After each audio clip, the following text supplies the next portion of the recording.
to streaming off real quick. It'll take but the quickest of quick moments. So Arma 3, cutting edge ballistics. It's got penetration, it's got trajectory, windage, deflection. And it was done in 2012. That's impressive. And I'm assuming that's what we were seeing. We were seeing content from 2012, from Arma 3, that is. Is that the newest Arma game? Or have there been other Arma games since then, but 3 is like still the most popular? Because, yeah, I feel like Arma 3 is the one that I do see the most often. But I don't know if it's because it's the newest. It is just delightfully broken. Yeah, it's impressive. I mean, it looked not half bad. I mean, maybe the graphics weren't amazing, but it looked better than I would have expected for 2012. Testbed for feet, gotcha. So maybe things will migrate at large over to what I guess is 4 at some point in the future. But yeah, that's impressive. And I guess that's the thing too. I'd imagine that for most people that are playing the game, they've probably been playing it for a while. So again, makes it kind of intimidating for newcomers to crack into that shit. That is some good stuff. That is some good stuff. Well, thank you to, like I said, thank you to Farsight for sharing that link and for the kind of the history lesson on Arma and its wild and wacky antics. Like I said, I'm pretty impressed. So yeah, we'll see. Maybe, you know, I'll never say never when it comes to, you know, the idea of trying out something like that. You know, the hardcore milsim kind of thing probably wouldn't be my cup of tea, but you know, whenever, every once in a while, if the conversation ever comes up, Alex, would you ever consider playing blank? It's like, I'll pretty much never say never. You know, like, generally speaking, I'll say I probably would never play World of Warcraft. Like, there's some games where I'm just like, probably not my cup of tea, but I feel like I can be fairly malleable to most things. Restaurant Depot of video games, that is an interesting, it's an interesting comparison. But I think I know what you mean, where, yeah, it's not the kind of thing that, like, the common restaurant goer, or like, not even restaurant goer, but yeah, like the common consumer would necessarily be down for.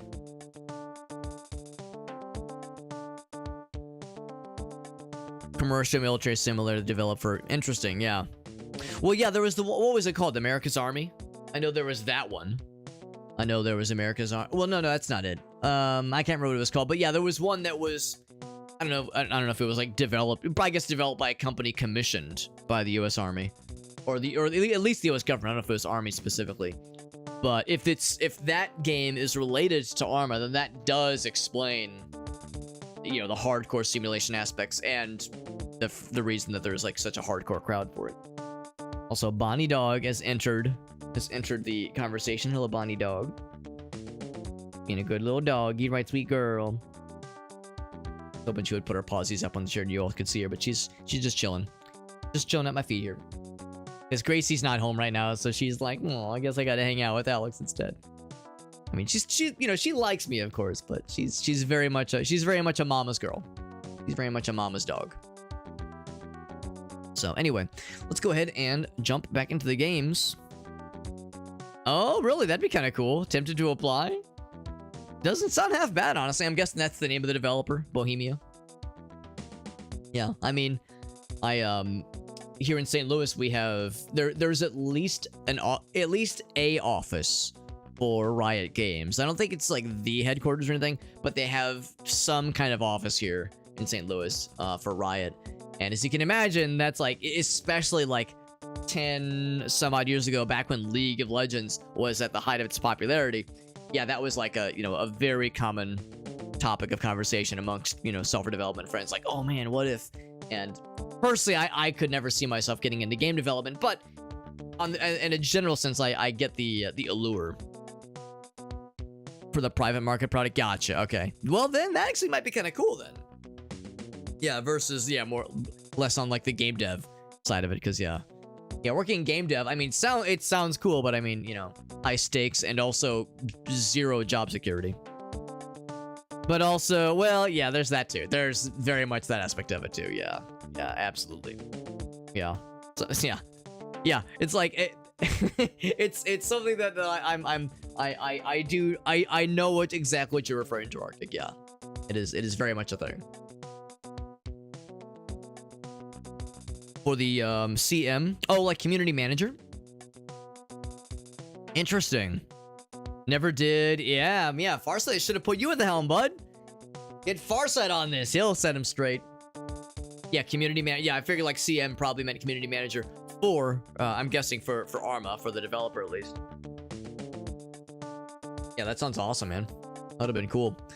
Well, I mean, maybe it's not too late if the current dude, you know, continues to suck eggs. Maybe there'll be an opportunity that will arise. Wouldn't complain. But anywho, friends, thank you for popping in. Hope everyone's having a nice Thursday, and welcome back to System Shock. System Shock 1. This is still the enhanced edition. If you were here at the end of the stream, not yesterday, because I did not stream yesterday, but the end of the stream on Tuesday, you might remember that I got stuck. Whoops, press the wrong button here. I got stuck by this gosh darn puzzle. Hold on, what is it? There we go. This access panel. This gosh darned access panel. I could not figure it out. I spent probably about 10 minutes. Spent about 10 minutes, maybe. Maybe, like, trying to, like, putz with this thing. Trying to putz with this thing. And at first, I couldn't find an obvious link. I couldn't see, like, a pattern. Because sometimes with these puzzles, it's like, oh, maybe it like, you flip one switch, and it alters, like, oh, maybe it alters the adjacent cells. Or maybe it alters every other cell next to it, or it alters, like, in, like, some predictable shape. And I couldn't see if there was a pattern that was discernible. It seemed fairly random. If I click this one, okay, it toggles this one, but why does this one get toggled? And if I click this toggles this whole row and this one. And if I toggle this one, it clicks just this one. I was like, man, what the fuck? Like, is it, obviously it's not random, but is there not, like, an obvious pattern? Or is it like, you have to just kind of draw it out or write it out with pen and paper and try to, like, excruciatingly figure out, like, what each cell is tied to and try to cobble it together from there?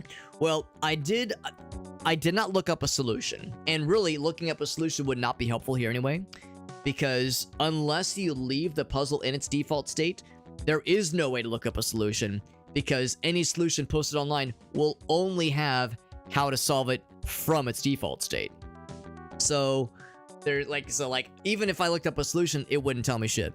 But what I did find is that there's two kinds of these wire puzzles. There's the knight. I'm sorry, not knight. The king. If we're talking about chess terms, there's the king configuration of these little pieces, where if I click one, it flips all of the surrounding cells. And then there's the bishop configuration, where if I click a cell, it clicks all potential bishop movable spaces from that cell, including blank cells. That explains what we were seeing here. Obviously, this makes sense. If I click right here, that makes perfect sense why these are getting highlighted. And I couldn't figure out, why is this one getting highlighted? It's because this blank space is being counted. Same thing with right here. Actually, there's no blank space. It continues. There's like an invisible line going here and going here. If I click this guy, goes here. There's this. It skips over this invisible space, goes here. So I was like, damn, that explains it.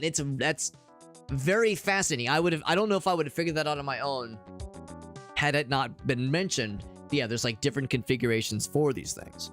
So anyway, so that was what I found. I also found that that it sounds like I'm expected to acquire the isotope. We saw the isotope, and I was assuming that this will open it up.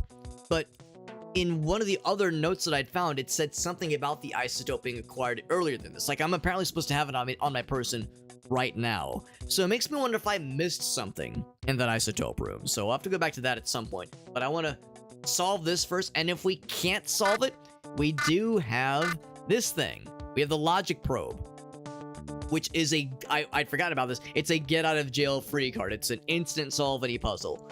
If I go a couple minutes and we just can't finish it, let's just use the logic probe. There's like one or two others that are on this floor anyway. So it's like, it's time's a wasting, right? It's like, I don't want to be fucking around. We can just make this easier for ourselves. So anyway, that was what I kind of found last time. And we do have a kitty cat on my lap. That's true.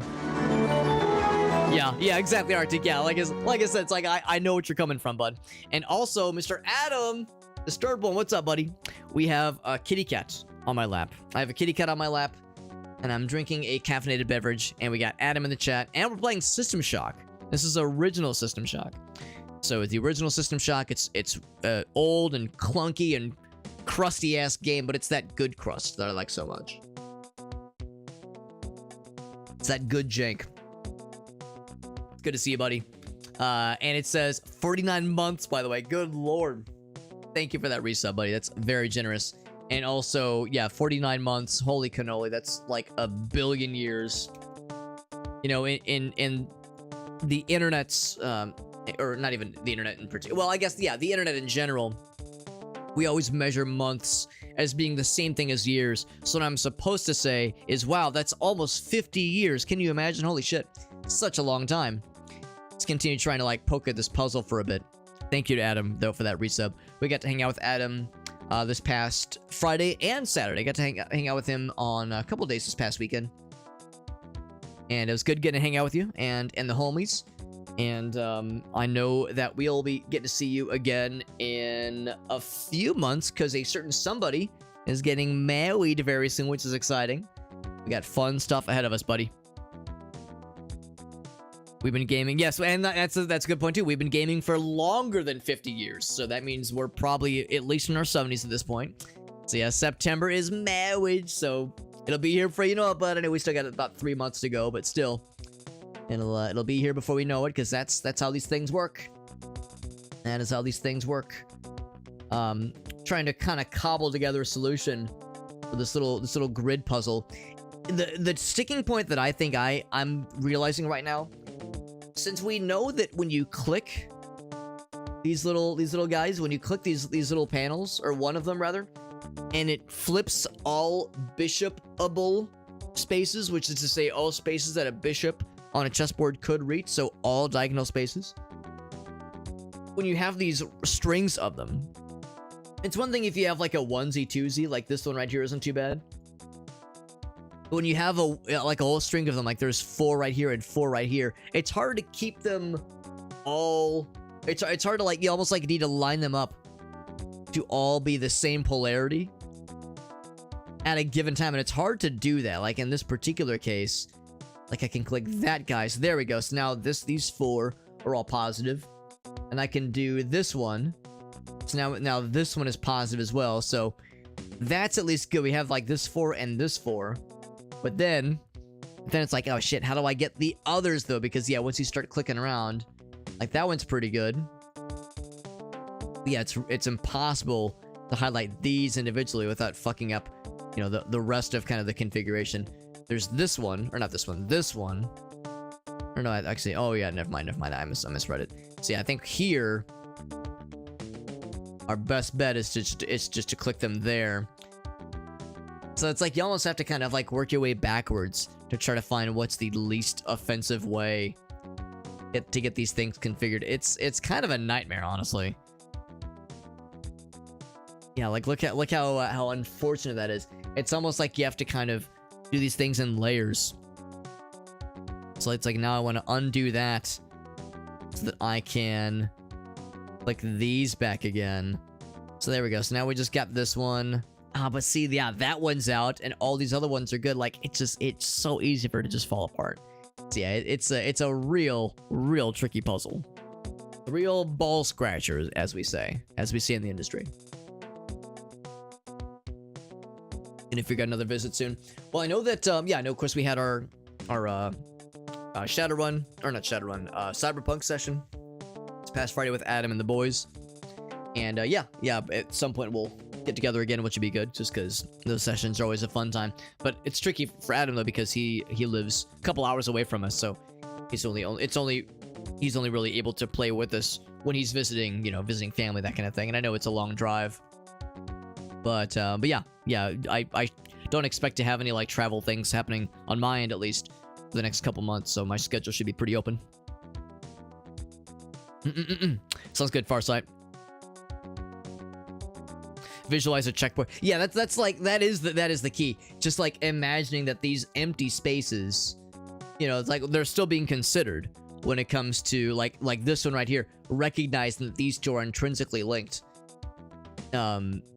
Which is a big part of it, obviously. Yeah, like I said, just so easy for it to just kind of fall apart once you start to like get kind of close. You start to kind of cobble them together. It seems like this loop right here is especially where I get fucked up, because I have a hard time getting this full loop to be on its best behavior. Like it seems like no matter what I do, this elongated loop, there's always something that manages to wiggle free. Like, look at that. It's like, oh, we were so close. Ah, just kidding. So, yeah, it's a tricky one there. And like I said, I'm not at all ashamed to use my get out of jail free card. I'm not ashamed to use it. On their own color squares. Oh, I see what you're saying. Yeah, that's a good point to consider too. So yeah, if there was the black and white, yeah, if there was like the black and white, like alternating color scheme kind of thing. That's a fair point too. Yeah, for me, it's more of the issue of trying to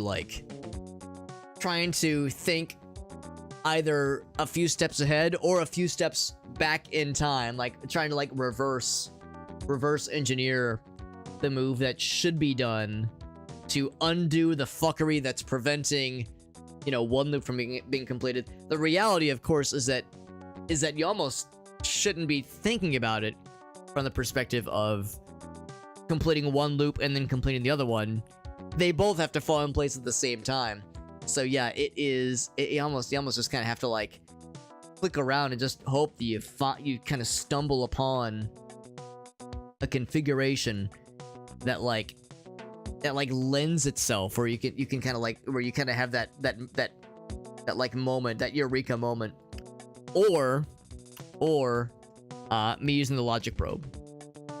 And it is a disposable logic probe which would auto solve this whole thing. It's the temptation is real. Like, this is a case right here. Yeah, we can tell the only way to flip this guy is by clicking it directly, or clicking this guy, which of course flips that one too. So like, that's one of those cases where, like, visually I have to know. Do you actually need the loops? You do, because these blocks are AND logic gates. Not ORs, they are ANDs. So here, if I kind of like cobble this together, there we go. This only gets highlighted if both sources are connected, which means this only gets highlighted if both sources are connected, which is what you need to reach the end there. So, because yeah, right here, like, this one is positive, so this line ideally should flow from one to the next if it was an OR gate, but since it's an AND, both have to happen, and it's fucking cruel. It's fucking cruel. Can toggle G2 with F1. F1, the not just E4. Hold on. I'm assuming these are like chess coordinates, so if we're going A, B, C, D, D, D, 1, 2, 3. I'm not sure which is the numbers and which is alphabetical and which is numbers. But yeah. Yeah, G2, which was probably this, was that this one, the one I was saying was like being weird. Because yeah, really these two in particular are the tricky ones. So yeah, the idea that, yeah, you can toggle from here, or yeah, toggle this one from this spot or this one from this spot.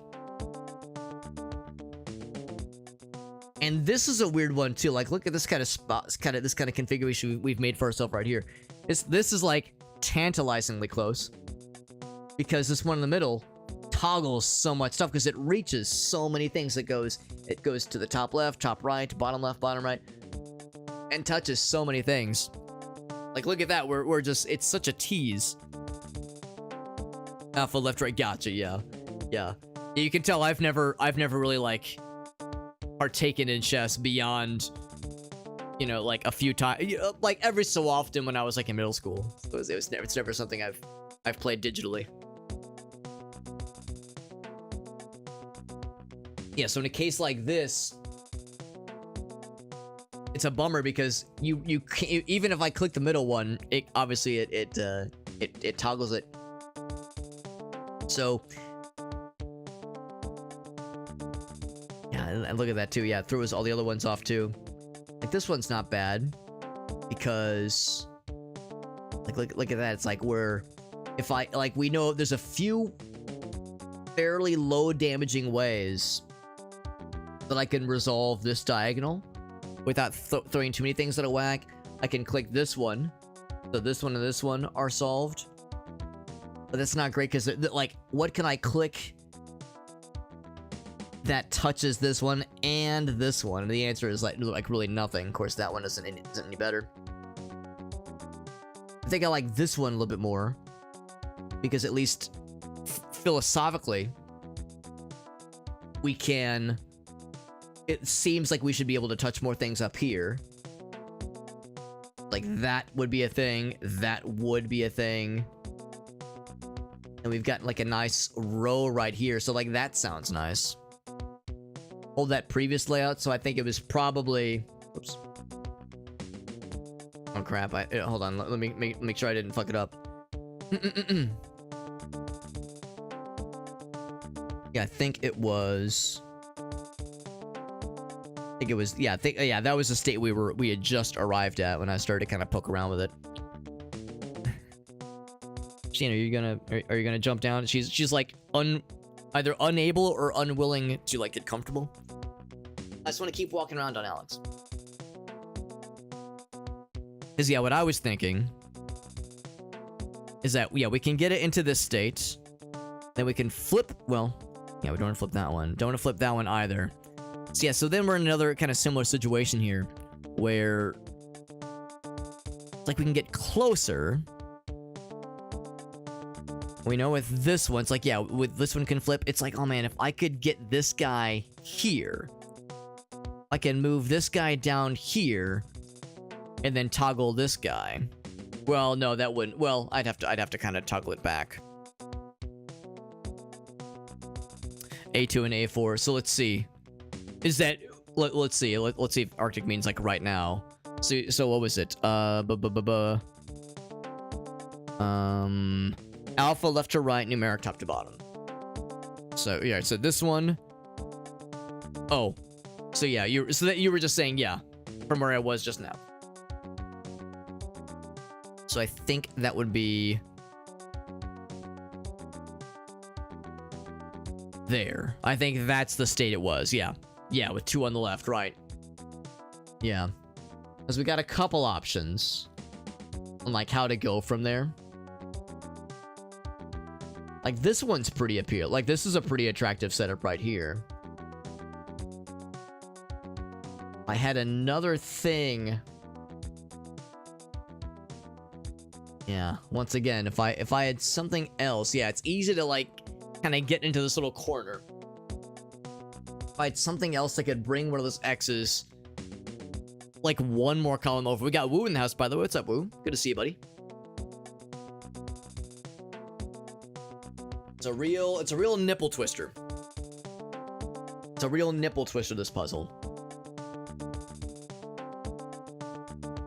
And the it's tricky, like, cause like I want to keep like poking around. I want to keep poking around and like seeing what else we can kind of find here. The nice thing is that this is symmetrical. So it shouldn't matter. It's not like, oh, it has to only be top or the bottom approach. Either one should be viable. Abreast of new developments. That's right. Yeah, these logic puzzles can be tricky. They can be real tricksy. Yeah, like this is something I keep arriving at right here. It's like, man, if there was something that could, if it's almost like if we could go up a couple more rows, then we could hit something that could like reach down far enough. Of course, this kind of falls apart because then this one wouldn't get hit too, but. The idea of trying to make these bad boys play nice together. And it makes me wonder if I need to undo more things first. Like in this particular, like look at this. If we flip this guy here, this flips so many other things. Oh, look how close that is though, right? Isn't that such a tease? Ken Pace, yeah, Arctic, yeah. If you got something, yeah, or if you like want to send a screenshot or something like that, I think we can get it back into that state. I'm tempted to keep cooking with this little spot we've like landed in. I'm tempted to keep cooking, but I think I know better than to get my hopes up, especially like right here, because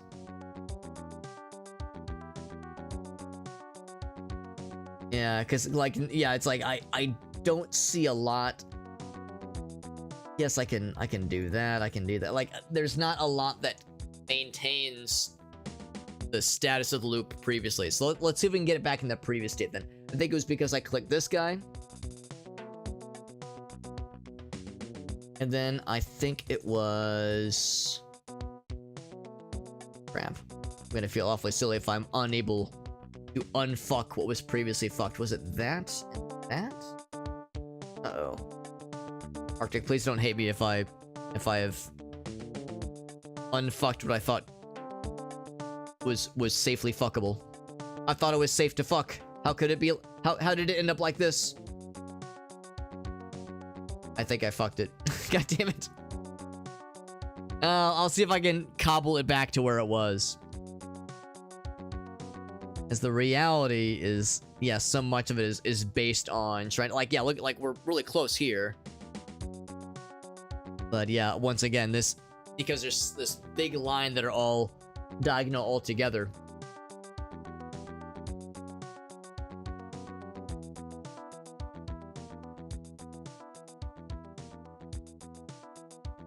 It's like in this particular case here, the insatiable urge to just like helplessly try. You have to reach all that far back, all the way back here just to hit that top space. What's up, Johnson? Gotta teach this man. Yeah, I've you know, I mean, I've played chess before, but like I've never like played with any discipline. Like I don't know, you know, I don't know any openers. I don't know like actual strategies. I just know, you know, how the various things move. And that kind of thing. So yeah, like against any person who has literally any discipline at all in chess, I would probably fall apart at the seams. So, you know, like just having a very basic level of knowledge of how the game works was enough to carry me pretty well in, like, you know, grade school, middle school. But yeah, as a grown ass man, I would stand no chance. But that's the beauty of this kind of a game like this, and the level that it expects from you. Like, I appreciate a game like this straight up not allowing you to look up a solution to this puzzle unless you left it in the default state. If you left it in the default state, then you could look up a solution pretty well for this puzzle. But most of us want to try at least once, and when you try at least once, you fuck it up beyond its default state unless you make a save before you start. Maybe that's what I should have done had I known what I was getting myself into. But I can appreciate that level of, like, get goodness, which I respect. So, all right, so now we're back in this state. So I need to figure out how I can get it back to that leftmost placement so we can try Arctic's strat. Trying to get Apollo to... Is he listening to your wishes, Johnson? Is he being a good cat and heeding your warnings, or is he being a normal cat and is choosing to ignore what you're saying? B column is only influenced by A3. This one right here is only influenced by B3. Oh, wait, hold on. Oh, B column. Oh. Yeah. So B column, yeah. So B column, only influenced by A3. This one. Interesting. Well, hold on. If we're talking about,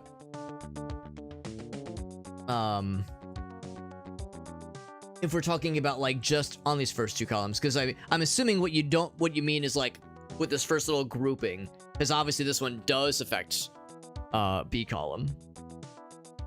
but that's the only one. Well, actually, I guess this one does too. So there's 2 spaces. But the nice thing is that it's like a 1-to-1. Like, that's the only thing it reaches.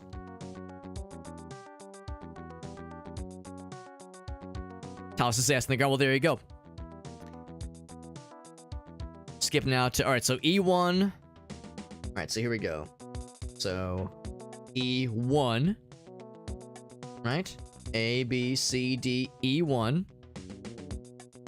Missed E1 and E5, so I should not click them.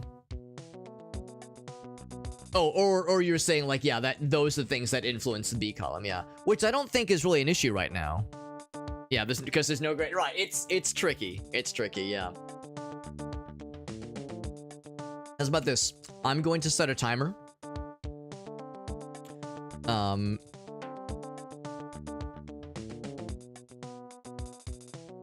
Yeah, it'd be nice if we could like even enable a timer. Because like, I'm sorry, enable like a grid, like some kind of grid view.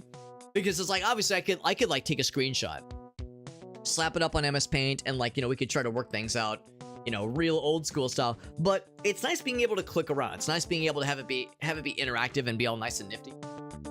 So it's you know, it's a trade-off, I suppose.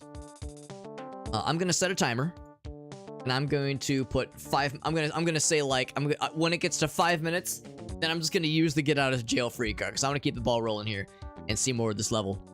Actually, or rather, finish up this level and go to the next one. Here we go. So it's like I'm like it's not that I'm getting impatient.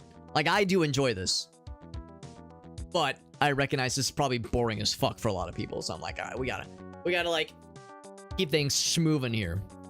Arctic says, yeah, let's just hold here for a sec. Yeah, we definitely can. Yeah. What I want to do is like continue kind of, you know, poking and prodding without fucking it into a state that is unfuckable, that is unretrievable.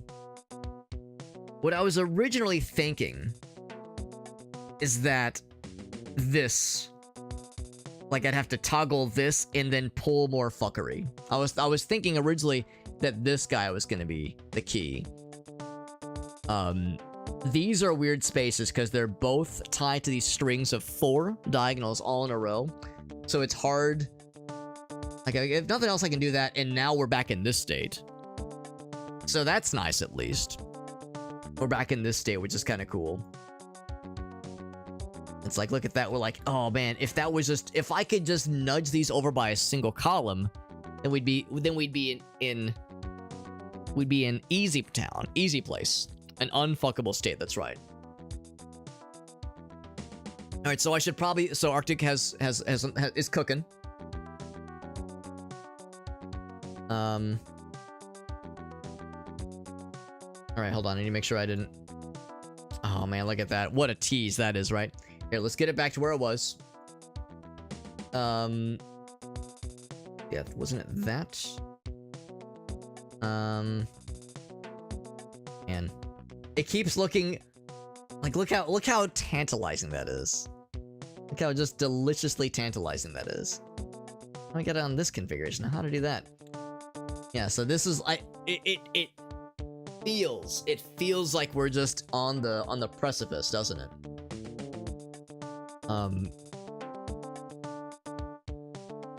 The reality is that, yeah, the only way to tickle this one and this one, yeah, it's like that's the only way.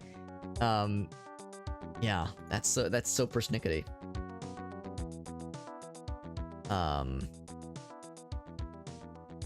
Look, I think I might have refucked it, didn't I? Damn it.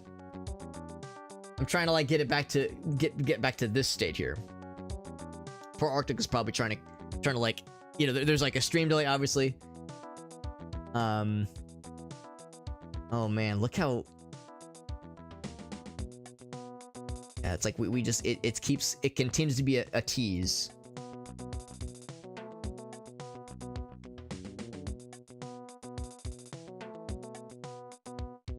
Oh man, if I could go up just a little bit, if we could just go up just a little bit. There was like an invisible little row right there. Man, oh man, can you imagine? All right, let's toggle that back.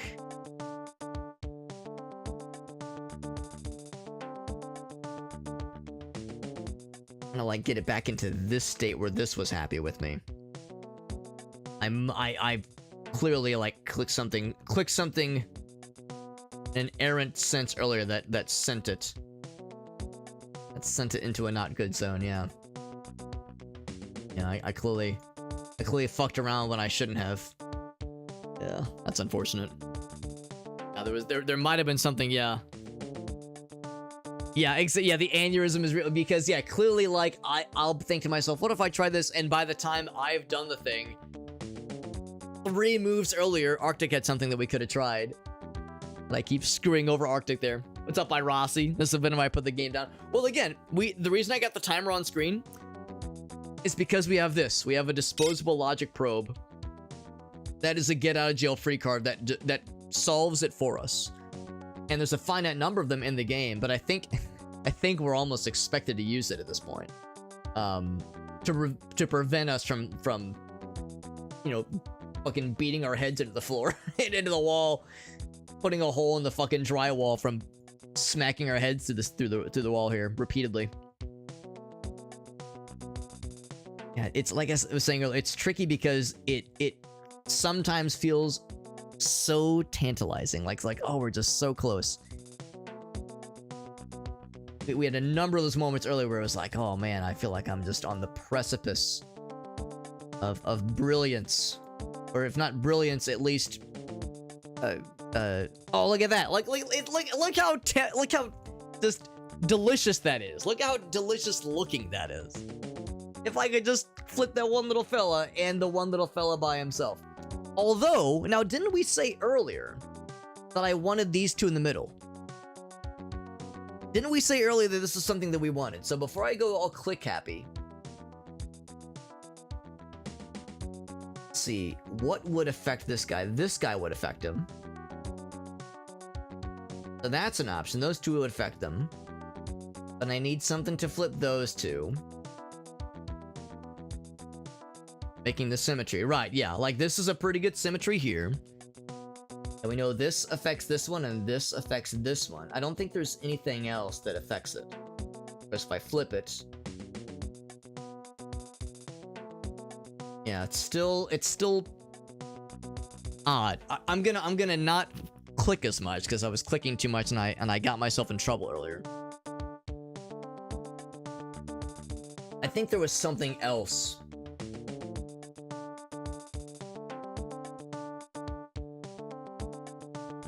That doesn't get us anywhere. I keep coming back to this guy, but yeah, that would, like, even if I were to click all those, I'm not gonna click to confirm it just because I already know the answer. That wouldn't be able to reach all the ones that I want to see. So, all right, so let's try this. So we say B, C, D, E, F. So the last one. So G2, G4, then E, B, C, D, E, 1. And then 6 down at the bottom. That gets us in this state. Still have some nice symmetry, like we were saying.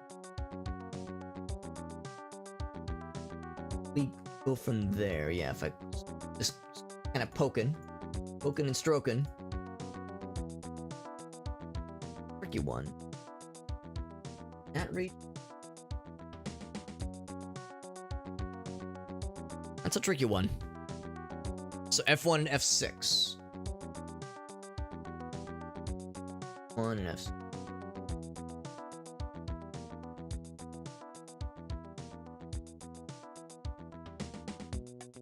Like, I'm like trying to find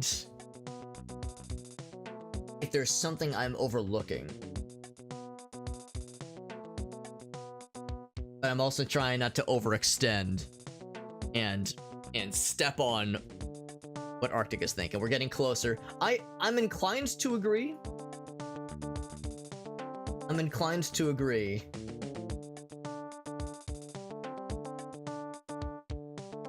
Maintaining the symmetry is a big one for sure. Man. Now we have blown past the 5-minute timer that I had set. Which is fine. I mean, it's not like a hard fast rule, I would say. I'm just... nothing else. It's more of a reminder to myself.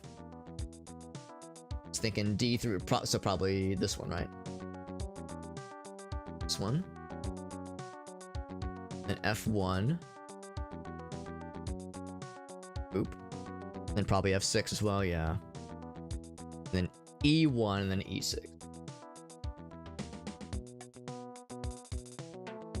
Now, unless I grab the wrong one, which is possible. I think that was all of them. Yeah. I am very much okay and not at all saddened to use the get out of jail free card. I am like not at all bummed by this. Because again, this is not like a cheat. It's not like a cheesy shenanigans. In fact, I think the game has gone out of its way to like remind us of these, because last time I was saying like, oh yeah, we keep finding these in this level. We keep finding these logic probes, and I've been like, nah, I just want to keep one on me because the puzzles in this game haven't been too bad. Little did I know what was awaiting us at the end of this level. So, oh, whoops. how do I use it? How do I use this thing? Access panel. Robot production cancelled. And there we go, babe. We fucking solved it. We got that shit. Yeah, it's hard. It's a fucking hard puzzle. Goddamn. And what this makes me want to do is go back. You know, I think there was even one in this room. I want to go back and grab. Here we go. There's one here. I want to grab like a few of these. At first, I was like, we don't need that many of them. I'd rather have a bunch of extra battery packs and some first aid kits. Now I'm like, fuck, bro. I gotta go grab all of them because I can't be trusted. I'm not very good at chess. I mean, I beg to differ, Arctic. You have shared many of your escapades, of your sexy chess-capades, if you will, with us, and, you know, at various points in the past. And I always love getting to hear about, like, you know, the chess like hard mode shit that you will sometimes put yourself in with, like, what is it, like what's like the fast chess? Is it bullet chess or like speed chess, whatever it's called? Like, just like the crazy difficult stuff where it's like, who willingly puts themselves through this just for funsies? I respect it, but I would be lying if I, you know, understood it. Oh, I found a phone. Bam, and I threw it on the ground. Then who was phone? And I think you're way better at chess than you give yourself credit for.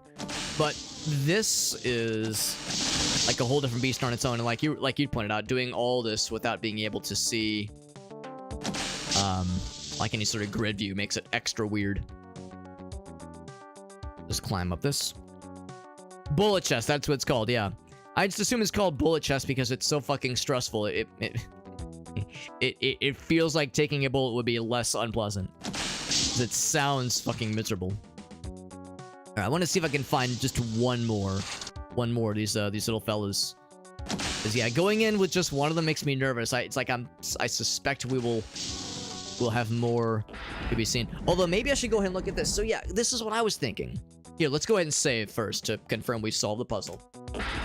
So apparently, when I was looking up hints, not even a solution, but just like advice for those grid puzzles, I stumbled upon something that said we should have the isotope on our person right now.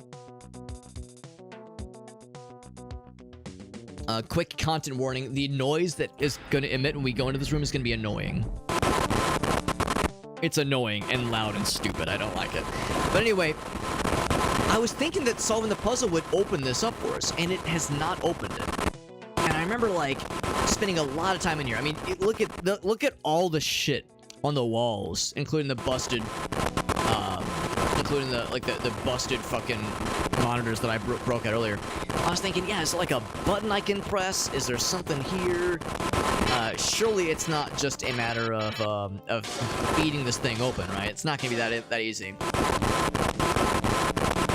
And of course we're taking radiation damage, but of course we can heal it just fine. So I was like, I remember like just being like, is there something in the walls? Like, what is there? that will let me open this thing. And of course, there's so many panels and buttons and whirligigs and doodads. Like, are these buttons? I don't think they are. I'm just clicking like a madman. Is there something on the ceiling? Is there something outside the room? Yeah, it's deeply uncomfortable, but apparently we're supposed to be able to reach this. Which surprised a lot of me. I can, yeah, maybe if I break all the panels, does it do anything? No, it makes me feel good. Oh shit, oh shit, oh shit. Right there. Oh, it's open. Okay, that was it. That was it then. Wow, all right, so it was that one little fella. Right there, right there. Is that one little fella that toggles it. That's fucking obnoxious. Okay, got the isotope. So, that's fucking I think that's stupid. A teensy little button in this dumbass room with all this fucking... that's fucking dumb. But I mean, again, System Shock, man. This game came out 1 year after Doom 2. I'm sorry, Doom 1 even. Not even Doom 2. Came out 1 year after Doom 1. So, you know, you can forgive the game for being a little bit opaque because nothing had been established by that point. There were no rules. There were no rules to break. So, that's fucking wild. Convincing argument for the Balmer Peak. Right, yes, I know all about the Balmer Peak. Why is it safe to hold the isotope? Very, very good question, Arctic. Why is it safe to hold the isotope? It really shouldn't be. It really shouldn't be. And yet, if I had to guess, there's probably like some kind of George Lucas hand-waving of an explanation. You know, you can just imagine George Lucas being like, oh, well, the room has a protective... has a protective radioactive mechanism to discourage somebody from tampering with the isotope, but the isotope itself, radiation is very, very minimal. I don't know, my George Lucas impression needs some work. Like some kind of hand waving, like, oh well, you see, the isotope itself, not so much. It's more the equipment nearby, and here's why. And here's a 10-minute long Star Trek-esque technobabble to explain it. For anybody wondering what I'm looking for maybe, just one more of those little fellas. One more of those little logic fellas. Do I need it? No, I don't need it, but I want it. Actually, I think there's one down here. So yeah, we did a lot of poking around down here. We did a lot of poking, we did a lot of stroking. I'm gonna do some... Oh, here we go. Here's one right here. Except I don't have room for it right now, so I'll drop another battery pack. Let's grab that. I think that satisfies me. I think going in with 2 logic probes is enough for me for now, I think. If there was a third, and there might be a third, but like, do I want to scour this whole area? I don't think that I do, honestly. 3D polygons. I think you're right. I mean this... Now, granted, this is the enhanced edition that probably uses the, like, souped-up Mac version visuals. So I don't know how it quite compares to the, like, the true OG version. But, I mean, I think you're right, though, Arctic. I think it is true 3D polygons. Versus Doom that, like, you know, Doom 1 and Doom 2, which had, like, some weird, like, obviously it's a 3D game, but there were limitations in, like, how exactly 3D certain things were calculated. That's a weird noise. Is there a bad guy? I killed all the bad guys. Now they can respawn, obviously. Anyway, yeah, I think we're all set. So let's go back. All right, let's go back this way. There was one other thing I wanted to double check. Oh, one just dinged. There's one other thing I want to check. Oh, let me respite it. See real quick.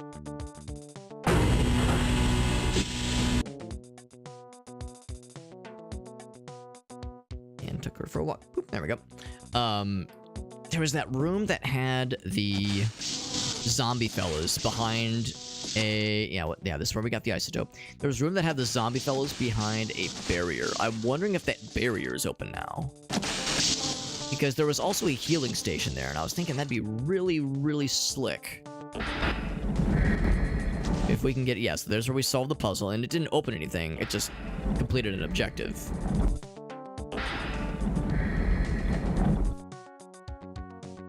That's where the... Oh, right, and I did write down the number 3. I think it was... This is Gamma. I think it was in Beta.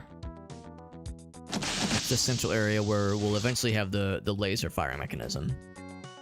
I think it was around here. Was it in the... No, it wasn't in the library. Crap, I can't remember. Yeah, the library's a dead end. And of course we do have a map. It's not much. We do have a map, and I can go into full mode. Like, I can't really glean much from it, honestly. Like, it'd be one thing if I could, like, leave notes for myself or something, or if they were labeled. But there are no labels. So, that does me no good. Unless, like, the room I'm looking for has, like, a very peculiar... Oh, here it is. Very peculiar shape. Alright, so yeah, so... And something around here is causing crazy biocontamination radiation. So yeah, so still can't open it. So whatever is going on here, although I guess I don't really need to free them because there's nothing in there for us anyway. I guess this is just a preview to say there's weird shit in there. Can't turn this off, and it's a shame I can't use the healing machine. What if I hit it a bunch? I can blow it up. And actually, truth be told, I actually kind of want to let my guy die here so I can just respawn at the respawner.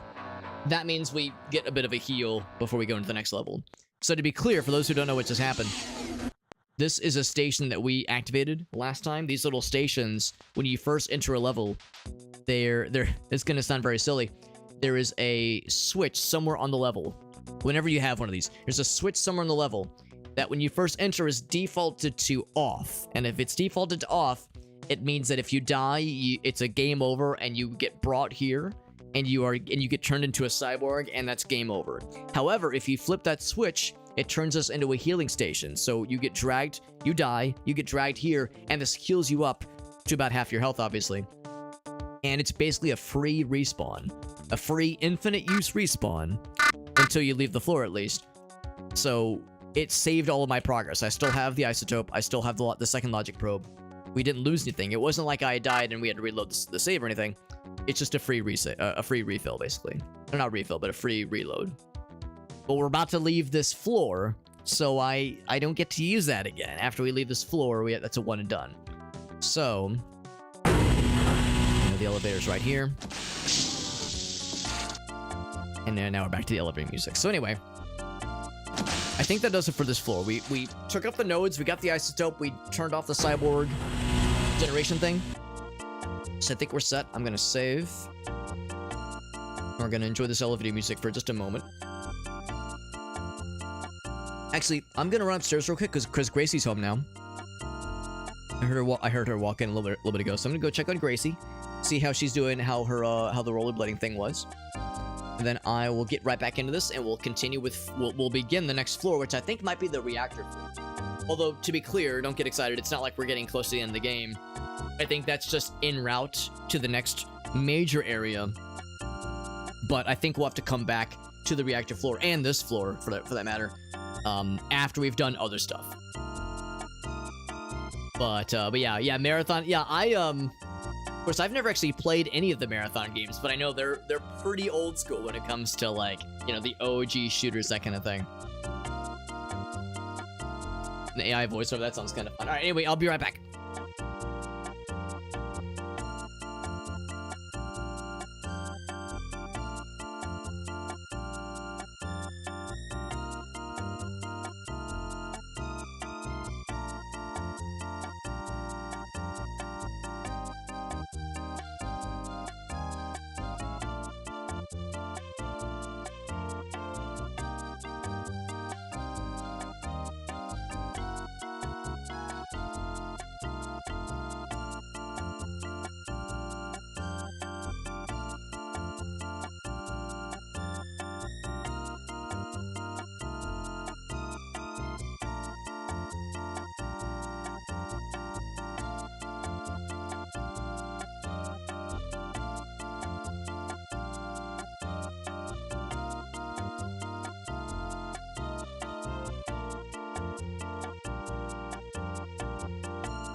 Okay.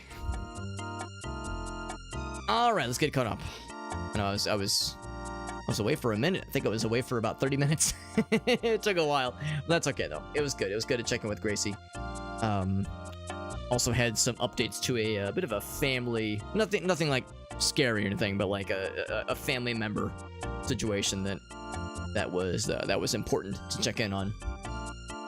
So it was good to hear how her stuff went, and also to I mean, just hear how tonight went, obviously, but also, yeah, get a little bit of an update on, yeah, just some light family stuff. Light family stuff going down. Also, let me get caught up here. Ooh, it sounds like there was, oh man, oh wow, there's a lot of chat while I was gone, oh my gosh. Also, it looks like there was an event that took place. The second one tonight, second or maybe third one tonight, of like weird spam fellas coming in and causing some trouble. It's weird too. Again, we have the let's go into webcam mode for a second. It's weird because and also I'm gonna mute the game because I know you've been subjected to this elevator music for like 40 minutes. So sorry about that. But yeah, since we have a lot of verification steps for anybody to even send a chat message into this channel, it's interesting that enough, I guess, compromised accounts that have gone past that verification are getting compromised, I guess. We got Nitro in the house. What's up, Nitro? Just tell her you said mangoes with no context. Actually, Arctic, I told her about your famous mango quote that you would do like unspeakable things in a parking lot for like half of a good mango, and she was like, no, I get it. You know, a really good mango is worth it. So she does not judge. Good boy juice, by the way. You got it, bud. Switch that over right now. I'll kind of hop back into the chat intermittently. I need to grab my post-it notes.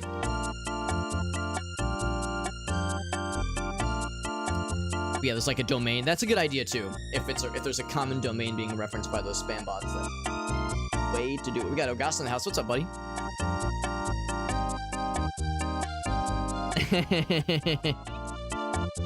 We need to talk, and what I'm going to say is, I hope you're doing well. Thank you. He says, I'm doing all right. How about you? So it was Good Boy Juice. To be clear, it's Good Boy B-O-Y, not B-O-I. I believe it's Good B-O-I Juice. Did I never mute the game? I never muted the game. I clicked the wrong goddamn audio source like a doofus. Or clicked the audio source like a doofus. I know, I was gonna mute the game, and I muted something else. I muted something else. Here's Shana, by the way. So I just muted the wrong source like a doofus. Started boxing, and yeah, I know you said that your back in particular is being silly. Right. Now, this is a little bit tricky with Shana on me, because she is going to not be a fan of me doing anything on my desk, but she will have to just manage. Yes, Shana, I can hear you. Arctic says, but we were vibing. We were vibing, man. What the heck? Okay, Sheena. Nope, you need to... I know, you see a thing in my hand and you want to, like, smack it with your face. I know. You can't actually see what's happening right now, but she is very much not a fan of my hands being on the desk and them not actively petting her right now. So I have to kind of awkwardly... Here we go. Alright, so...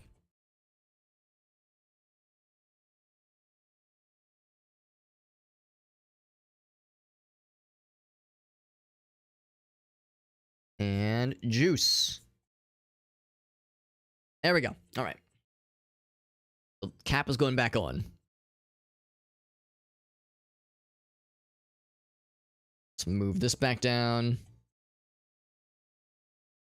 Okay. Yeah, involuntary rest. Yeah, exactly. 2 hours on site. Or no, on the on-site office, just laying alone. I'm sorry, man, that sounds miserable. That sounds truly, truly miserable. I'm hoping that it's better than tomorrow. I hope it's better tomorrow then. If it's like I've never like, not yet. I've yet in my advanced age of 35, I've yet to experience like honest to goodness back pain. I know it's coming. I know it's gonna get me eventually, but for now, I've managed to go this many years of my life without having like honest to goodness back pain. But I know it's only a matter of time. But I would hope that after like one day of misery, that it will start to get, better sooner. Just because I think about like other kinds of pains. Like Gracie and I, with the help of one other person, moved a dresser down a flight of stairs successfully without breaking anything, including our asses. How's that look? Is that good? Looks pretty good to me. We didn't break anything, the dresser or ourselves, or our psyche. Nothing was broken, but taking it down those stairs was miserable. And then bringing a separate dresser up another flight of stairs, that was way harder, and that second dresser was way heavier. My legs were very shot for a good, 3 days. Like, going up and down stairs with carrying nothing was very uncomfortable for, 2 days. But, that's the thing. I knew it would take, 2 days to, recover. Maybe not, fully recover. Be enough. To be recovered enough to not be an issue. So I know nothing of back pain, but I would hope that it's something similar where after a couple days, it'll just kind of bounce back.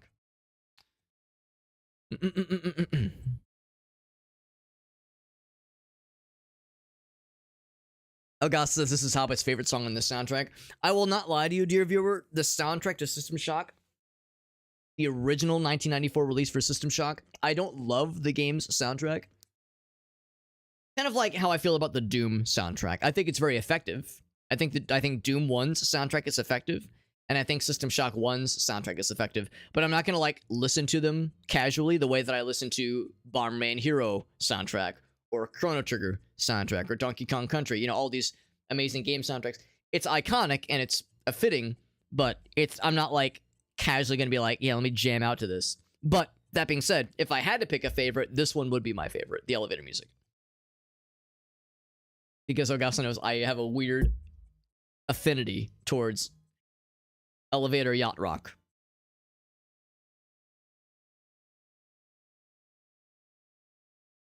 Yeah. Is mangoes a euphemism for poop? And it ought to be. It really ought to be.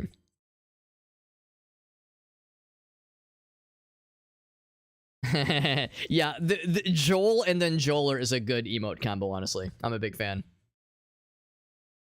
Or yeah, I think we actually went past half an hour, honestly. Mixing him up a batch of good boy juice. So remember when I was talking about the pepcorn thing? So Gracie had a really nice time at her rollerblade adventure, but she took a couple tumbles and she's really sore. And she was like, you know what? It's gonna make me feel better. And she was like, I'm making another batch of pepcorn.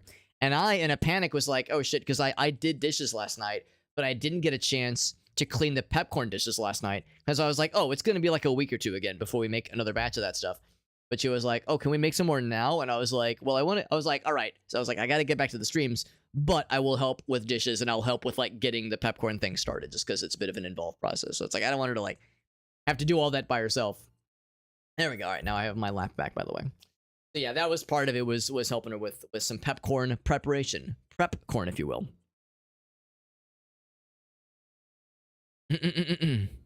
Yeah, sometimes you get two people. Yeah, sometimes you get two people. Sometimes. Also, is the bot not working? It ought to be. Bot should be working. Let me try Pizza Ball. Pizza Ball isn't working for me either. What about Dix? I guess the bot is fucking up then, which is odd. No, that's bizarre. Oh, yeah, the bot never loaded in. So the bot is not functioning right now. I wonder if that's why I wonder if that's why spam bots were getting in. I guess I can try to fix this now. I think I just have to relog in. This will take a few minutes. Do I want to fuck with it now? I'll fuck with it later. I'll fuck with it some other time. Yeah, I suspect that's why the chat bots are flooding in. It's because my actual chat bot is not logged in right now. As it times out after 30 days or something.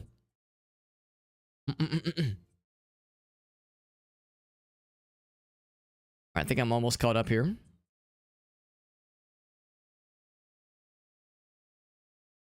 Yeah, we got the water. Yeah, we're all set. Yeah, no pizza bowl, exactly. Day 2 of DOMs. Is there a subs? I'm assuming that's like part of the yeah, it's part of the part of the boxing thing. Gotcha. Yeah, there we go. There we go. All cut up. Yeah. Don't wimp out in the loud gun mouth. That's what she said. She's following the recipe as like recommended. The tricky thing is that part of it is that well, when I say we, I'm not gonna like talk shit, obviously. I will say this diplomatically. Between the two of us, when it came to the Lao Ganma, I was cheerleading, let's fucking go hard, and Gracie was like, because it was, it's the first time doing the recipe. She didn't want to overdo it and spoil the batch and make it inedible. I was over here like, let's fucking go, let's do the big Lao Ganma batch or dosage, and she was like, let's just do a little bit, and I was like, fine.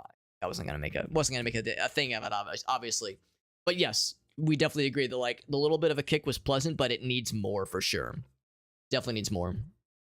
But the other thing is that we were using an incorrect recipe last night, because if you can watch the video, you can watch the Brian David Gilbert video, and it's a very good video and it's worth watching, but it's like a 20-minute long video, and we wanted to make the pepcorns. We were like, do we watch the full 20-minute video, or do we just look up a printout of the instructions? And we looked that up, but we later determined that printout of instructions was incorrect. It gave like incorrect values for a couple things. They recommended like they recommended a half cup of one thing. I think the kernels. They gave like an incorrect number of kernels. They gave like an incorrect amount of oil.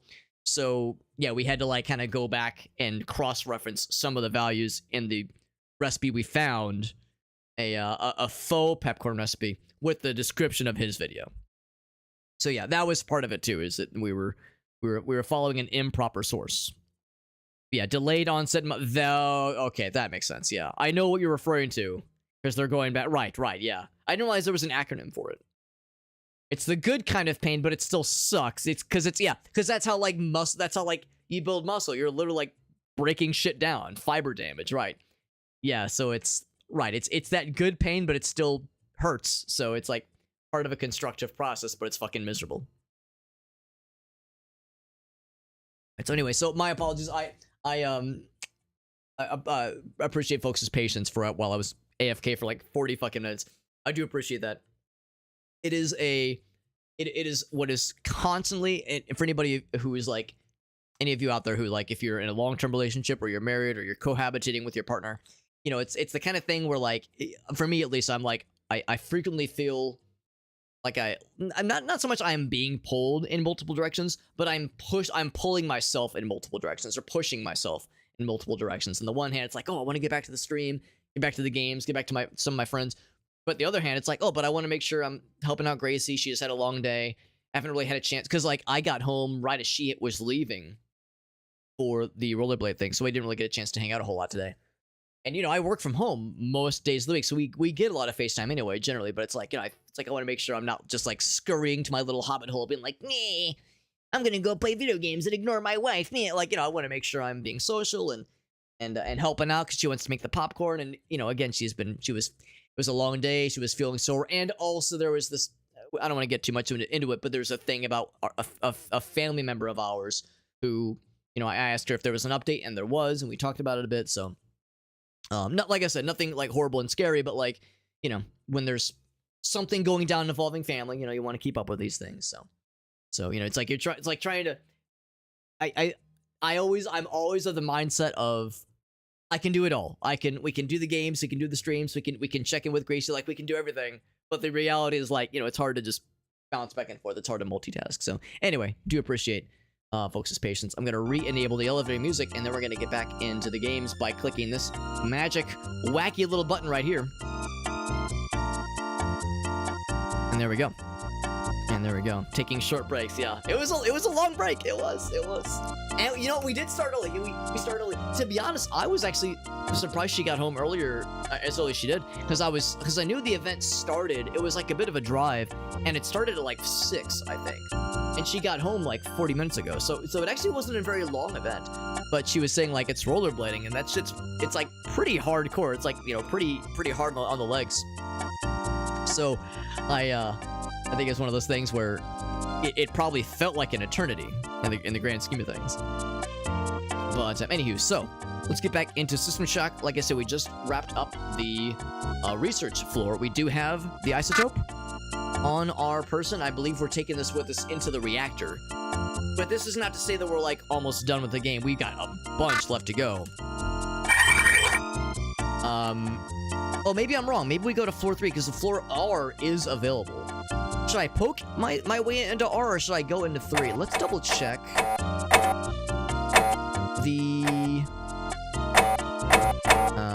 Am I just a dumbass? I think I'm just a dumbass. Oh, down here.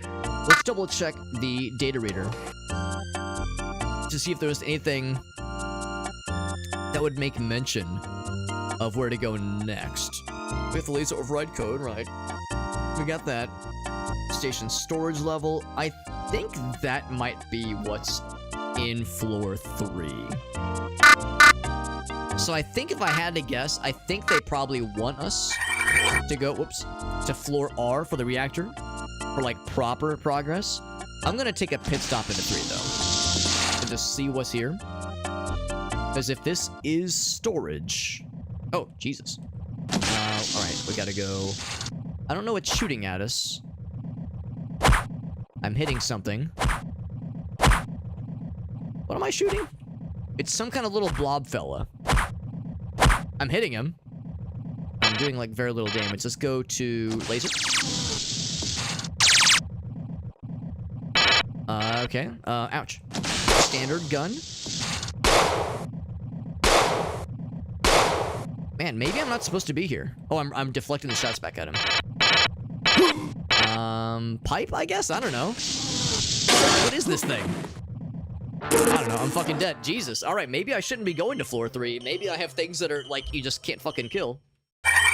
What was that, I wonder? Reactor, but I hardly even know her. Go roller skating. I've gone roller skating once, maybe twice in my life, and I'm garble at it because I have a terrible sense of balance. But I think it's cool as fuck, and it was one of those things I always wanted to get good at, especially after playing Sonic Adventure 2 and playing the Shadow levels and watching Shadow's run animation being like, damn, that looks so fucking cool. I want to be a roller skating badass. Did not have the balance for that shit. The sound effects are really loud though. Okay, let's turn the audio down more. Because this game is a weird beast because we keep making it quiet and the game keeps being like, what if I'm just loud though? Let's do 20. Let's do 20 because yeah, it's like we've turned the game down so much, and I also have filters on OBS to keep it from getting loud, and it still is obnoxious. Team requests, interesting.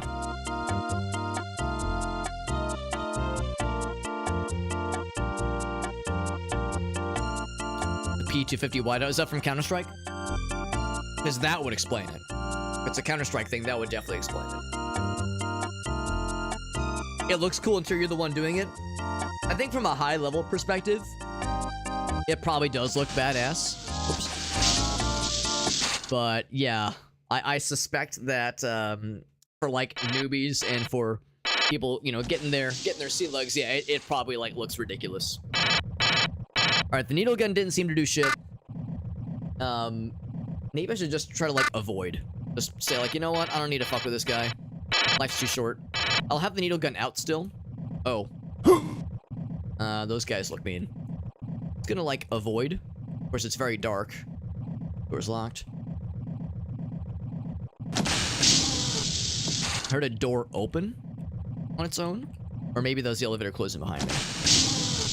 Nope, I'm hearing things open. That is... Actually, hold on. Can I... Invisible mutant. That's what those are. Looks like he's not following me. We'd heard about the invisible mutants. Oh, what? Something's damaging me. Oh, fuck. Oh, God. What? I'm dead.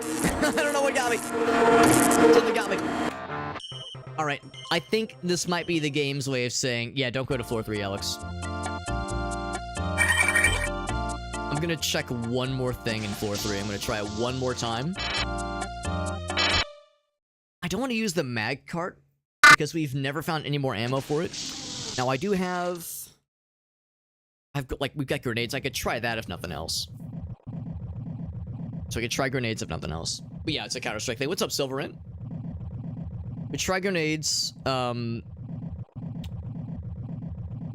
It's a mutant, right? It's an invisible mutant, so it's a mutant. So EMPs wouldn't do anything. We could try things like landmines. We don't have very many of them. And again, I'm not under the impression that we're supposed to be here right now. This is my day off. I'm not even supposed to be here, man. Let's get some more health back for one thing. And yeah, I think I might try grenades and spark guns. So I will see when I round the corner here, these fellas, like, are you awake? This is repair bay. So these, oh, there's your sound effect, Elgato. There's the your metal detector. Your metal detector. So these guys are offline. And this looks like this. Oh yeah, this is a. This is one of the nodes. This is one of her. Well, this is one of Shodan's nodes. Definitely gonna break this. Yeah, 96%. Got a few detox. That's for removing or resisting radiation damage, that kind of thing. Yeah, Silverant, this is a very, very old FPS. This came out in 1994. System Shock 1, that is, came out in 1994. This is the enhanced edition that came out in 2015 that allows us to play in widescreen mode, like we're seeing here, and allows it to run a little bit better on modern operating systems.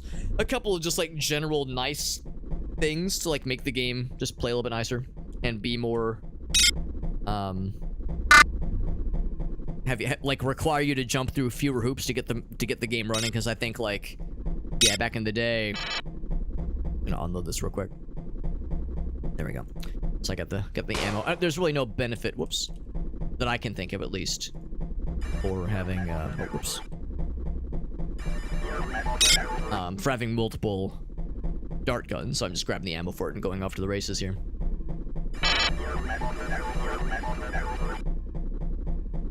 But anyway, yeah, so this is the enhanced edition. But yeah, it still maintains the look and feel of the game, and it's very old and very archaic and very crusty. It plays weird, as you can see by me going back and forth between standard mouse look controls and then like kind of using the UI, interacting with it, mouse and keyboard controls. Will I play the remake? I will play the remake. Part of the reason why I'm playing this, streaming this, is because I actually got a review key for the remake, and this is me. Oh, Udex, what's up, buddy? Long time no see, bud. Thank you for popping in. Thank you for that cheer. That's very generous of you, bud. Just to complete the thought real quick, yeah, the reason I'm streaming the original is because I want to play at least a bit of the original before I at least attempt the remake. Like, even do like one stream of the remake. Just because this is a game I've always wanted to play and I've always heard is like worth trying for sure. So it's like, if I'm gonna try the remake, I want to be able to compare it realistically with the OG. So I figured, like, yeah, we'll start here and kind of go from there. Start with this rather than go from there. I could break this node, but I think if I break this node, Shodan is gonna immediately send something to get my ass. So this door's locked. Blocked by Shodan level 6. All right, so I have to break probably all the nodes to get the store to open, or at least some of them to get the store open. I suspect that when I break this, the robots are going to activate. Let's see if that's true.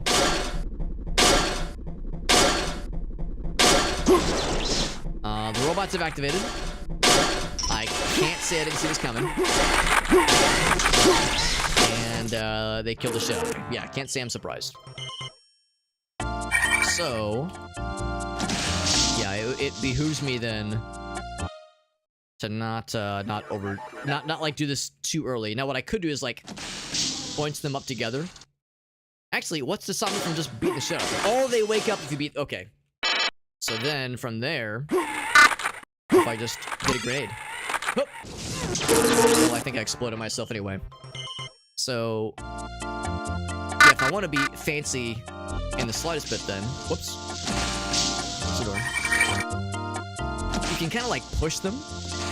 And kind of push them around to get them like in a like more destructible configuration.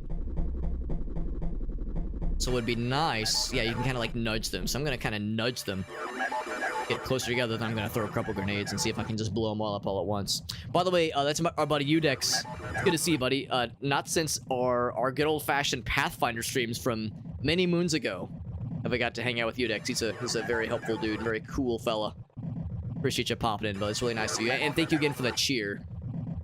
And this with a cheer of 100 bits. That is very nice, very generous, and not a thing that's ever required. You know, I'm happy that you're here. You know, no other strings attached. There's no expectations. I'm just happy you're here. But that is very generous of you, buddy. You're a swell fella. He's also a friend of Adam's, which is how I got to know Udix. He's a friend of Adam's, and of course Adam popped in a little bit earlier. He is the DM for our various games we play, various tabletop games. We've done Shadowrun with him. We've done Pathfinder, and lately we've been doing Cyberpunk, which has been a lot of fun. I'm gonna toss a grenade. And hopefully this will work, and I'm not gonna embarrass myself. I did take a hit, but I killed all of them. So now I feel satisfied. I'm gonna do a quick medipack there. And I think from here are free us of splash damage. So this rests at 5. 9% total. Oh, look at this. We get another one of these bad boys. I don't have room for it right now, but I might snag that in a second here. I'm going to make a note for this. This is very important. Whenever you kill a node station in this game, originally this little display had like a string of numbers that it was going through, and the strings are fairly long, and there's no significance to the sequence they're following, but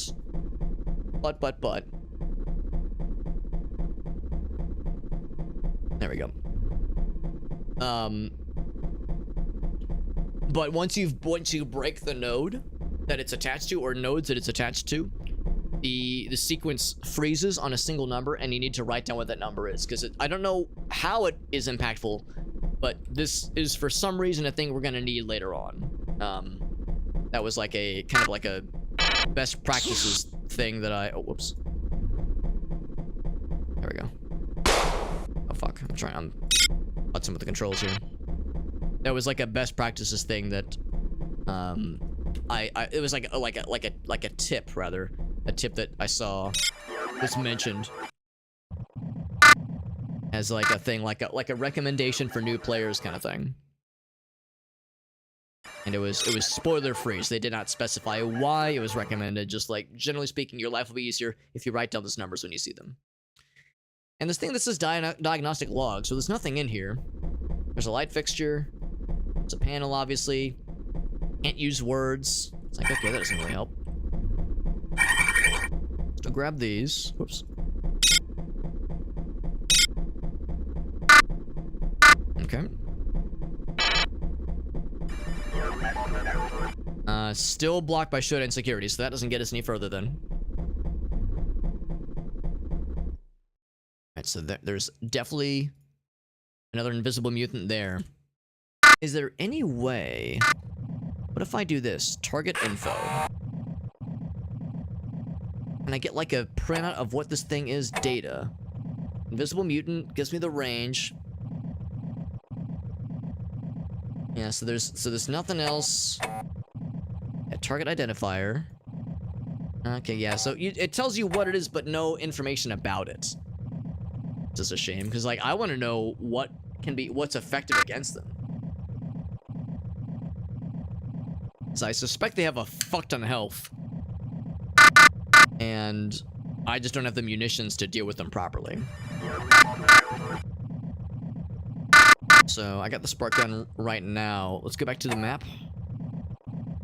Just gonna try to go fast, and oh, another an access panel. I think we can do this pretty quickly though. So it's already pretty close. So that's not it. There we go. That's pretty quick. Got an energy dispensing majig. It's really dark in here. I'm gonna actually use the save here to kind of continue my progress here.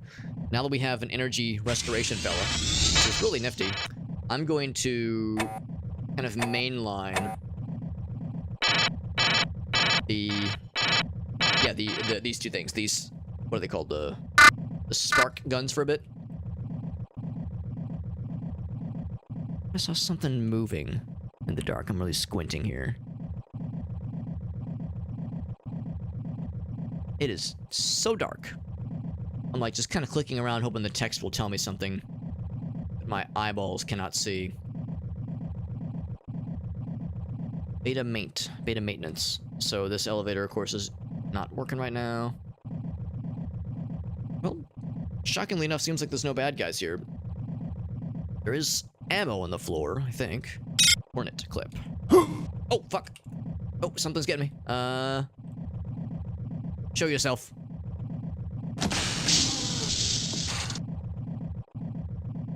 Okay, let's get back to the targeting thing.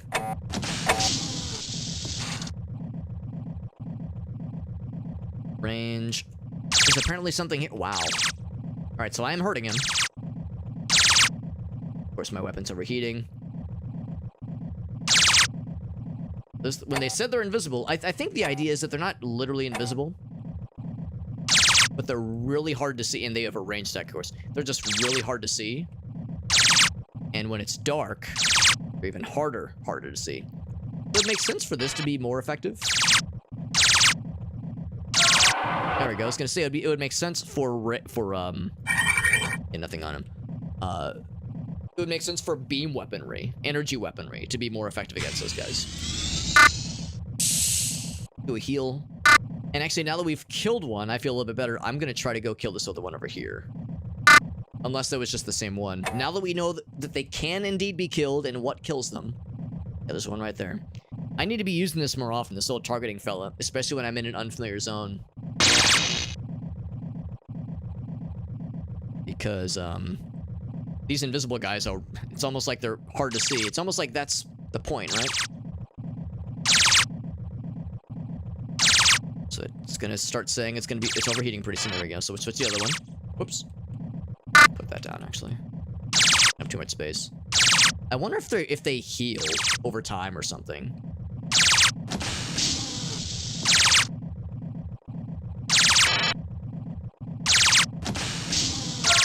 There we go. Because earlier, I mean, we were pumping bullets of various shapes and sizes into him, and I think the game normally tells you if you're doing no damage to something. It'll say, like, no damage, like no damage hit or something like that. Like, it'll say fairly obviously if you're doing nothing to something. And it wasn't saying that earlier, it was just saying hit. So I think we were doing something, but not very much, and I think it was like out healing us or something. If they have some kind of healing over time. I was hoping there would be like a switch that would turn a light on or something, but the fact that this is off makes me think we have to like enable more of this area in general. Emergency signal. I'm gonna go ahead and save again. I'm gonna continue using Super Hobbit 1, and I think we've made enough progress here that I feel no maintenance required. It says. I feel like I've made enough progress here where I think I want to stick to this at least for a little bit.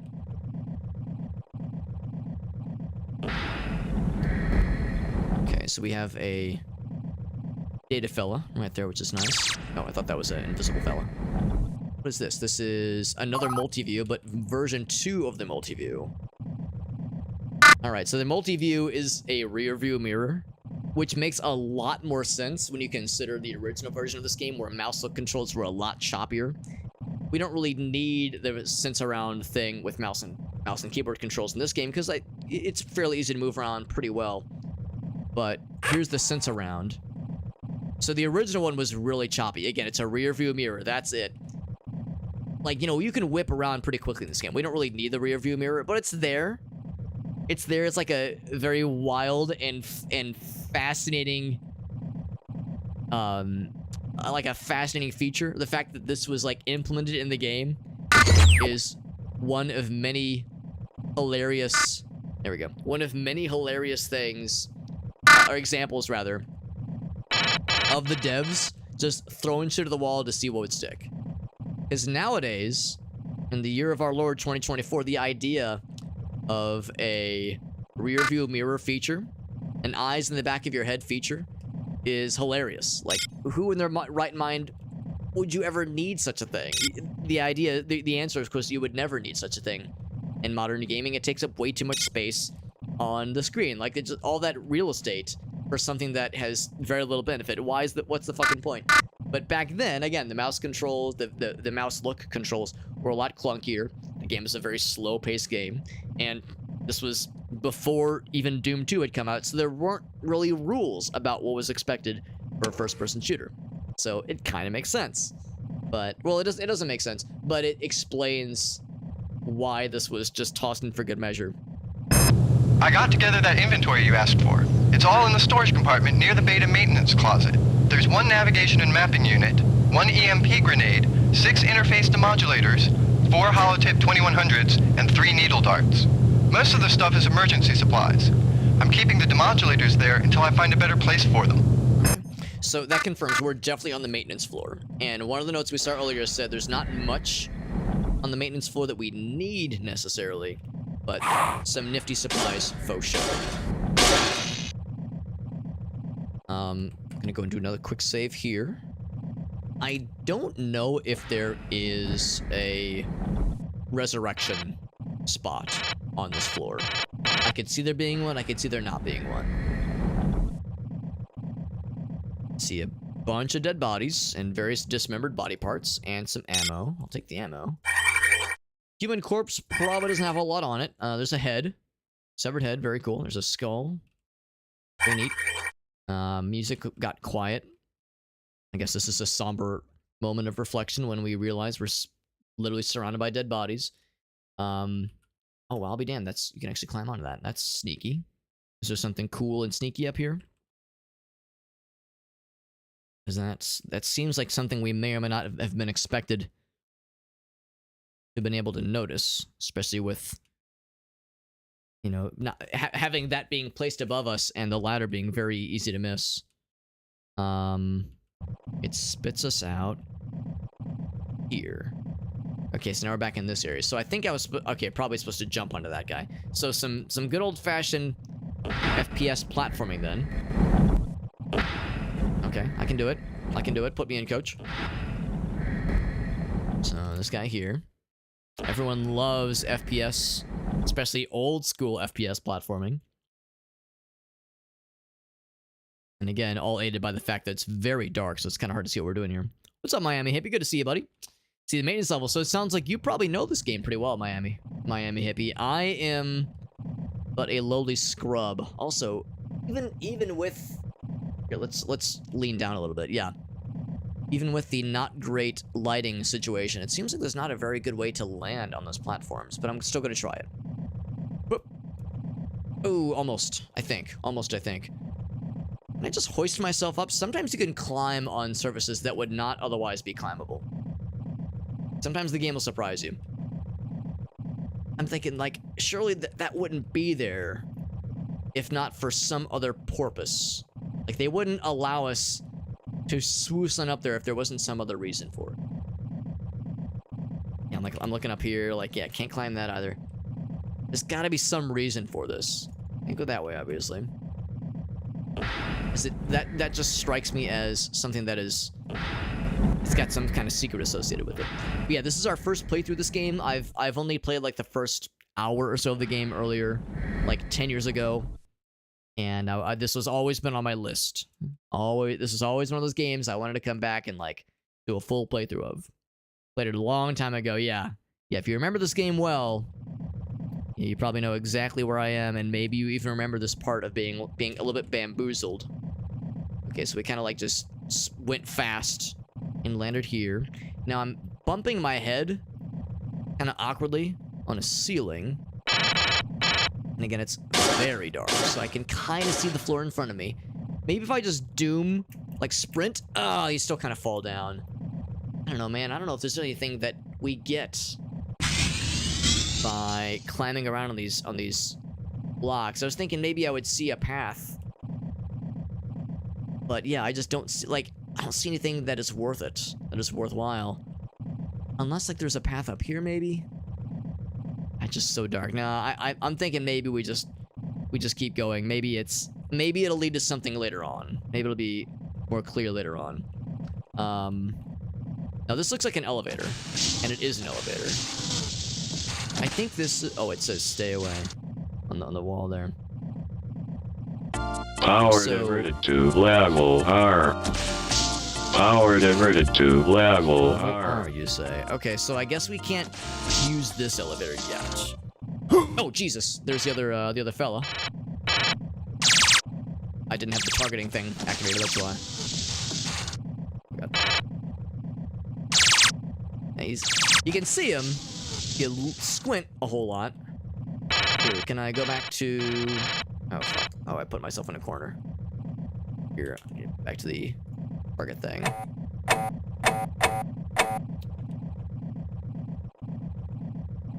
You run away?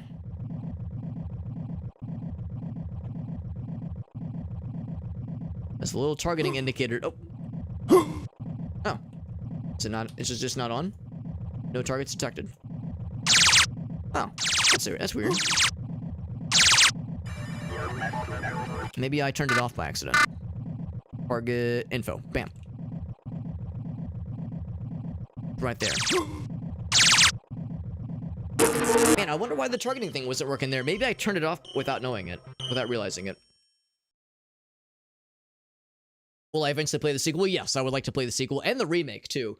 The reason I'm streaming this is because I got a review key for the remake, but I never, did a full playthrough of the first one, unfortunately. The Invisible Fellas, yeah. And there's nothing up there, Miami. Damn, that's so sneaky. Like, why give me that ability? Let's see what was going on with that target thing, the target info. Oh, okay, now it's working, yeah. For some reason it was being squirrely earlier, but maybe I didn't click it good enough. All right, so I'm gonna go ahead and put this guy up from afar.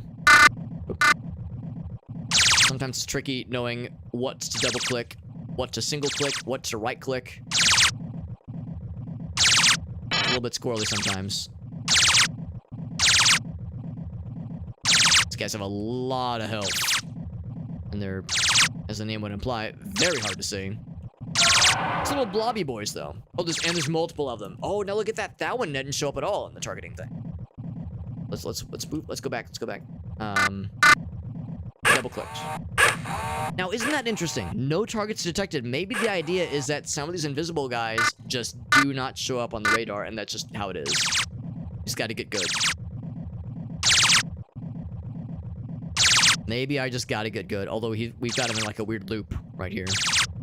Except I'm not actually hitting him. See, I'm not even sure if it was something that I was doing wrong, or yeah, if the idea is that, these invisible guys are sometimes so sneaky, they can just squeak on past you. Yeah, the game can be convoluted, which is, part of the experience. It is part of the experience. It's just, oh, there's still more. There's still more. I just got hit by something. Oh, there he is. I see him. Yeah, dealing with the clunk. Dealing with the clunkiness is just, part of how you get good. It's like I can complain about it, or I can just, get good.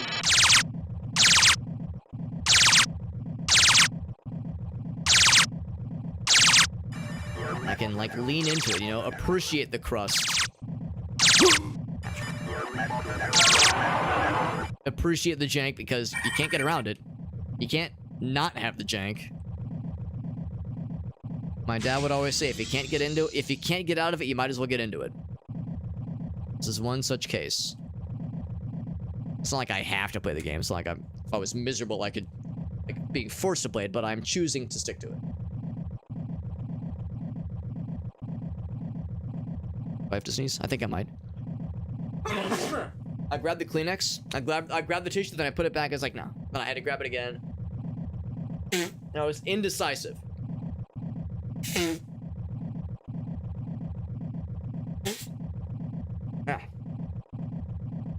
Get the rapier. I've heard it's a very good melee weapon. I have no idea where it is. But yeah, I've heard that's like the best melee weapon in the game. I'm guessing I get it later on. Oh fuck. Yeah, we came here right after exploring the research area. So we did research floor, and then it came right here, and because we got a note saying there's some nifty supplies here. but that it is not a required zone. Like, we didn't have to come here necessarily, but there's some pretty cool resources that might be worth our while. So I was like, alright, we'll come here not knowing what to expect when it comes to the bad guys. And of course, all the lights being off are not doing us any favors.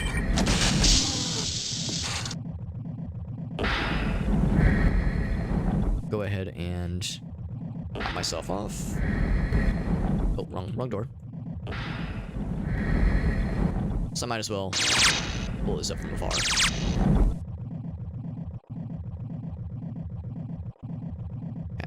Was it here? There it is. Having that here is very nice. At least I have something to kind of lean on when it comes to replenishing my supplies. My like, ammo, at least.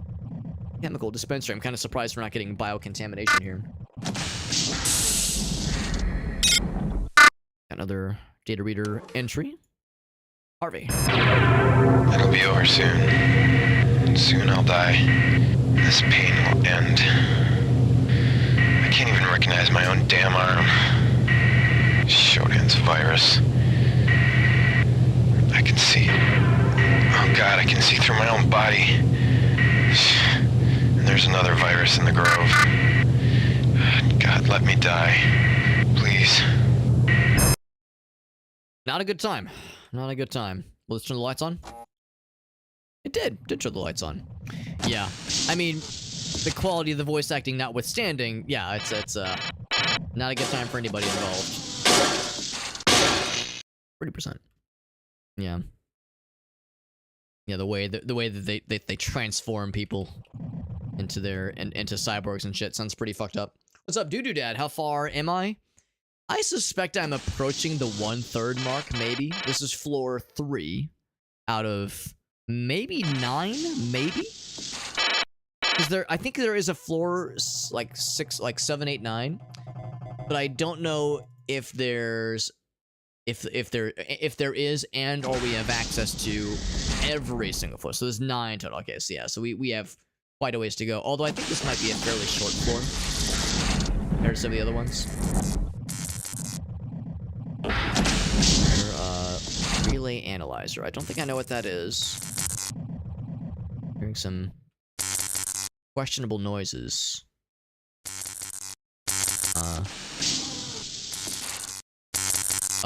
Oh, I have to crouch, I guess. Yeah. No. Go pro. Huh. Something is blocking my path. It's gonna feel really silly if there's a bad guy here and I'm just... Oh my god! Yeah, there was a bad guy there and I didn't know it and they didn't know it. Damn, that's wild. There was one there too. Surprised they weren't... it's one thing for me to not notice them because they're invisible, but I figured they would have noticed me. Man, what am I seeing? What am I not seeing, rather? And that's the whole point. Not see the invisible fellas. Wow. Oh. What? What? There's so many. Oh my fucking god.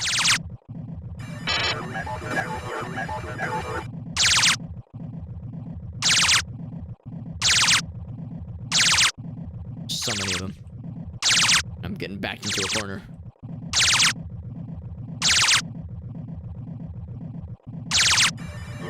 I'm just kind of chilling. He's gonna die pretty soon here. Constantly overheating. Hit.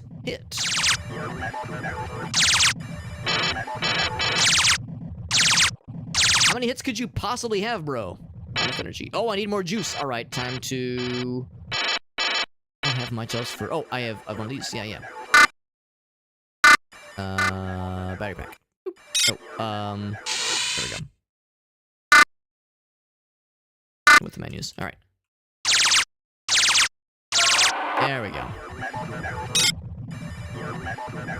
And these, of course, they never have anything on them, obviously. Oh my god, I think they're just respawning crazy fast. I think that's the issue here.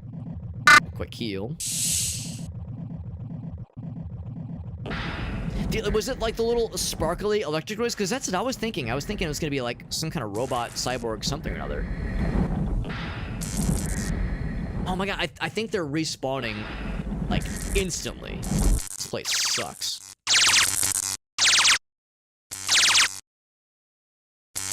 I think they've got that health fella. It's a shame that I can never get the... It's a shame that the targeted... Oh, I'm fucking dead. I'm having a really hard time getting the target info thing to work reliably, and it makes me think it's not the game's fault. I think the idea is that, like, you just can't really use them well against... Yeah, maybe I just have to constantly be clicking it, like, constantly over and over. Just keep double-clicking it. Maybe that's the idea. It's like you just gotta keep hammering it because... Oh, right. Yeah, so right here is a good example. Okay. Yeah, no targets detected. Okay, there we go. Now it shows up. So maybe you have to, like, have line of sight on him. For the target. Oh, I'm fucking dead. Jesus. Yeah. Yeah, it's like you have to... It's like a one-time scan. It's not a thing you're turning on. It's like... It's like trying to sniff for the boys that may or may not be back in town. Although I wonder if I can see through the window. Target info? No targets detected. There we go. Yeah, so you have to like kind of be quick.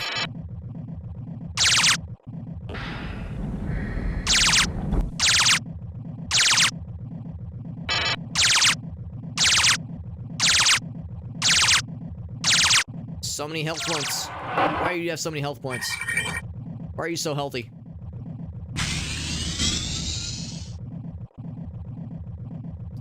Gamma maintenance. Well, let's see. I'm assuming that's where we are. Well, we're in, like, storage/maintenance. I saw... What was it back this way? There was something on one of the walls. This is beta maintenance. So I can't get into the maintenance areas yet. So I'm assuming I need to do more stuff here before we can enable the maintenance areas. That one had nothing for us. Let's go ahead and break those real quick, and then save. And then I'll go ahead and grab this, and I'm gonna go ahead and like listen to it. We don't actually have to listen to the thing. It'll be over soon. Save it. Just do that, just so it counts as being read. Alpha maintenance. Yeah. So once again, yeah, I can't go there either. It's just no maintenance required. I don't really know what to make of that, but I'm assuming it'll be more obvious as we kind of get into this. Right, so... Target info. No targets detected.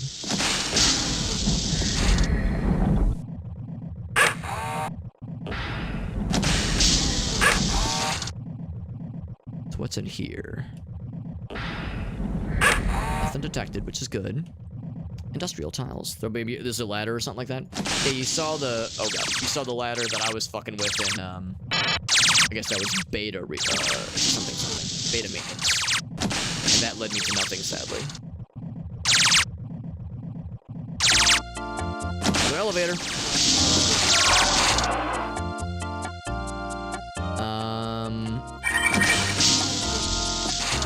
Before I commit to that... Like how that, no matter what elevator you're in, if any shape and size, you get the elevator music. Let's poke around here a little bit more. Some storage. Except all the storage is empty.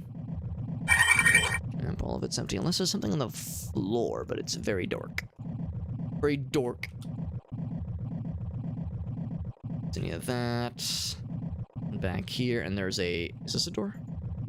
It's a blast door, and it does function. And we've seen that side, but I haven't explored it very far. Okay, so let's go up then.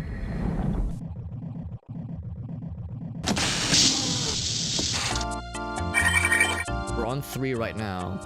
Oh, this is to get to the other floors. 3, 4, the like intermediate floors. 3, 4, and 5. So let's keep exploring this one before I like get too antsy when it comes to like checking out new stuff. Oh, fuck. Alright. Oh, I'm fucking dead. God damn it. So let's do a quick heal. And I'm actually going to go back the way I came. Oh. Over here. Oh, there's two of them. Okay. Back to target info. Oh my god, everything respawned in the whole world. Shit. Wrong menu. Work.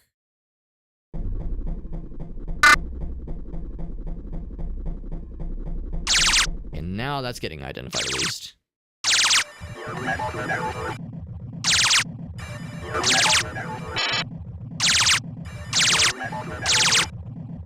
And overheating. At least they're getting stuck on each other, so it's like we get a bit of a breathing room here. Takes a long time to dissipate. So that's one. He's running away. Oh, there. Oh, he's coming flying in. Yep, there he goes.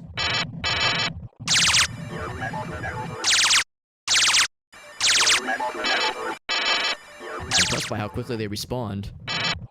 Not enough energy. We're back in this situation. Using a lot of juice. Right, he's dead. There's one. Oh, there he is. There he is.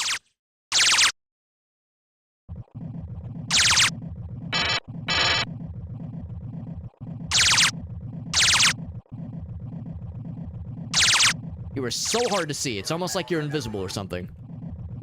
Can't heckin' imagine. Alright, so he's dead. Quick refill. Quick health. Okay. So anyway, right, we were saying... And that one's good. What's this? Okay, the relay analyzer. What is this? I don't think I have a thing for this yet. Data reader. It's been on level... Oh, no, data. Laser override. Oh, God. Damn it. Can I just hide? Can I just run away? Like, I don't have to take every fight, right? I can just run and hope that running is good enough. Magnum. That's actually pretty cool. I will take... I'll drop the stun gun. Grab that. Sounds nice. So a cool weapon. Oh god, it's so dark in here. I wish I could turn a light on or something. It's very dark. Yeah, the Magnum. Yeah, I figure the Magnum's probably pretty good. We have the standard pistol and the needle gun, obviously. I wonder if there's a shortcut for the target analyzer thing, because if there is, I would definitely want to memorize that shortcut. It's probably under neural. It is not under neural. Maybe under real space. Target maybe? F4. I just want to make sure I don't accidentally press the wrong button and do an Alt F4.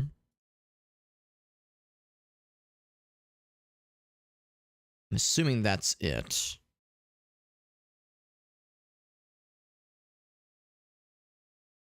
Anything else? That's cyberspace, isn't it? Toggle free look.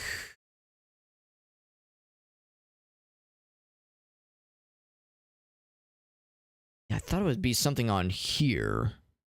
Bioware full screen sensor around lantern. Because it's not a...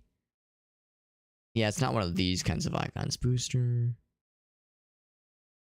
I'm hoping... Alright, so F4, let's try that. Your mental detect, yeah. Yeah, every time I hear that little moment. Alright, but that just switches to... Okay, so it doesn't actually use the target info hardware. So I guess I just have to be clicking every so often myself. Gotta return to previous floor sometime. Yeah, which makes perfect sense. It's all hovering. Because yeah, we got the isotope from the previous floor, but we obviously don't have the... I mean, we can fire the laser prematurely, but that obviously gives us a game over. So we'll have to go back there once we have the shields up. The sabotage. You know how that whole thing was going. That'll be the key.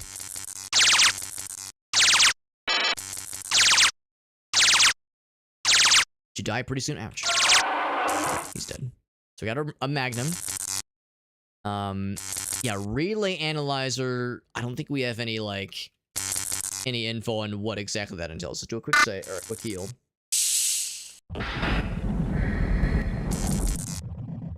Oh my fucking god, they respawn so readily. I was hoping I could just. Oh, wrong place. I'm trying to find that to get our health back, or not health, our juice back. But there's just so many of them. I think I just gotta go fast. I think I just have to like, oh, fatigue running. It's too high. I just gotta like outmaneuver them.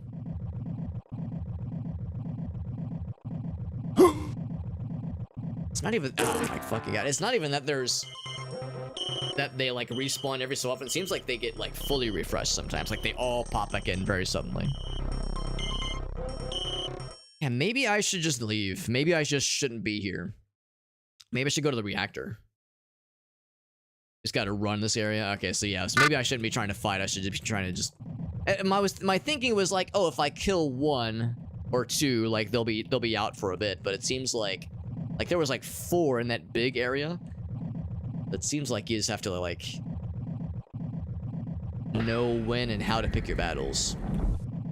I just wish the target info thing was more reliable. And I mean, maybe I shouldn't say reliable, but I was hoping it would get like, yeah, like right here. Like, where is it?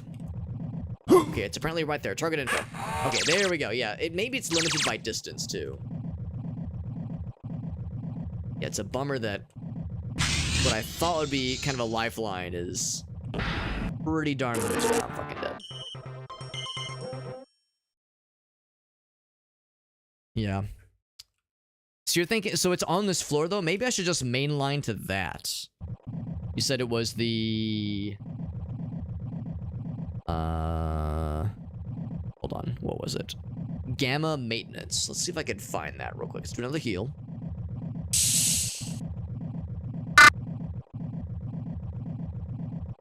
I would also like if there was a way to turn on the lights, because it is so fucking dark. So, let's see what this is. This is gamma maintenance. Alright, cool. Awfully lucky. But it still says no maintenance required, so... I wonder what I'm lacking. Get a nitro pack, which is nifty. What I'm lacking for being able to use maintenance?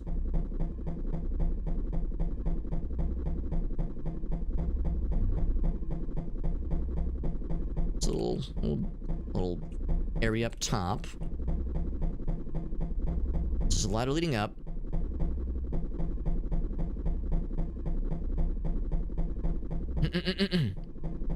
Just climb the ladder, yeah. Oh, Jesus. Okay, so something big and scary. I've fought one of these things before. He's a quick draw McGraw. Although I can kind of like edge him a little bit. There we go. We edged him. We out-edged him. Is this it? Looks like it. So I think by this point, I'm assuming. Let's see if it costs nothing to wield or if it uses energy. It wouldn't shock me if it used energy. Let's put this away. I appreciate that they couldn't call it a lightsaber. We're not gonna call this a lightsaber. We don't want to get sued. Yeah, the security bot. Yeah, the security bot was none too happy to see us. I'm just like slapping it a little bit to see if it uses energy. Like I'm wondering if it's worth trying to hang on to the pipe. But it seems like it doesn't use any juice. Oh, it does use juice. Okay. So maybe the pipe is still worth hanging on to, so I have like something. Although it seems like it's not that expensive. I could probably get rid of the stun gun, honestly. It seems like the stun gun doesn't have much use. Having 2 sparks is probably plenty. It's definitely better than the pipe, though. That's good, yeah. Yeah, I figured it was probably better. It's just a question of, is it a form and fit replacement, or is it like a, well, sometimes it still might be worth. Okay. Well, thank you for pointing this out to me. That is very helpful. Let's go ahead and save, because I've heard it's a very cool, very, very cool weapon. So target info.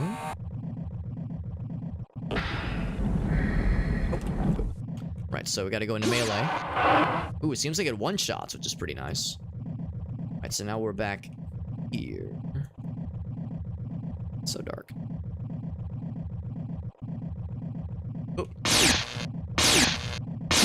There we go. I'm squinting a lot. I'm like, if you, the viewer, are having a hard time seeing it, it is very much because I'm having a hard time seeing as well. So I feel ya. Let's go up here. Bunch of batteries, which is nice. I have no reason. I have no need for them right now. And of course there is the recharge station down below. Yeah, big old upgrade. Yeah. It does, yeah, and it's not that high of an energy cost, so it's worth it, obviously. Very much a worthwhile thing to spend our juice on, for sure. This game is a bit of a labyrinth. It's not as bad as I was thinking it would be when it comes to, like, getting lost. I thought I'd be getting lost constantly this game. And it hasn't not happened, obviously. Like, you know, I get turned around all the damn time. But it's no worse than, like, Doom, or oh, we've already been here.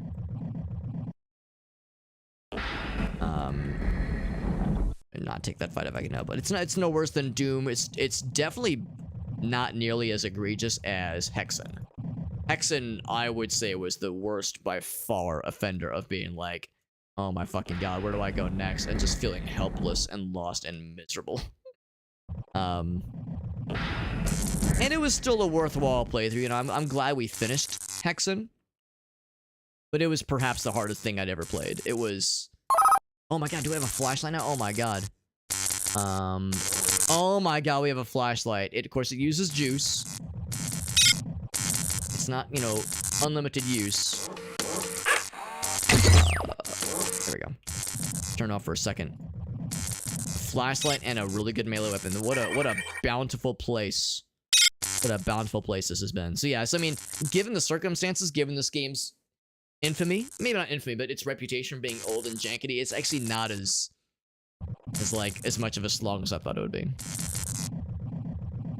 It's useless when yeah, it makes sense. It probably just doesn't even function. The 7 portals in Hexen, yeah, we beat the whole game on stream, and it was, again, it was a worthwhile playthrough. I'm glad we saw it through to the end. But yeah, it's just a very unfriendly game. Like, all the times the game kind of intentionally leads you with it strings you along. Oh, what if you go on this platform? There's a power-up right here, and you step on the platform, and the bottom opens up and kills you with no warning, and you hopefully you save, because of course there's no autosaves. It's just a mean game that does not want the player to succeed. Like, it actively works against you, and that just feels kind of scummy after a while. But there's other aspects of the game that are really cool, so, you know, it's like, it's worth playing, but I don't think I will ever play it again. Like, some old games I like going back to play, but yeah, Hexen was that's a one and done. I don't think I'll ever touch that game ever again, because it was just kind of painful, honestly. It was just, you just kind of feel uncomfortable and miserable while you're playing it. The aesthetic, though, for sure. I never did play 2. I never did play Hexen 2. At least not yet. I loved Heretic. By far the better security level. It's been remade. If anyone gets there, take repulsor lifts to the ledges and move counterclockwise around the level. The elevator to the bridge is missing, but there's a maintenance elevator inside a shaft in the center of the level. There's a force bridge leading to it, but I couldn't find it. Good luck. That's a lot to try to internalize. So, security level. Puzzle of death. So, take the repulsor lifts to the ledges and move counterclockwise around the level. On the way up, take a force bridge to the central shaft, climb inside to a maintenance elevator. Interesting. We're gonna have to make a note of that. Or I'm making a note of it, but we're gonna have to refer back to that, I think, a couple times at least. made another attempt on the bridge, but I got hit on the security level. Cyborgs hunted me down and I escaped by crawling through the security shafts, cutting myself badly. I'm going to have to wait, and then make another try. This isn't the mutagen gases. Not good. Warren Spector, that's right. Yeah, Warren Spector is the, he's kind of is an OG. And you know, I've never played through this game all the way. I've also never played through Deus Ex all the way. Similar with this game, I've like fucked around like with the first hour in that game, but I never did beat it.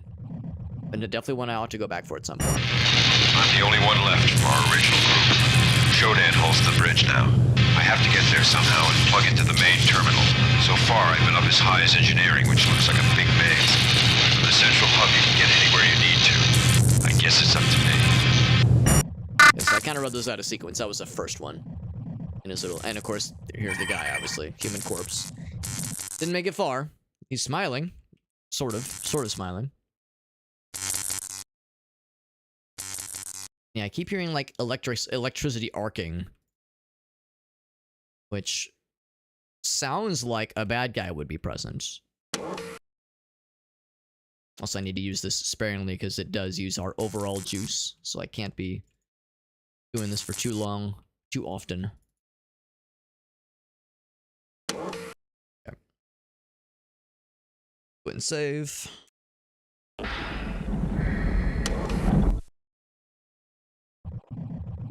Yeah, having this flashlight is such a goddamn lifeline though, holy moly. Oh, look at this. Oh, except I have to flip the switch first. Oh, is this switch? Cyborg conversion cancelled. It is. Standard station restoration procedures online. Alright, so now we have a respawn. So now I can be a little bit less concerned about playing it safe on this level. Specifically on this level. And I can allow myself to, you know, get killed, quote unquote, and I'll just respawn back here. I don't know if I need quite this many first aid kits, but I'll still grab it for now. The computer node, I broke one. If there's more, then I'll go back for them. I mean, I'm going to continue exploring anyway, but yeah, we did kill one computer node earlier. And I did write down the code. Now, of course, this is a, you know, a first playthrough. And the hope is to, you know, keep it fairly unspoiled, you know, fairly like a proper first playthrough with, you know, with not like a ton of like, you know, I want as authentic as reasonably possible. But that being said, I don't know why, but I have been informed that it is a good idea to write down those numbers. So I have been keeping track of the numbers. I think we might have already explored everything else, though. I mean, because we've been down here. We went up there. Yeah, that and nothing else. That's the elevator. Power diverted to level That R. elevator is right now unavailable to us. Yeah, all the maintenance floors are unavailable to us for whatever reason. UI still too loud? Let's turn it down more. Yeah, that is... I'm assuming it's digital FX. I'm assuming digital FX is sounds. Yeah, good to make notes, exactly, yeah. So let's turn it down more.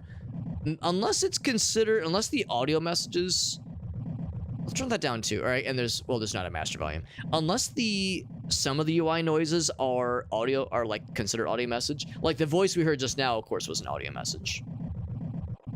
We'll turn those down too, just for good measure. Yeah, it's one of those cases where it's like, man, we keep turning it down, and I agree, it is kind of loud. It's just weird. It's weird that it's still being scrungy. Like now it feels really quiet, actually.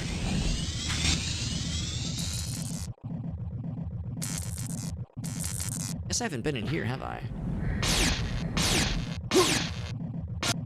Well, I killed him, but he killed me. Hop back in. And I don't need that right now. Yeah, it was a mutually assured destruction.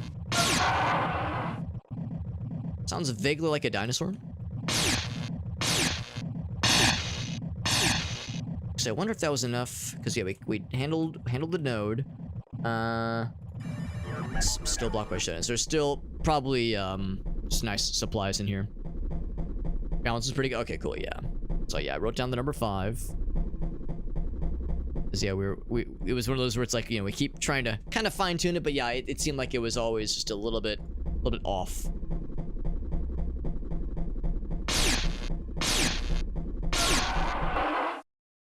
We're getting our score up, our kill count score when it comes to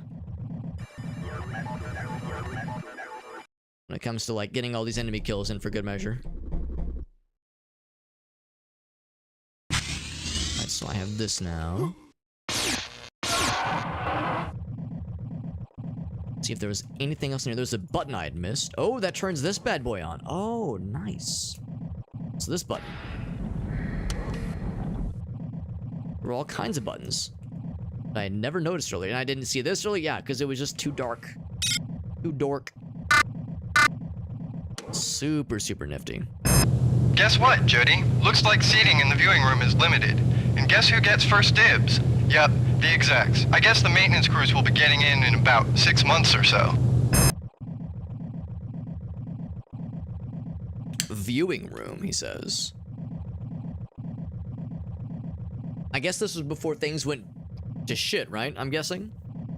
The nice new facilities. Like this sounds that sounded like too normal of a message. That sounded like somebody mildly annoyed by like the higher ups pulling some shenanigans, and not somebody being like, "Oh dear God, so much blood, we're all dead, fucking hell, this is terrifying." Like it sounded like too normal. Interface. Oh, the demodulators. Right. No room in inventory. What the hell is an interface demodulator?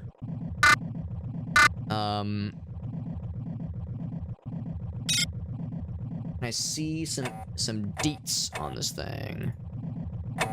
It does not specify, but maybe it'll be clear in a later date. There's a bajillion of them. Oh, F. Pay respects. Yep. Navigation and mapping unit.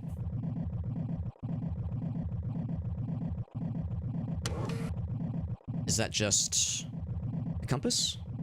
Navigation and map, or is it the map?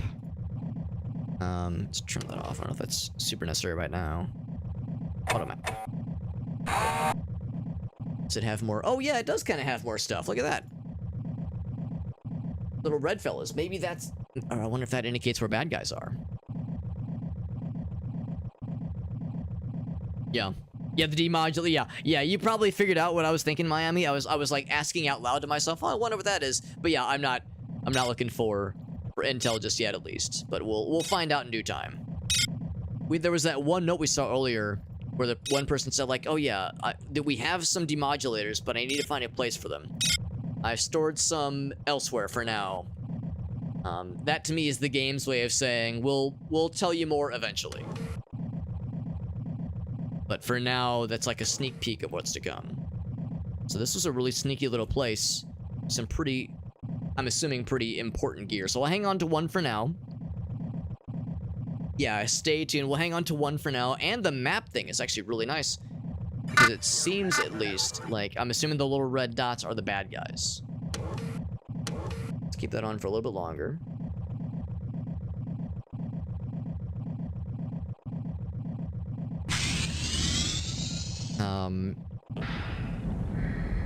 And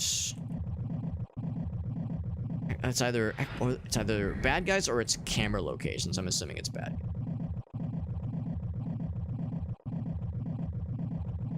See if that's true. Oh, it's cameras. Good to know. Good to know. It's not quite as nifty as I was hoping it would be, but it's still nifty.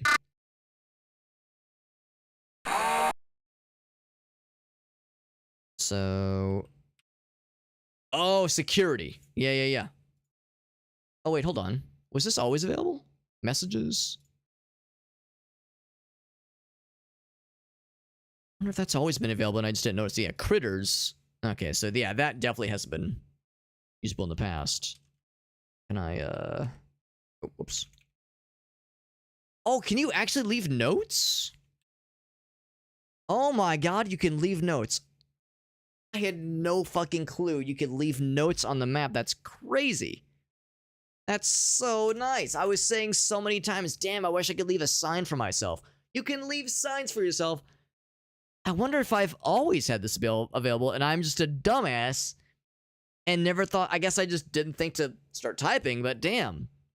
Yeah, I remember like noticing that. I just thought like, oh yeah, like sometimes you can click and it will like, all right, what I was looking for is I was looking for a way to like move the camera. I guess you have to, oh, you have to do that. I thought you could like, yeah, I was gonna say you can arrow keys it. Once you click into a square though, oh, you have to click out of it, I guess. Man, that's wild. Okay. Man, I wish I would have known this sooner. There's so many things I wanted to like make note to myself about. That's huge. What's up, shock value? Yeah. So, man, I feel a little bad. This is gonna be probably a very boring stream now, because I'm gonna like want to annotate a bunch of stuff. I'll say this is alpha maintenance. I'm gonna go note happy. Can I remove? I don't want a note there, but I've made it. Enter. No. Crap. Maybe the answer is you don't. Like that was like I clicked something and I want it gone. Double click, right click, delete, backspace. Okay, well that's a blank note is just there, I suppose. So anyway, so yeah, what I want is a note here that says, oh, how do I start? Enter. There we go. No message selected. Wait, hold on. How do I leave notes? I thought I figured it out. You double click, right? Or do you just start typing? Oh, you just start typing. Okay. You just start typing. So, alpha maintenance. Let's say mate. Wish I could delete notes, but I guess once you've made one, it just kind of sticks. All right, so that's alpha maintenance. Can't escape to say. Oh, whoa, it stays on the map? Man, oh man, this shit is fucking nutty. And if I turn that, okay, so it doesn't seem to affect that. That's wild. That is truly wild. This is so exciting and so fucking wild and so mesmerizing and brain embiggening. My bladder can hardly handle it, so I gotta take a quick pee break. We found the chemical dispensary, by the way. I gotta take a quick pee break while my brain and also my bladder try to cram all this information in. It's clunky, obviously. The system is a little bit clunky. You know, you're seeing me kind of struggle with it a little bit. But just the fact that this is in the game is pretty remarkable. It's pretty remarkable and is a testament to just how ahead of its time and sophisticated this game is. Again, this game came out on the heels of Doom 1, and it does all these. It doesn't do it, like, painlessly, but the fact that it does so much is fucking wild to me. And it blows my brain right out my ass. Yeah, anyway, so yeah, we'll play more of it soon. We got Trance in the house. What's up, Trance?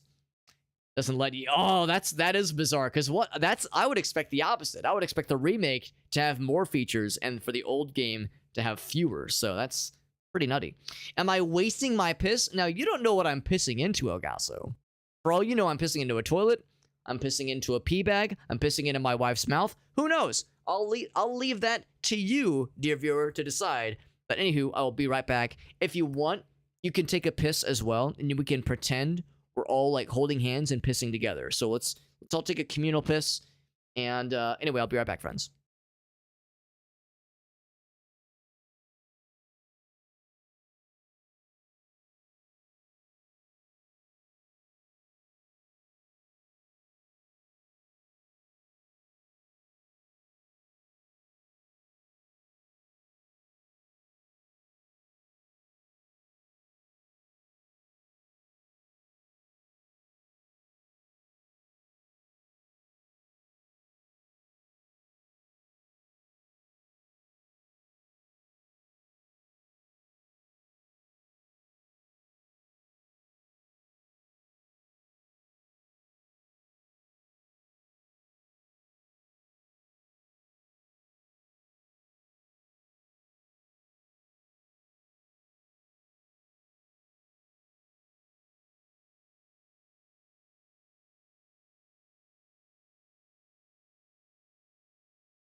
Yeah, I don't mean to alarm you.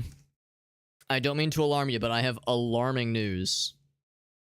So if you are wearing your do not want to be alarmed pants, I would request that you take off your do not wish to be alarmed pants and put on your I'm ready to be alarmed, thank you pants.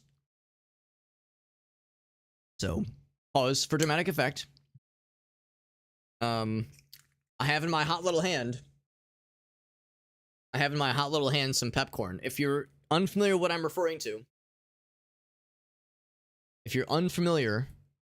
referring to, I will just tell you that Gracie and I are rewind the clock a little bit. So I'm a fan of weird, absurdist, stupid, dumb, idiot humor. As a stupid, dumb, a proud card-carrying stupid, dumb idiot myself, I'm a fan of this kind of thing. And there's a number of stupid, dumb, idiot people on the internet that are very funny. Stupid, dumb idiots. Brian David Gilbert is one such stupid, dumb idiot. He's actually not stupid. He's clearly an extremely intelligent person. But his absurdist level of comedy is like, I love that shit. And I've slowly, over the past couple months, been introducing Gracie to more and more of it. And we stumbled upon this hot little video. I'm not going to watch the whole thing, just because I want to get back to the games. But I stumbled upon this hot little video. Not this sad advertisement right here. This hot little video right here. Good evening, and welcome to my kitchen. Let me do that one more time. Good evening, and welcome to my house, and to my home, and to my kitchen. Let's do it again.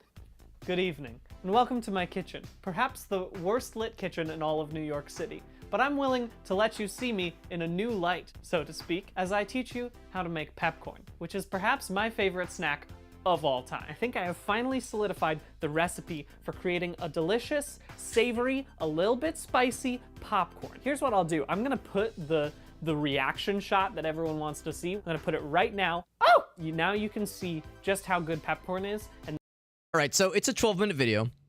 I'll spare you the full deets. But here's the link for anybody curious. Hold on. Yeah, I always like this. Like, what does the community think is the best part? I want to see the part where we get the live reaction. Because we got the little, oh, I want like the full O, though. Yeah, most replayed, red pepper, yeah, adding the oil. 7 bowls of this, I'm gonna probably eat. You might notice that some of the Laogan Ma and the powder might have stuck to the bottom. You want to go ahead and scrape that out. Then you've just made your pepcorn, and all you gotta do is eat it. Oh! Oh! Oh, it's so good. It's got that savoriness and that hot spice cuts through it at the top. I don't know what I'm saying. I've never had to review food before. So anyway, I showed it to Gracie, and she was like, we gotta make this. We bought some popcorn, some like popping kernels. We bought, we already had cooking oil. We bought Laogan Ma. We bought some chili powder, the whole 9 yards. And we made it for the first time last night, and it was fun. But Gracie was a little bit nervous about the Laogan Ma because she'd never cooked with it before. She's like, I'm not sure how spicy it is. So, So we used like a fourth of the recommended Laogan Ma. And what the pepcorn that came from yesterday's batch was very enjoyable, but the spice was like, it was like a baby kick. Not kicking a baby kicking you. It's like a very small amount of spice. And I was like, next time we make this, let's do the real stuff. Let's do the real stuff. And Grace gets home from her rollerblading event earlier this evening, and she was like, I want to make some now. And I was like, oh, hell yeah, let's go ahead and make some. But of course, I've been streaming, so she went ahead and just kind of did it solo. It's like, I left some in a bag for you, Alex. So I'm not going to eat all of this right now, but I just want to get a quick little taste reaction. Oh, it's just like in the video. Yeah, it's got a very nice kick now. Very, very pleasant. Yeah, it's good. It's very good. It's like you said, it's nice. The spicy kick is nice. Not overly salty. But yeah, this is dangerous. But very good. Get back to the games. But just want to give a live pepcorn review with the full spice level. With the Laogan Ma included. The good stuff. The good stuff. Dad says, ping directly on my own face. Plus, letting the salt crystals soak into my skin for my nightly pee mask. What a smart What a smart and well-hinged, not unhinged, well-hinged message, chat message. And I'm definitely not saving that for posterity. I would never save that quote forever. For me to look back on and fap to inappropriately. I would never dream of doing such a thing. Put this away. Put this away because I can't be trusted. Keep this away from me because I will continue to attack it. Like a fucking fiend. An absolute fiend. The collab song with Tom Cardy. Oh man, I think I know the one you're referring to. And yes, there are times where he's got a pretty dope ass beard. I remember Arctic saying that he thought that Brian David Gilbert's beard was reminiscent of mine, or rather that my beard was reminiscent of his, which was a very flattering thing to say because 3DG's a handsome fella, and he's got that flowing mane. Oh my god, I would just die for hair like that. Are you kidding me? Dude's a fucking handsome glass of water. Good lord. This is, I've got to pre-fill my diaper. That's what I like to hear, Doo-Doo Dad. Doo-Doo Dad comes prepared, baby. Comes prepared. Dr. Fubs. I don't know Dr. Fubs, actually. Trying to wrangle unhinged AD&D, you're not wrong. Alex, you're advocating for pants. I'm just saying if you were wearing, like, responsible pants, at least switch them out for, like the funny pants. I mean, ideally, there'd be no pants at all. Ideally, if you're watching the stream, if I do my job right, you're butt-ass naked right now. You know, you're a streamer, you're a real streamer who is doing their job if your audience is incapable of watching your streams unless they are completely butt-ass naked. Then and only then will my job as a streamer be complete. But until then, I advocate for, you know, fewer pants because fewer pants means you're more comfortable. You know, less things to weigh you down. Then don't tell... Let's watch it then. Let's watch it. Yeah. Don't tell your... Yeah, that's a classic. That is an absolute classic. And the beard especially. I wish I had the flowing mane. I wish I had that flowing mane. But, yeah, when he's got the beard, it feels awfully self-serving to say that he looks like me. It's more that I look like him. Augusta says, I got you, Alex. Shopping for a used car involves a lot of Oh boy, numbers. shopping for a used car. Here are the ones that matter to Echo Park. Here we go, baby. Napoleon Dynamite, gotcha.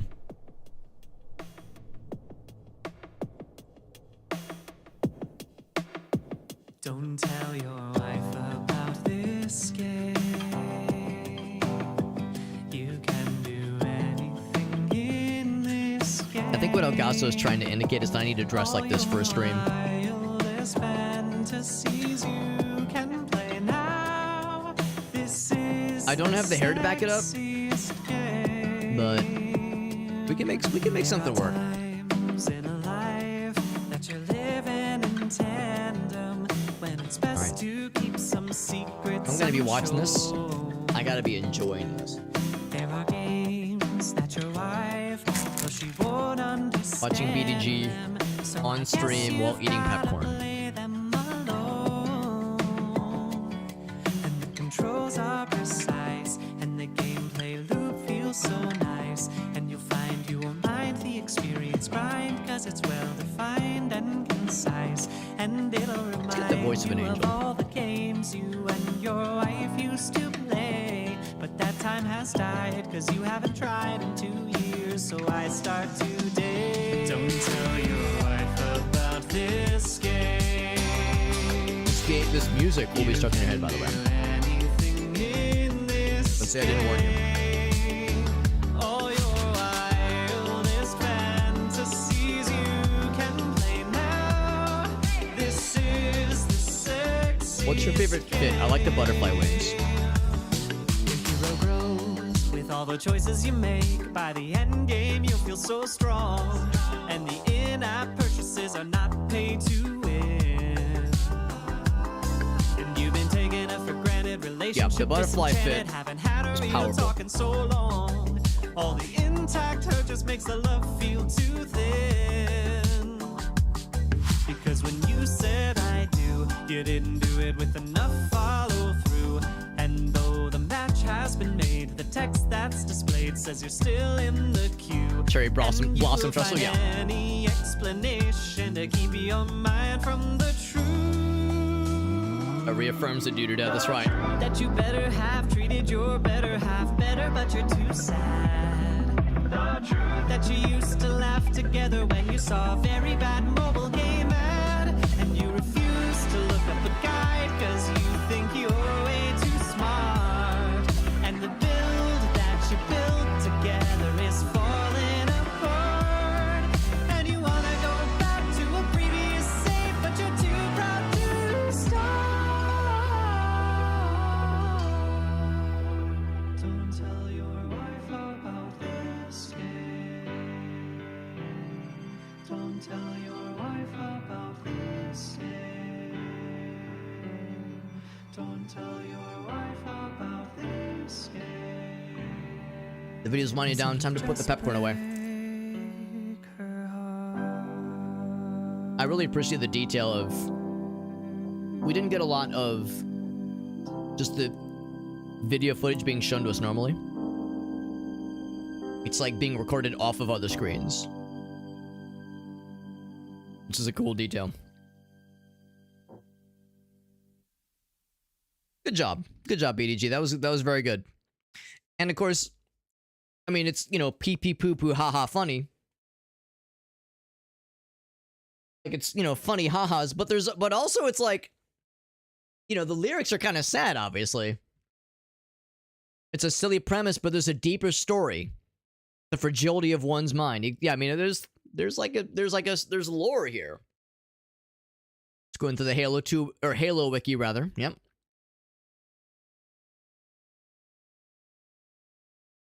Yeah, it's like the whole notion of like being, yeah, in like a struggling relationship and like tuning in for a funny video and you're being roasted alive by this beautiful man you've never met.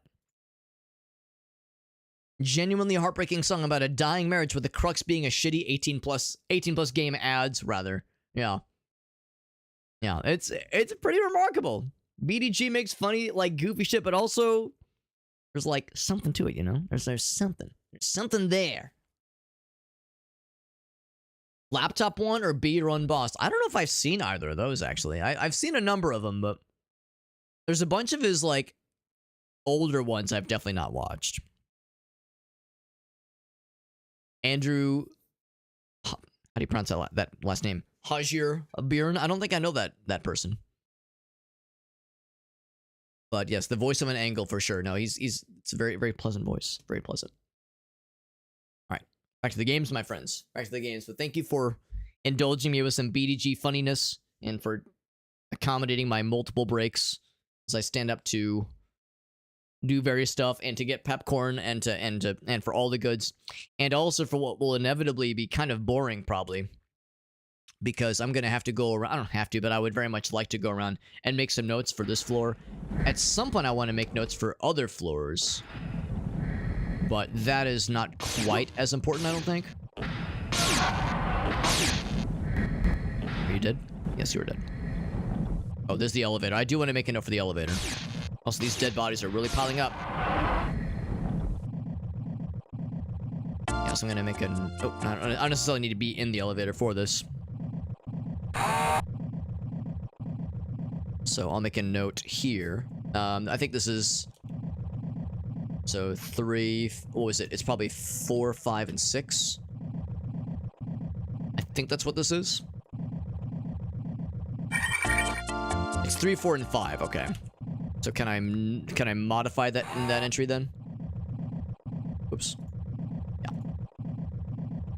So 3, 4, and 5. Cool. Excuse me. We've probably watched. Oh, okay. Maybe I'd recognize if I saw it then. It's pretty weird. I'm shocked. I'm shocked that it's particularly strange.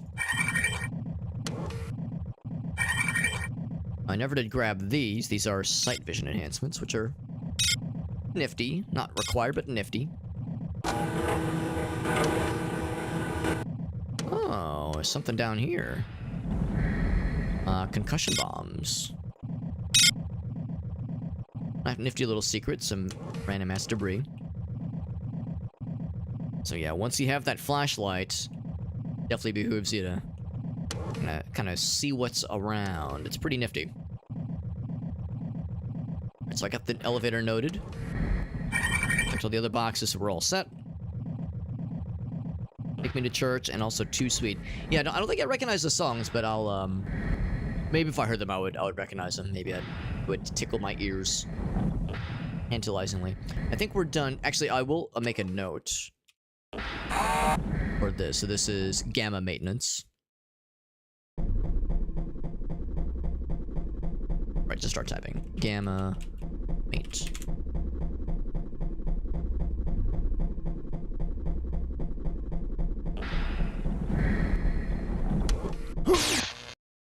And I died, but like I said, we got the respawn station, so I'm not worried about it. And we respawn with quite a lot of health, which is really nifty. Do I want to make note? You know what? Yeah, I'll make that on the. I'll note that on the map as well. This is respawn point.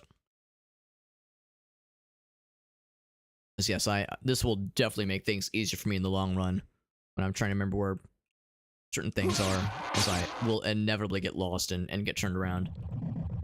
We already went up that way, and that leads to nothing.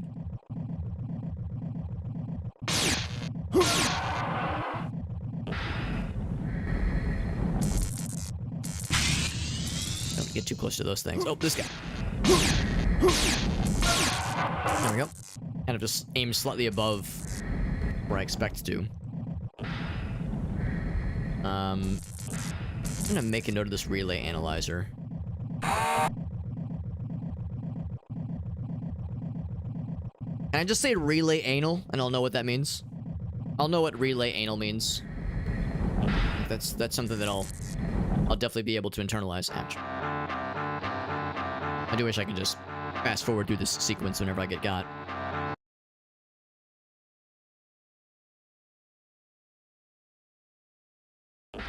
Remember when I said that you, dear viewer, were gonna have that song stuck in your head? You don't tell your wife about this game song? When I said you, what I meant was myself. What I meant was that I will have the song stuck in my head. It is currently stuck in my head. This is a fate that I knew was likely.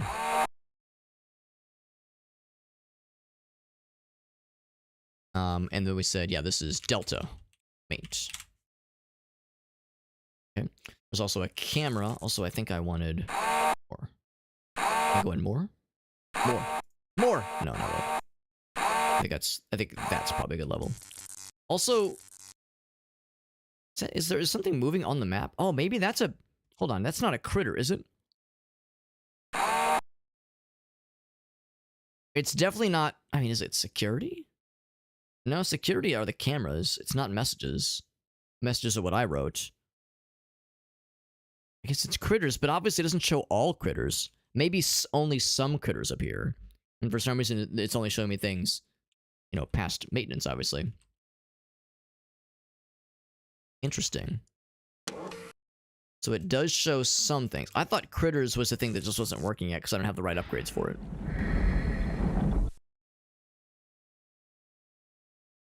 I wonder what is... Because that's not a critter, obviously. According to the map, because, yeah, nothing's showing up right now. I'll go ahead and make a note for this. Energy thingy. Something else that I will want to know about later. I'm gonna note the other elevator. Wait, well, I know the relay anal.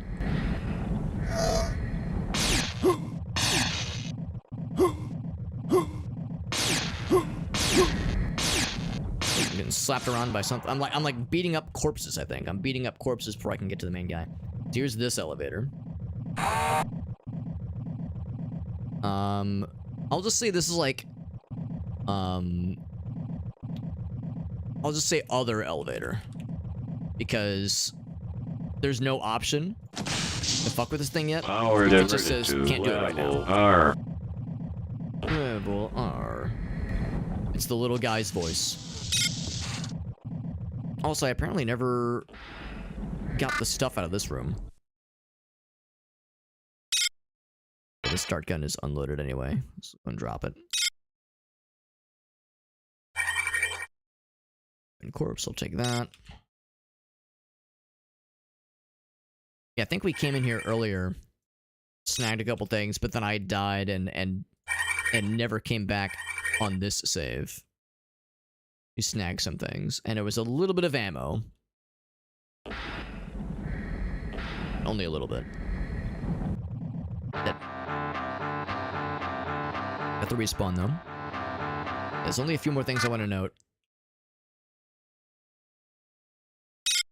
There's not a room for that, that's fine. There's a camera on the other side of this wall.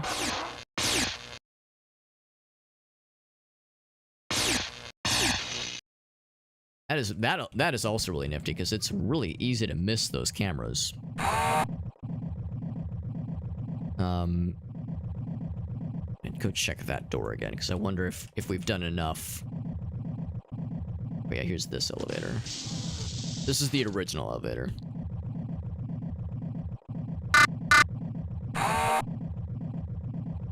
So I'll say this is... I'll call this main elevator.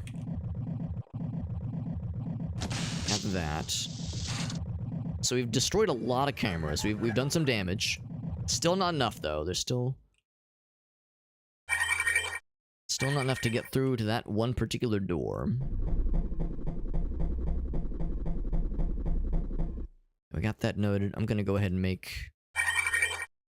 Yeah, we did. Yeah, we solved that in order to get through to this area in the first place.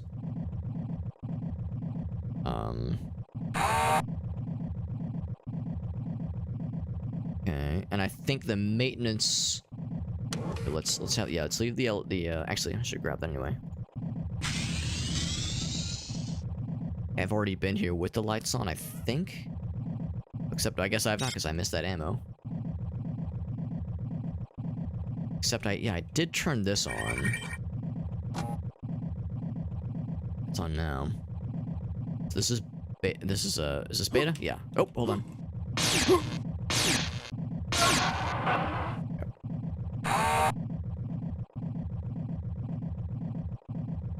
Okay.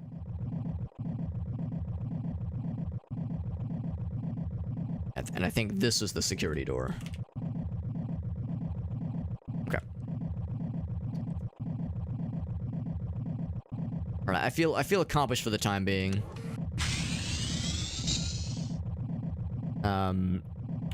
I'm curious. So yeah, there was the reactor area from this elevator. We have R, which I presume means reactor. I'm kind of curious, though, about going just on to floor 4 from here. Let's see if that's even an option right now. Because to me, that would make a lot more sense. The reactor sounds like something that would be much, much later in the game. Can I close this door? There we go. This is the freight elevator, okay. Let's go ahead and save before I get myself in over my head here. Oh, winged boys. Oh boy.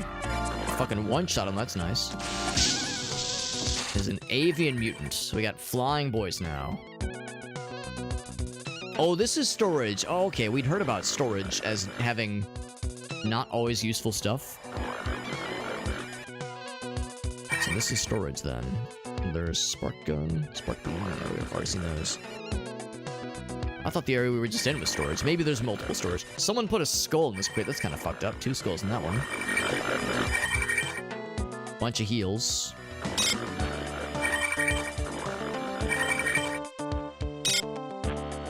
Bunch of heals and more skulls. So that makes plenty of sense. So lots of ammo and storage. I have a feeling then the next couple floors are going to be storage. That one.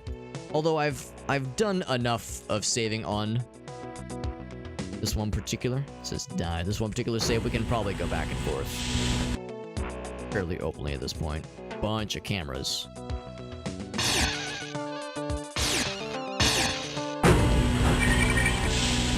Some wrappers. Cool. What you got? No items.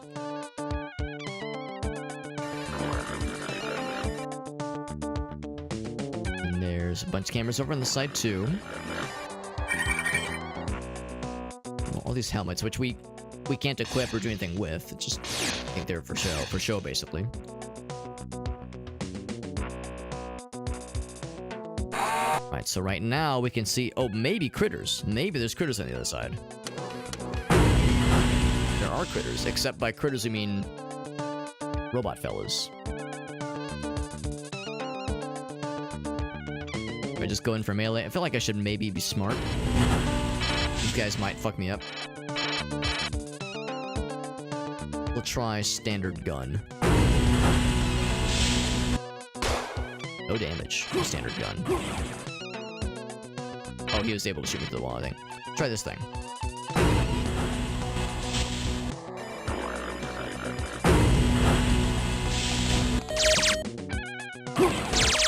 Yeah, it's like I have to kind of blind fire here. Yeah. Let's try. We'll try this fella here.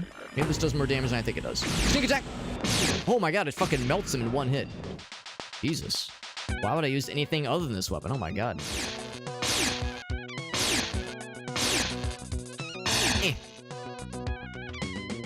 The fact that this does like a bajillion more damage than the spark gun, a fully charged spark gun. And of course the pistol does nothing to them. Literally tells us no damage. That's pretty impressive. And of course we're finding a bunch of other kinds of ammo for other guns that we haven't found yet. Although we did get the... Oh, did I not save the Magnum? Oh, I didn't save the Magnum then. We have the pistol. Oh, I should go back for that Magnum maybe. I know exactly where it is too. Well, well, let's see how far we can go for the time being. I feel like kind of doubling back and forth constantly is kind of silly. I thought we had that with us. Because I wanted to see how much ammo before we had, but that was probably a previous save. Where I thought I'd grabbed it. Or we'll find another one here, for that matter. It's very well possible. And true to its nature, being a storage area, we're seeing some stuff that is being stored. Sabo here. Listen, Mac, I've got a plague loose on the exec level. Got an idea, but I need an enviro suit to pull it off. What's the code for your storage cell you keep your suit in? I only remember it ends with 8. I'm gonna make a note for that. So I'll say floor... Oh, hold on. I need to make a note. That was floor 3, had code 5. Floor 4, I'll say... Enviro suit code ends in 8. Ends in an 8. Okay. I'm saving notes for myself because I know we'll need them. No, we will need them. Man, what a fun part of the soundtrack we're listening to. With the little, like, weird little bleeps and bloops. It's odd. A wrapper and flechette. I like the sounds of that. Alright, so... Mag pulse is pretty sweet. Dart gun, pistol. I think we can probably drop the pipe. As much as I like the idea of something that takes no energy at all to use. Flechette sounds really cool. And if I had to guess, we have Hornet. We have Splinter. Wow, 60 bullets. Holy cannoli. I don't remember how you look at how much ammo. Here we go. We have 8 clips, I think, of like whatever the standard ammo is. Oh, here we go. 6 Magnum, 2 assault rifle. We have a lot of pistol ammo. Holy crap, we have a lot of pistol ammo. And darts for that matter, too. So yeah, this thing is for, you know, when shit gets weird, when shit gets real. If we see something really scary from a distance, we whip this thing out. Or the Magnum if we had it. But yeah, this thing seems totally badass. But honestly, the Laser Rapier has been doing great. Just cuts the fuck out of things. No cameras in here. Can't do it. Gotta do other stuff. Get past Shodan. Oh, this might be one or two such big scary boys. I'm gonna save. And then I'm gonna fling myself at them with the laser rapier and hope for the best. Fuck you. Killed him in one hit, but now I'm dead. Yeah, so if I'm flinging myself willy-nilly, I'll have to be smarter about it. The store's locked, okay. So storage 7 has some fucked up stuff. I'm gonna make a note for that. Make sure I'm facing the right wall here.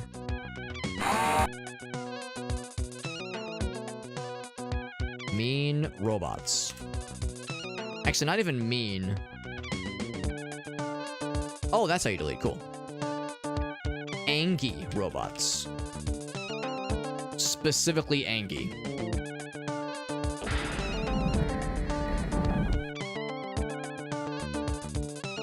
I'm gonna a quick save to indicate that we've made a note on the map there. That might be the respawner.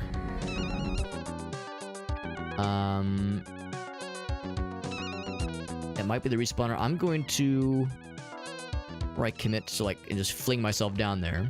We have a dark hallway. Is that a floaty boy? That is a floaty boy.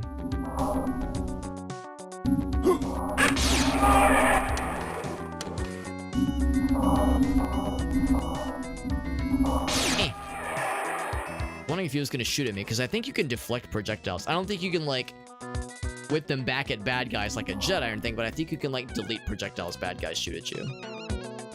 I just don't know if you can do it with melee. But I've accidentally done it with shooting. With which projectiles it is. I'm able to climb this. There we go.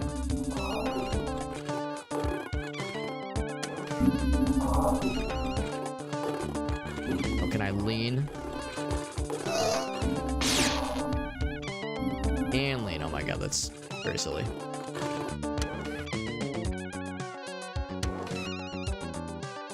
Stand back up. Oh, wrong button.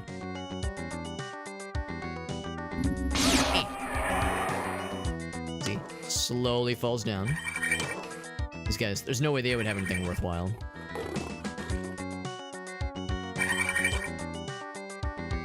MP grenade, which might actually be nifty for that that scary room with all the big robot fellas. That. Actually, oh right, yeah, never mind. Not all critters show up on the on the radar. The critters are probably like big robots. That's probably what shows up on the map. Things that have like some kind of radio signal or electronic signal of some variety that's like being picked up. Is there anything else? I'm gonna jump up real quick. There we go, and then crouch. Oh shit! A little bit clunky. There we go. Then crouch down. Cool. So now that we're here, anything up there? I don't think so. I think the whole point of this area is to pick up some random, maybe not random, but a couple of miscellaneous drops.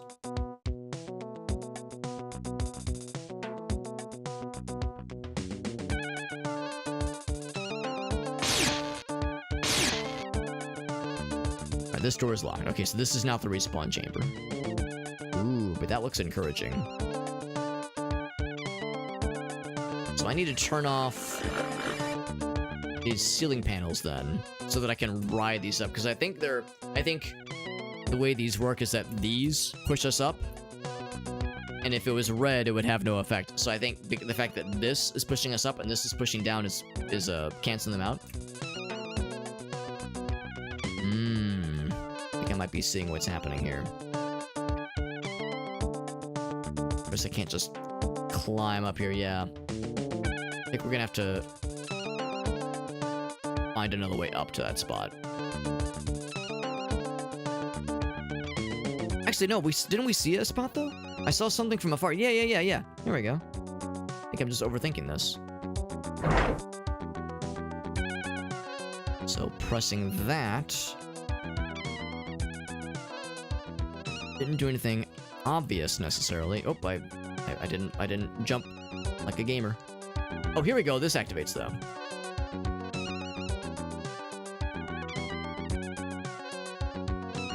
Alright, so that activates this guy. Big brain? Well, I don't know about big brain, but some kind of brain. And this obviously raises up. Are there any other switches?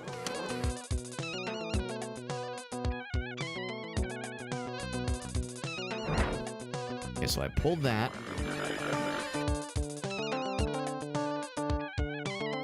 Oh, so now... Oh, I'm just toggling other gates. Interesting, okay. Well, hold on. Before I drop down. I think I see what's happened here. I think... Well, actually... Okay, yeah, so there is kind of a broken... Maybe not a broken bridge, but... There's not an easy way to get back after I've dropped down. But now that I've made it this far, what do we get for our efforts? Camera to kill. That's really cool. I like killing cameras. And... Pulse cart. It's another kind of ammo, I'm pretty sure. Oh, mag pulse. Yeah. Okay, now we've seen that kind of ammo. It was average size brain. I'll take it. Cadmium battery. That sounds, I'm assuming, better than standard battery. So I'll take that. Do I need 4? Do I need 5 first aid kits? I think I'm gonna stick with what we have. I don't think we need 5 first aid. I think 4 is plenty. The store is locked. Okay. Oh, wait. This brings us back here. Okay, so that's nice. Let's go ahead and save.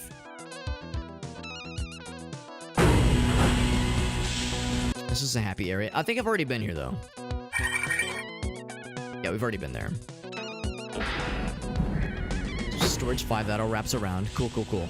So 7 has scary things in it for surezies. We have EMPs, but honestly, to be able to use an EMP, we'd have to get pretty close. So I'm a little bit hesitant to go, like, crazy on the EMPs just yet. It'd be nice if there was another way we could kind of sneak in.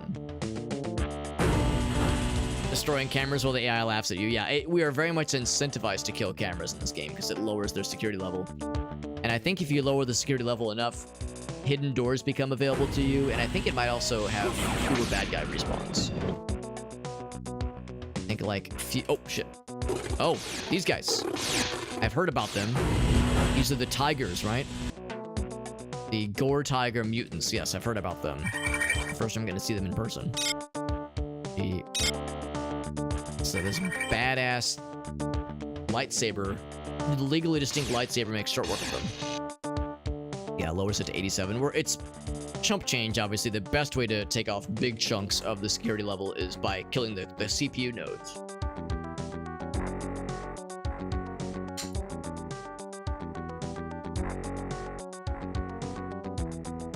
Heavy slug. I like the sound of that. There's spark beam, which we've seen plenty of. I'll be leaning more often around these.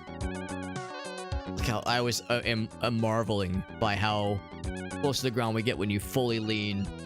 Michael Jackson in the Smooth Criminal music video ain't got nothing on this level of lean we'd be sipping on right now.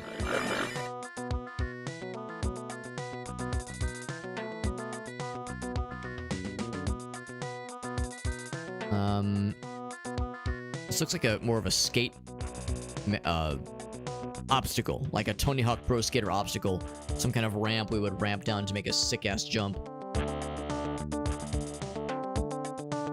Some crates.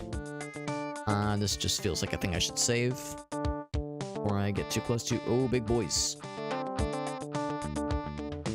So we've got some pretty badass hardware now. So, I mean, I could just fling myself at them and hope for the best. Or... could try to be gamers and hit them from the distance. Yellow box. You think I have to pick up that yellow box and place it on something like a real portal tester person? Also, live landmine. Ooh, don't like that. Oh wow, yeah, I probably wouldn't want to go down that way because that would slope me right into landmine mode. Landmine land. Lean the old way, or even more ridiculous lean. So yeah, so here's how, it's like if you hold it all the way down, we lean so far. Look how close to the floor we are. Like that's unless you mean like crouch and then lean. So let's crouch and then lean. Can I? There we go. Although going prone and lean isn't nearly as pronounced, unfortunately. What about the little fella on the top? Yeah. So that is the standard way to cause yourself to crouch. Yeah, it's pretty bizarre how much we're able to move and kind of slurp around while technically occupying the same square. It's pretty goofy. Pretty remarkable. Alright, so there's some landmines. I wonder if I can blow them up. Or if I just jump over them. Probably just jump, right? Hup!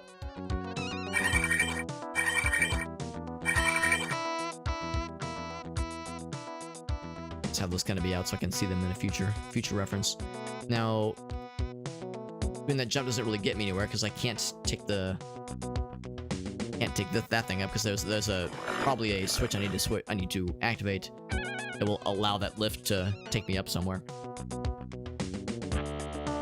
In the meantime, you know, maybe there's more to this actually.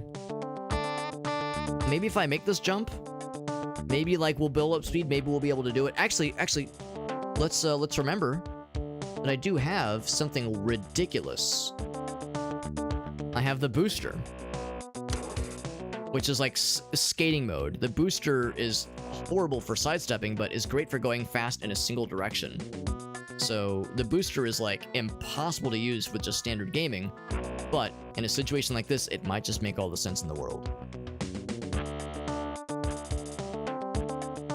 Woo! There we go. So, I got an achievement. Nice. Oh, I'm dead. What the fuck? Nice jump, you fucking loser. Now you're dead. Fuck you. God damn it, Shodan. Alright, I don't even know what got me, but something got me and they were not nice about it. You can just shake the mouse. Kinda. It's a little weird. It kind of locks you in when you initiate a left click. Kind of locks you in a little bit, so like I can't bring it back up. There's kind of like an invisible wall here. But you can definitely like shake it back and forth. Oh right, yeah. There's the aiming. Oh god, it's so weird. Yeah, so this is like, I think how the old controls kind of worked. Like it was real scrungy. I think you could turn left and right very slowly, kind of like tank controls. So you can kind of like do this, kind of sway back and forth at least. But yeah, once you go past a certain point, it kind of locks you in place, which is a little bit silly. All right, here we go.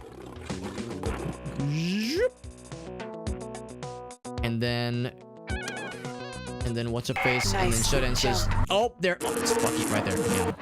Nice jump, you nerd!" And then she fucking taunts us by spawning in a friend. Do a med kit.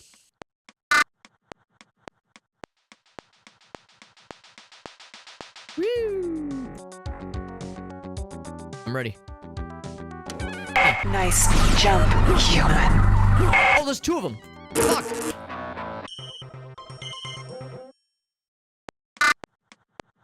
Two of them getting my ass. Goddamn.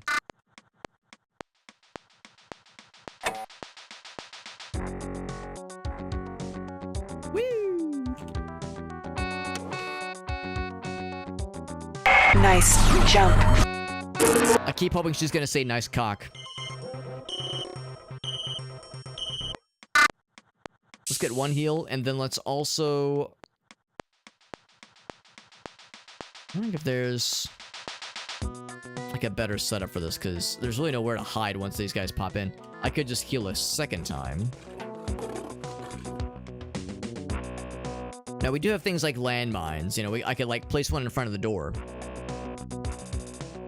that I know they'll be emerging from. Yeah, nice jump. I keep hoping she's gonna say nice cock.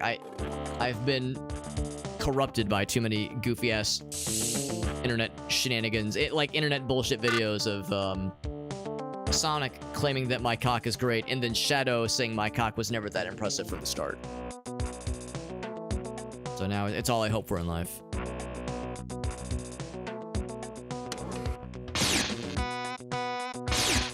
Nice jump, human. Nice cock, human. Is what I keep hoping she's going to say, but she keeps disappointing me. Now, of course, I was about to ask, how does she know I have a nice cock and or did a cool jump? And it's because these fucking cameras, man.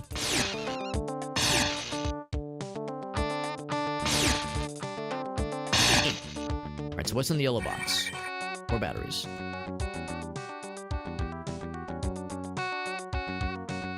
And also, she looks mad. Wii bowling one? Nice cock. That is a good one. I showed that to Gracie not too long ago, and she, for a moment, was like, that's not in the game, is it? Because the video does a very good job of disguising it and dressing it up to make it seem normal.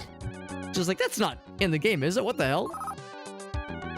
At Target Identifier version 2, which I now wonder then if it's going to be a little bit easier to use and a little bit more reliable, because previously it was very scrungy. Getting it to work seemed a little bit tricky.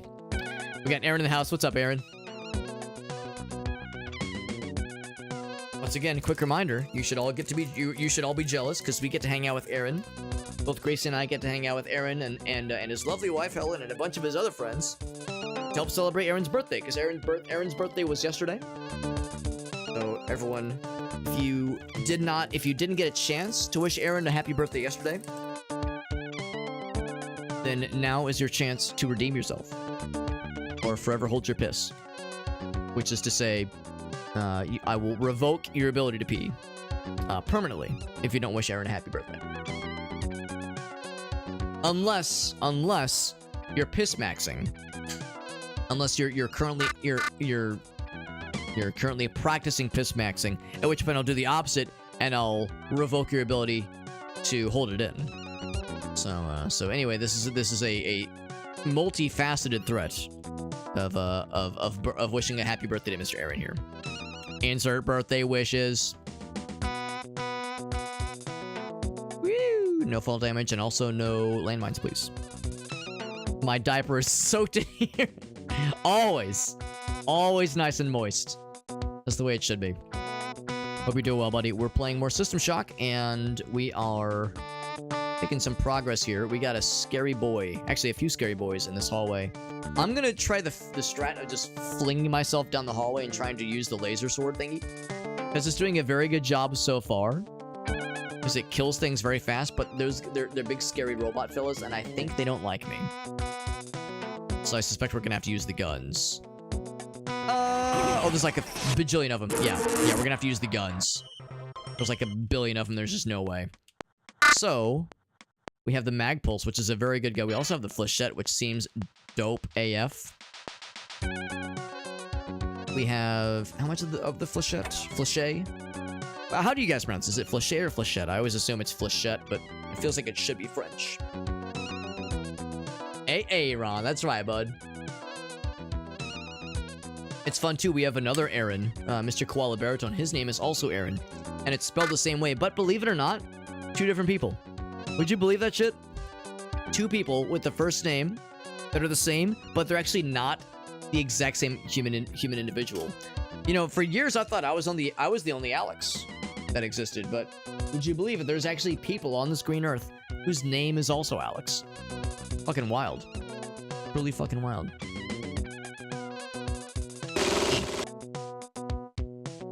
Let's what's a 3-round burst?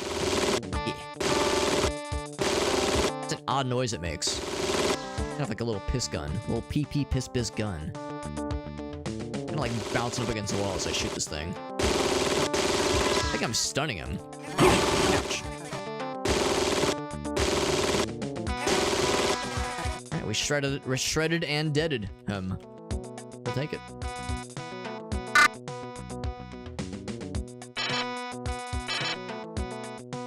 Unload and reload.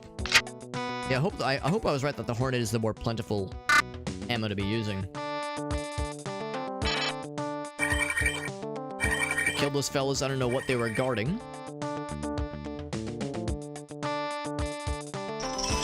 Oh, some fellas. Are they ranged? Maintenance robot. I can't remember, actually. I feel like they'd be shooting at me now if they were ranged. Using another I know, I was very upset. Mathematically impossible highly improbable at least. That had a butt crack? Oh, that's awesome. Yeah, I dropped you and it cracked wide open. And Dad, you probably heard me tell the story of how I was with Gracie and we were watching something. Or no, we were getting ready for bed and I was in my boxers and I stood up to use the restroom, and as I stood up, Gracie looked at my butt. She was like, "Alex, does your butt have a hole in it?" And I was like taken aback because I was like, I thought that was standard issue.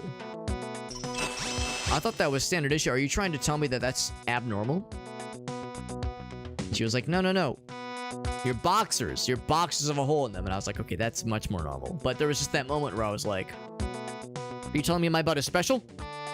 Which, I mean, I've always secretly known it was special, just not that kind of special, you know? Man, this thing just fucking shreds and deads. This rapier just fucks him up, and it just kind of liquefies all bad guys. It's almost kind of unfair for the bad guys. I almost feel bad. Ooh, bridge. I like it. New garage door. If it makes you feel any better, Aaron, Gracie and I paid for a new well, not a new garage door, but a new motor for our garage door exactly a week ago. It was because I remember I came home from the office and Gracie noticed that the garage door, it was stuck open and the motor was making like a clicking noise. So we had to call a guy in, and we were like, I hope this isn't like an embarrassing number. It was like $600 to get the motor replaced, and now it's beautiful. It opens and closes smoothly and very quickly. Originally, the joke whenever the door would open or close is that it opened so slowly. It took like 15 seconds to open. And as it was creeping open, and we're just sitting in the car waiting, the joke was that it was like, I'm just a sleepy garage door. Like it's yawning its way open. It's taking its sweet ass time. It's a warrior cyborg, by the way. 3 of them. Each with their own something or another that they dropped. Ammos out the bing bongs. Pistol ammo, specifically. So anyway, Aaron, yeah, I feel you, bud. I had, it wasn't a full garage door, but it was definitely a significant component for a garage door that was not cheap. But like I said, now it's done. I got that aftermarket hole. You know me too well, bud. I had to spend extra for the good shit. Sort of literally. Also, what was the point to all this? We hit the switch. We caused a little bridge to open, but like, it seems like it is all a dead end. An end that is dead unless... Yeah, I'm like looking to see if the walls open up. What was the point? I push this off the edge and make it do like a satisfying noise. No noise at all. I'm very disappointed. Perfectly rounded bottoms. I mean, I like to think, Dad, your bottom is indeed very special, but just maybe not that special insofar as like no one else has a crack in it. I think that I'm beginning to think that might be standard issue. Yeah. Also, maybe the whole point of this area is you get whatever the robots dropped, and that's it. Maybe it doesn't go any deeper than that. Maybe that's as far as this rabbit hole goes. Or maybe that switch opened up another bridge space somewhere else. And I don't think I've been this way yet. Let's go and save.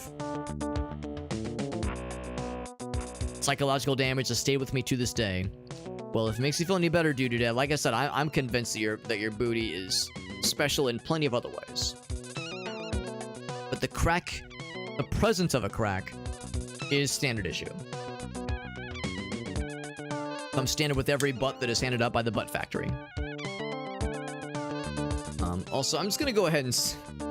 We've saved a few of them tonight. But I really like this one. We've saved a number of them over the past couple nights, but this is a winner. One of many. One of many winners. There we go. There we go. We're saving it for posterity. Posteriority. I think I saved, but I'm going to save again, just to be safe. Oh, more Tiger Fellas, but those guys are, I think, melee only. Yeah, they're melee. So until I fall down and shit my own pants, should be safe.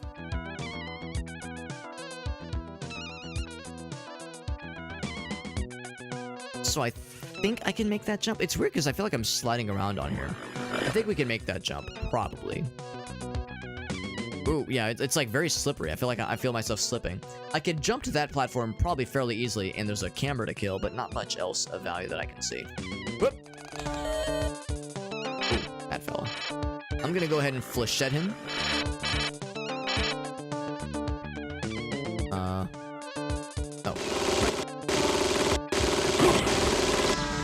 Oh god, there's more. He killed me. That's on me, big dog. That's on me. Let's go and do a quick heal then.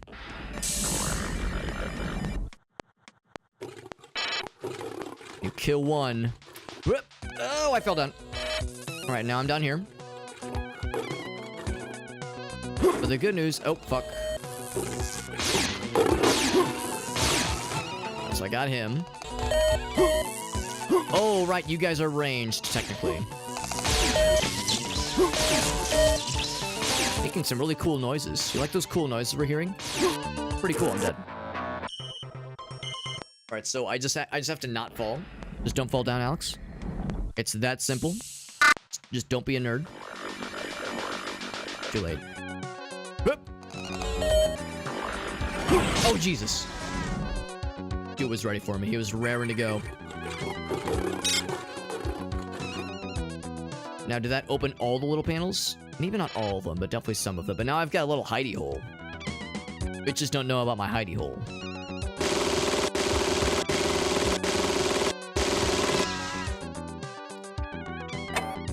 It takes 15 shots to drop one of those fools.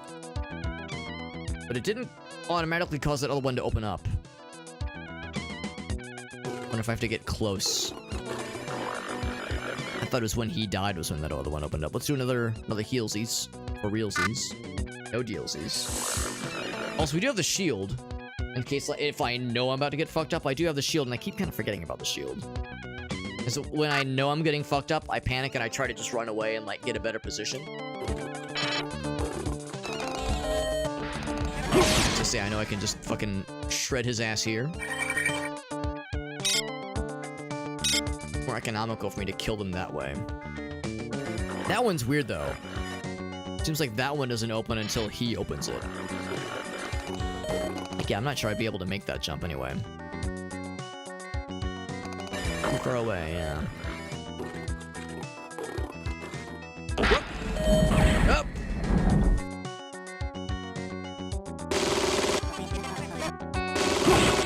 It's weird as I'm, like, walking across these platforms. They're, like, really slippery or something. I find myself... like, constantly kind of bebopping around a little bit when I'm walking on these things. Did that other one open up, I wonder? Yes, but it's kind of hard to see. I'm gonna jump around. Can I make that jump? I'm not so sure that I can. Eventually I'll have to drop down too, which makes me a little bit scared. I could, like, toss a grenade. You know what? A grenade would make so much sense. Oh yeah. I mean, I have 21 grenades. I might as well spam the shit out of them, right?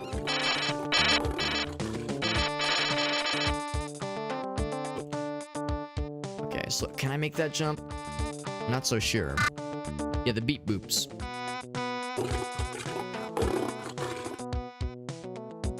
It's a greasy ass fart. It might have been the grenade. It might have been the grenade, or it might have been the robot fella getting got.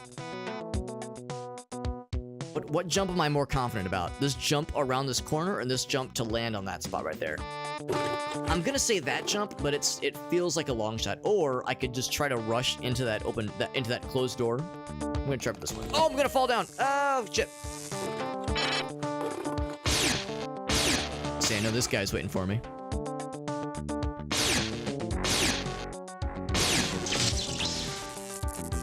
All right, so. For him. Yep, there we go. I was gonna say I can reach him.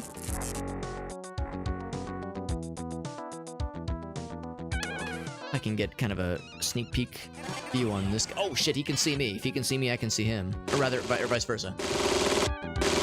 There we go, we got him. Ladies and gentlemen, we got him. A lot of bad guys in here, but we cleaned them out. Not gonna celebrate prematurely. Oh, another one of those. I'm gonna just grab it and drop it. I have I have 3 logic probes on my person. So earlier I was saying how... I don't know what that did.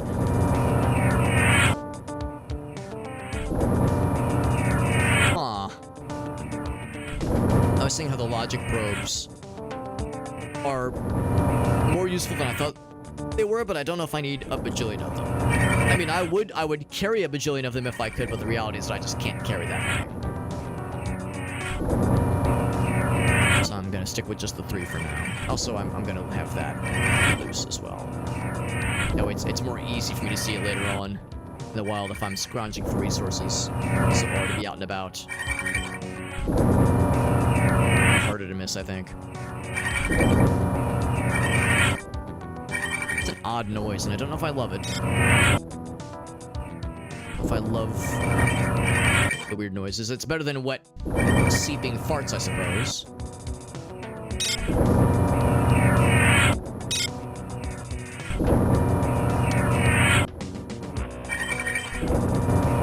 I think I dropped one on the ground. I feel like I didn't actually add one to my inventory correctly.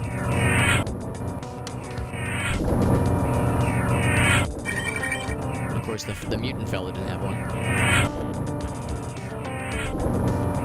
It's also worth mentioning that so far, at least, it seems like I do not suffer from fall damage in this game, which almost feels like an oversight. I feel like of all the ways in which this game can allow you to get fucked up, fall damage seems like it would be like a pretty easy one, like a pretty obvious, like, oh yeah, if you fall more than 4 feet, your dude's gonna sprain his ankle and shit his pants and start crying, which is what I would do in real life. And yet this game has been shockingly forgiving when it comes to fall damage. This noise is like a laser haircut. Well, as long as it's not wet farts, you know, that's all I ask. I got that guy already. Of course, we can make these jumps. We've made them before, we'll make them again. So I guess the idea is that these little bridge fellas make it easier to get across. But we've done our job right. We didn't need them, per se. They appear so briefly. Yeah, they're there so briefly. So it almost isn't worth it. It's almost not worth, like, relying on. Oh, God. I'm still like, yeah, I'm like, like these platforms, these things I'm walking on, they're almost like bumpy. Like there's sometimes if you like get stuck in the little ridges, there's some inertia you have to beat. It's like you have to kind of build up some momentum first. Very odd and scrungy.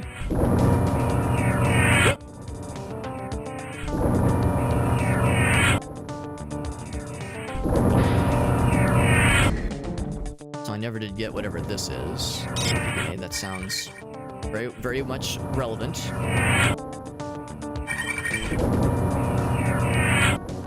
Do my eyes deceive me, by the way? Is this a billion ammo? It's a bunch of ammo for sure. Or it's a bunch of something, and also... Oh, it's a screen, okay. And a lever. Oh! We activated a friend somewhere. We'll probably know what that is when we see it. Plastique. Explosives. I'm not sure what that is. They sound like an explosive thing, so I'll drop... I will drop 1 first aid kit. Or I guess I'll use the first aid. Fine, that works too. I'll use the first aid kit, then I'll take 1 plastique with me. I'm assuming it's an explosive. Separate from grenades and other such things.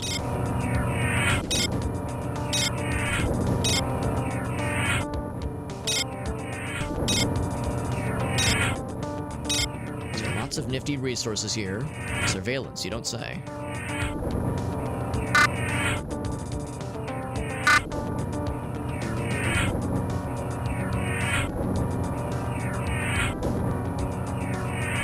Let's see if I can get back to this side.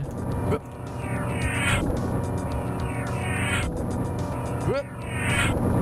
that door stay open? It sure did. More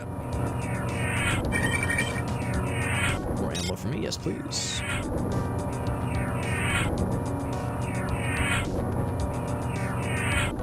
It said ML standard rounds. I thought it said Mr. Standard rounds. And I was confused. I mean, my guy is kind of a. I'm like, boom, boom, boom, boom. I'm like grasping at the fucking wall. Fatigue level's high. We got there. Just trying not to slide my way down. Not that it would have been a huge issue, but it's funny how that looked. It's a first aid kit there too if I wanted to replace the one that I used. Oh, I never did kill the cameras.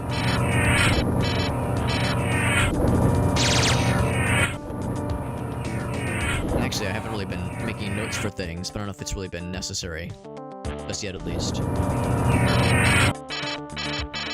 Also, I don't know where that guy is. We saw on the camera some fella had been unleashed on the world.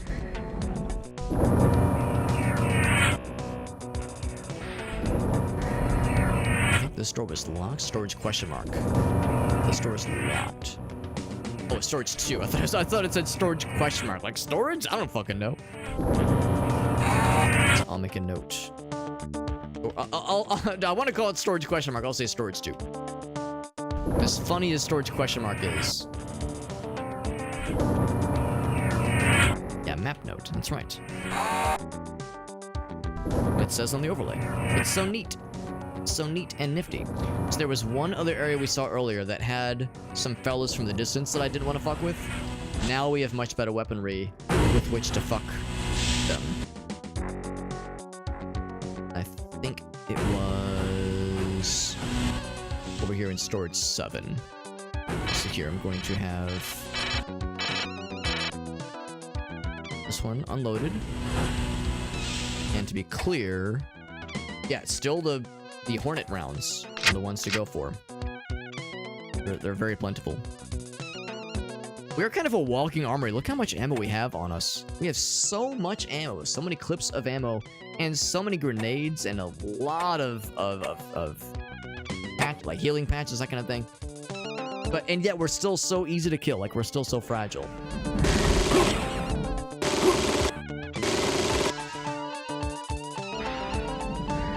Now, I'm not sure what that noise means. Maybe it just means, like, the bad guys know where we are or something. Because we're not low health. It's not the low health noise.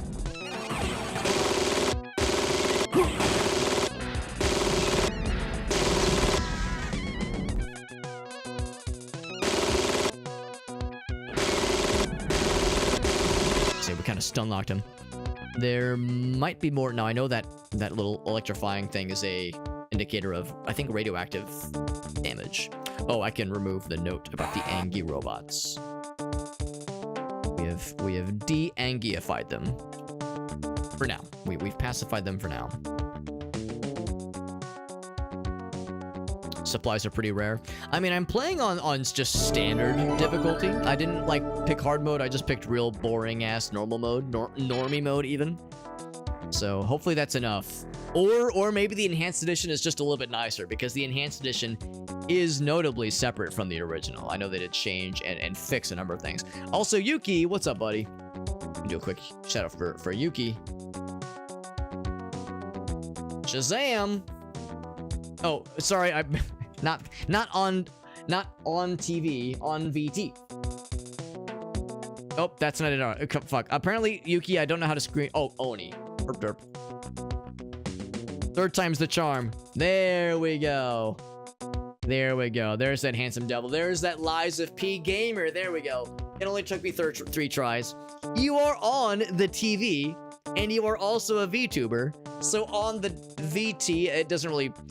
It kind of hits the... grammatically, it kind of hits the brain a little bit weird, but you know what I meant. Thank you, Yuki, for that raid. We got Veritas in the house as well. Yuki, thank you for that raid. Doing some Lies of P. That is... I've heard that is an extremely cool video game. I haven't played it myself, but I've seen a bit of it. And it's one of those games that has been described to me as a game that kind of shouldn't exist. Like, it's like... It's not so much that it shouldn't exist, but it shouldn't be as good as it is. The idea of a... Oh, bridge. The idea of a... like... really cool Souls-esque game based on like a grimdark version of Pinocchio and other folksy tales. It's like, this game shouldn't be cool. Why is it so fucking good? So I've heard it's amazing. And you are amazing, Yuki, for rating us. I appreciate that, buddy. And this is System Shock 1. We were just saying earlier, this is the enhanced edition, in all fairness. Hence why I'm in beautiful widescreen right now. Of course, the original System Shock was... I mean, it came out in 1994, so it came out a year after Doom 1. So, you know, it was before a lot of standards had been put in place, and it was in the earliest days of PC gaming. But I have a review key for the remake. I have a review key for the remake, and I was like, well, I don't want to just jump into the remake. I want to at least do some damage in the original, and eventually play through the original. In addition to checking out the remake. So this is us checking out the original, the OG. I'm like trying to hoist myself up. Checking out the OG before we get into the remake at some point, probably sometime next week. Bunch of FromSoft. Yeah, exactly. Yeah, that's fantastic. Yeah, I've heard it's. I have a couple. I've heard from a few folks that it was their game of the year. I guess last year. It was their GOTY last year, and again, I haven't played it. All I can do is parrot from what I've heard from others. But yeah, apparently it's heckin' good. Heckin' really good. Whenever somebody raids me, by the way, I always like to ask if you have any clips to share.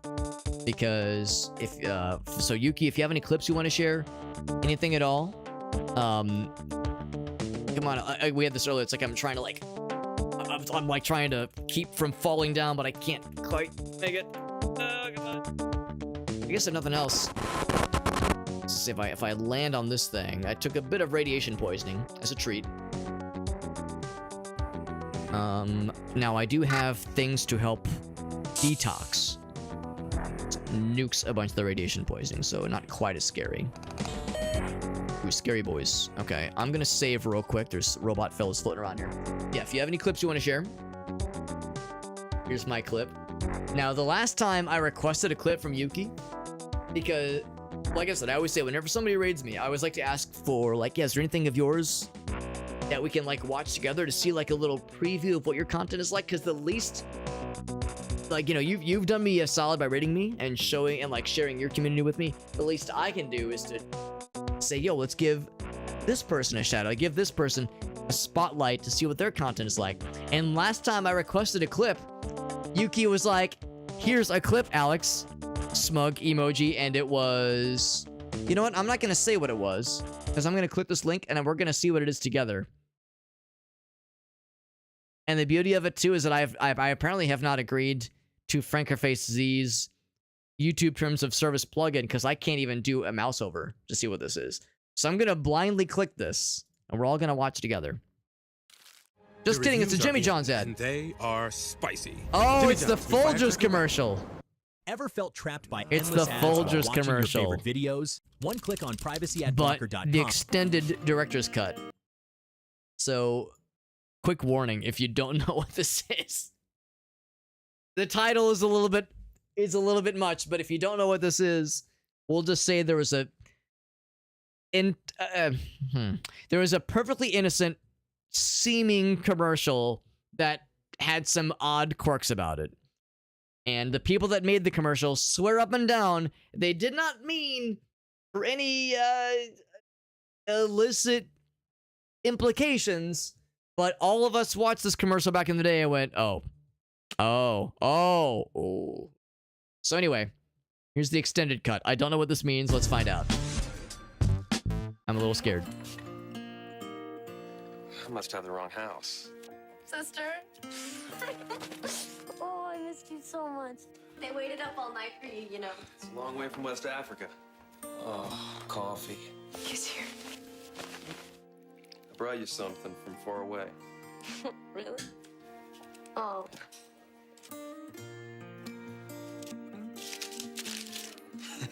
What are you doing? You're my present this year. Okay, so I'm gonna pause the video right there. That's where the commercial ends. The original. We're right at like the 33-second mark. So with the like 2-second intro, 3-second intro, that's yeah.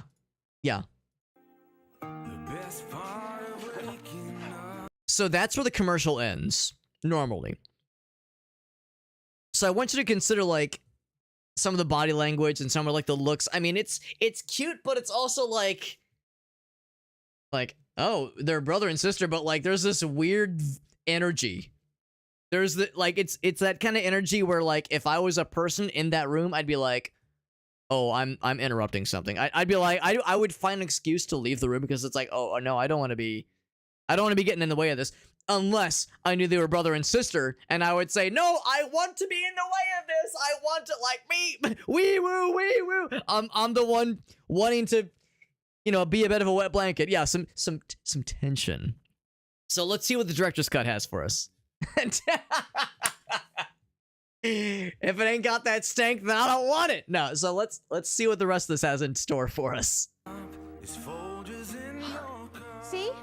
I smelled it. He's back. Ryan, you have to leave. What? What are you guys talking about? We know what's going on here. We know you're trying to each other. What? No. Oh, please. Brothers and sisters don't look at each other like that. He sent you to West Africa for a reason, Ryan, to separate you and your sister. You're crazy! Oh, yeah? What's this? He's my present this year. Jesus Christ. Okay. I knew it! Oh my God! I'm your son, and I'm in love with your daughter. Oh, Ryan, what is in that box? What's in the box, Ryan? It's mine. Give it. Is it a dick in a box? Unbelievable. Oh. Holy shit. Emily, I love that we have so much in common because we grew up together. And I just want to wake up every morning to the smell of you and Folger's Colombian dark roast. Emily, will you make me the happiest brother? Dad! Get off of him! I love him! No! No! Stop it! Stop it! No! No! I just want my brother! Yay! So wholesome for the holidays. Amazing. Amazing. Jesus fucking Christ. It's, you know what? Say what you will about the holidays, but at least we have the gift that keeps on giving. The fact that discourse about this video comes up every fucking year around the holidays. And it's always interesting because there's the people that never saw this commercial back in the day that get brought into the conversation. And inevitably, there's always like the top rated comment. It's like, come on, this isn't real. There's always like people who are like, come on. Like they didn't green like a commercial like this, did they? And then there's those of us who were like, this shit aired on television. This shit is real. Okay, well, and by this shit I mean everything up to this point in the video. Everything after the 35-second mark was added on for creative purposes. And then there's the comment section. And then there's the comment section. Need I say more? Yeah.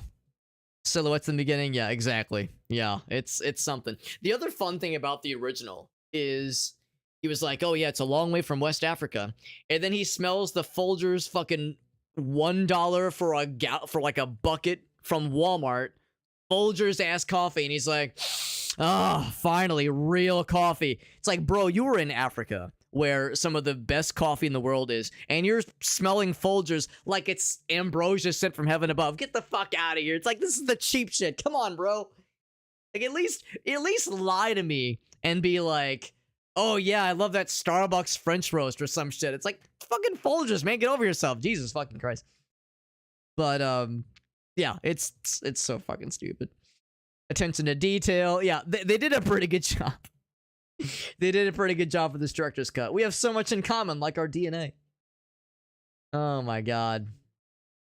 The Coffin of Andy. Oh yeah, isn't that like a Steam game that people have been playing because it's like weirdly horny? Oh my god. Folgers, a family affair. The worst part of waking up is learning your kids are boning and learning they drank all the Folgers in your cup before you got there. Amazing. Well, thank you, Yuki, for sharing your clip. Whenever Yuki raids and asks for a clip, I have a sneaking suspicion you will hit us with some wild shit, and I think I'm okay with that.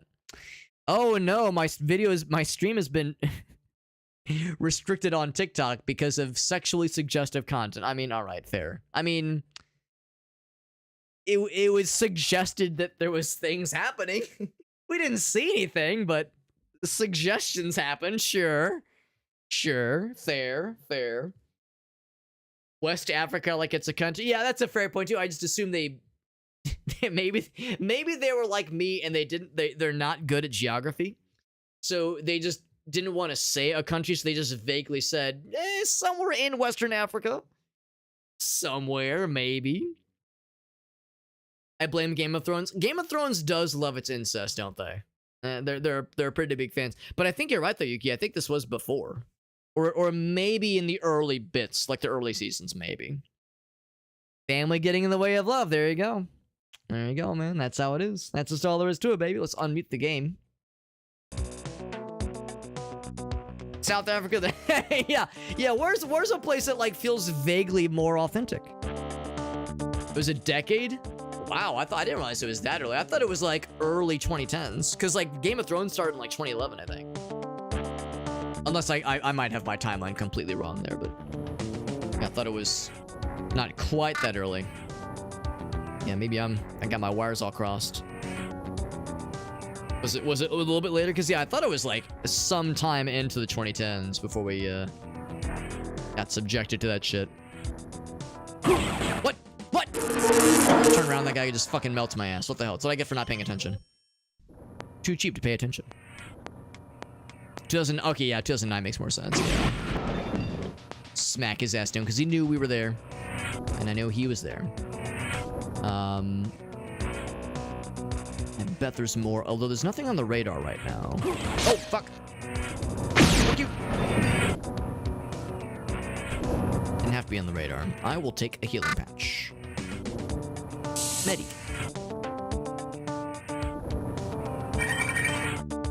that is precisely what they say, Yuki. Couldn't have said it better myself, bro. 2009, though, yeah. I would have guessed, like... Although, actually, you're right, though. That was still before Game of Thrones, the series, the animated, the TV series. Obviously, the books were already out, but... Target identifier number... We already have 2, obviously. But, yeah, I was thinking it was, like, about the time of the first season, but it beat the first season by, like, a couple years. Yeah, 2011. Yeah, because that was when I first heard about it, because... This is a microwave oven? Really? Big-ass microwave, goddamn. Because, yeah, that was when I first heard about it. And not because I was watching it, but just because one of my friends... actually, no, it was a girl I was dating at the time. Was into it. And I was like, Game of Thrones, what's that? And I was like, boy, I bet this isn't going to catch on and become a worldwide phenomenon or anything. And boy, howdy was I wrong. Sabo, you should know this. Shodan issued recall on all EnviroSuits for no reason. I stashed a suit in my storage cell where I put the plastic box I'm looking for. The combo is 8. Begins with 8. The combo begins with 8. Somewhere in storage cell. I'll make a note, so we know what the first digit is and the last digit. It'd be really cool if it was just all 8s.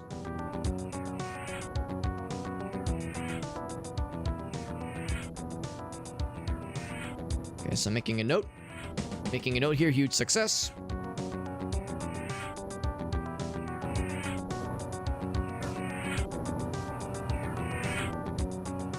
The blinking lights I know are kind of annoying, obviously. But, oops, minimize this. And save.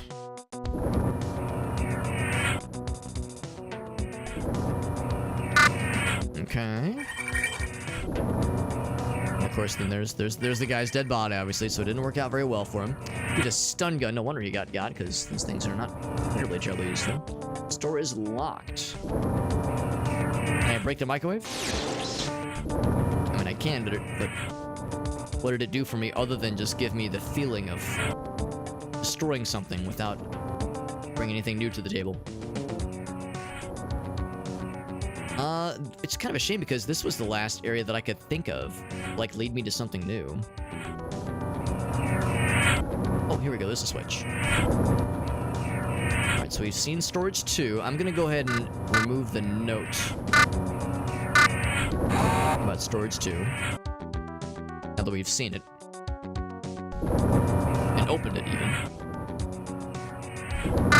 Makes me wonder then if maybe... I'm gonna do another med kit here. Makes me wonder if maybe something else might become enabled that wasn't previously available to us, because we did hit a couple of other switches along the way. There's that one door that opened that we saw on the surveillance camera. Different run from the 80s though. Okay, so there was one, like a much older one. That's pretty old shock value. Just hope nobody gets your your debit card number anytime soon, so we don't have your PIN as well.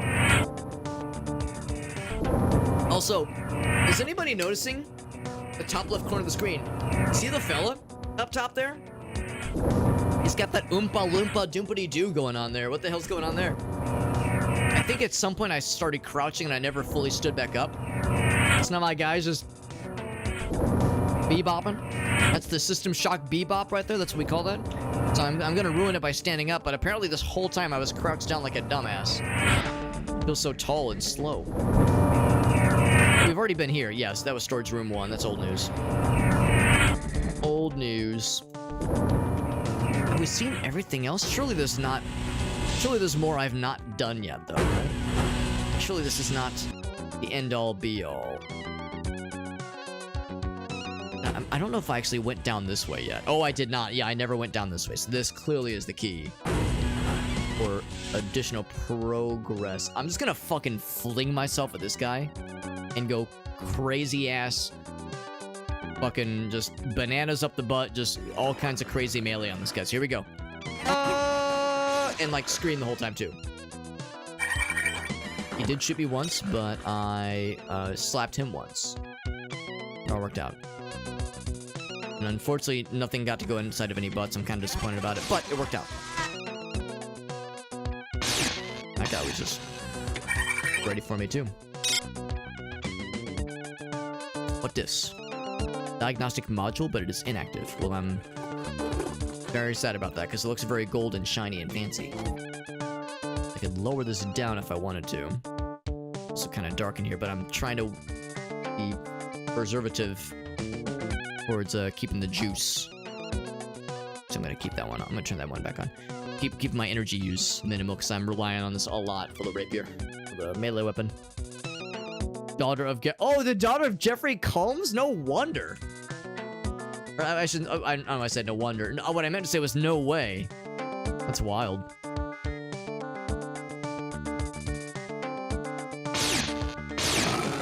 That is truly wild. Yeah. Small world. I wonder if she has had other acting gigs over the years, or if the incest commercial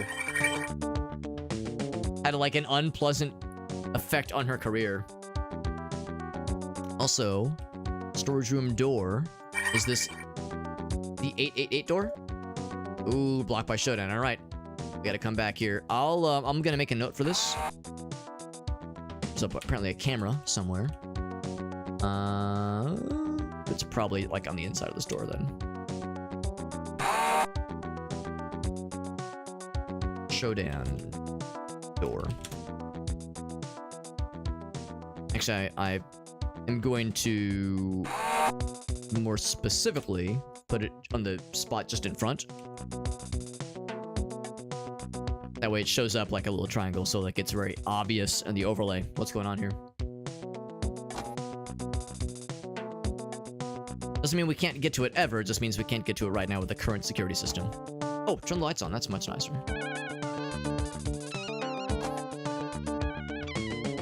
Getting down here, there was a tiger fella in the earlier one. Oh.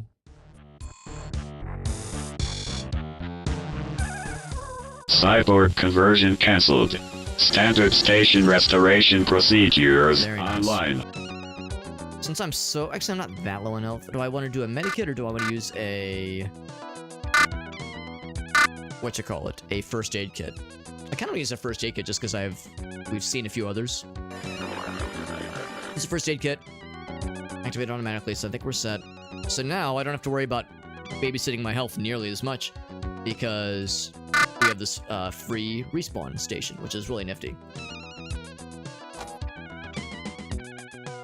It's been so helpful too because like now we have kind of a system we can kind of like lean on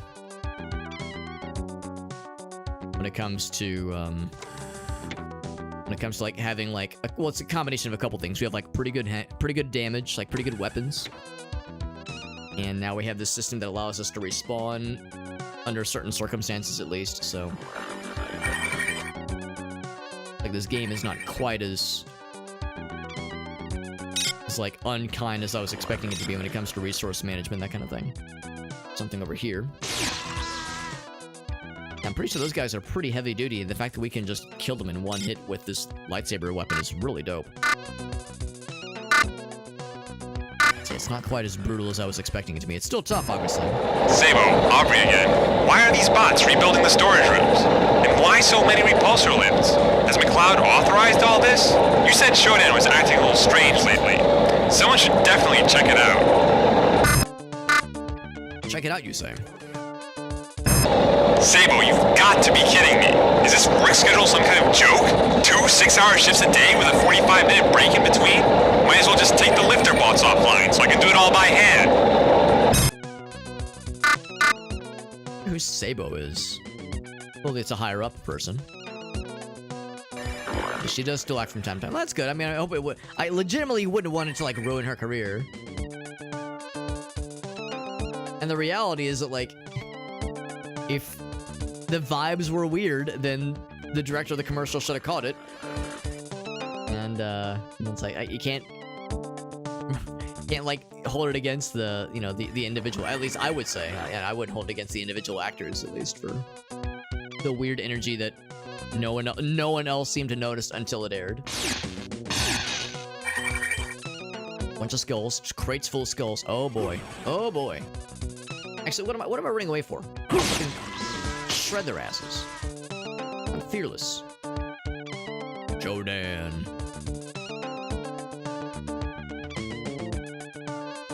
Yeah, we got the health regeneration station. Yeah, this is the door we opened earlier. There's supplies and another switch to pull. There's all kinds of fun things there. We'll check that out in a moment here. Let's grab this. These look like those kinds of old-timey feudal Japan sandals, like the wooden sandals. That's what this looks like right here. Is these ammo clips? It's green. Also, we haven't heard any notes about this person in a long time, but I suspect these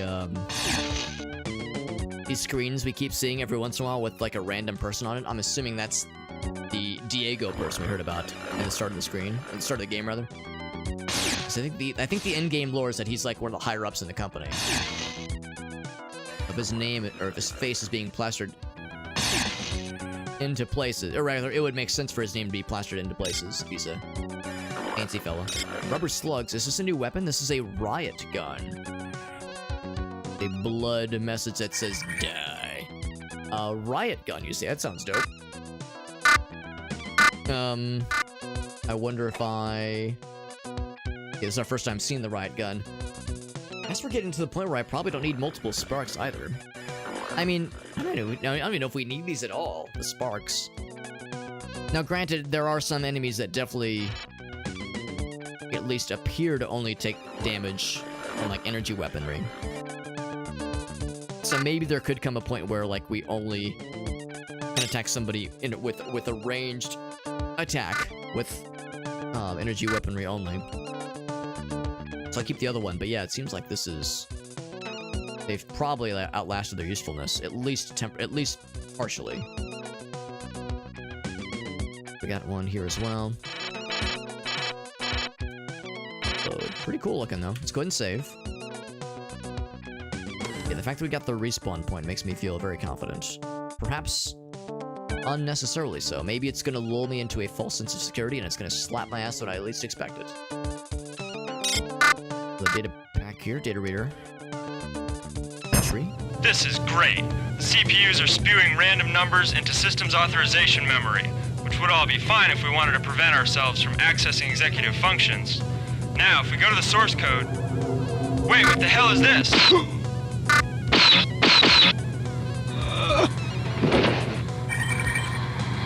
Surprised we actually got the notes about the person getting got fully.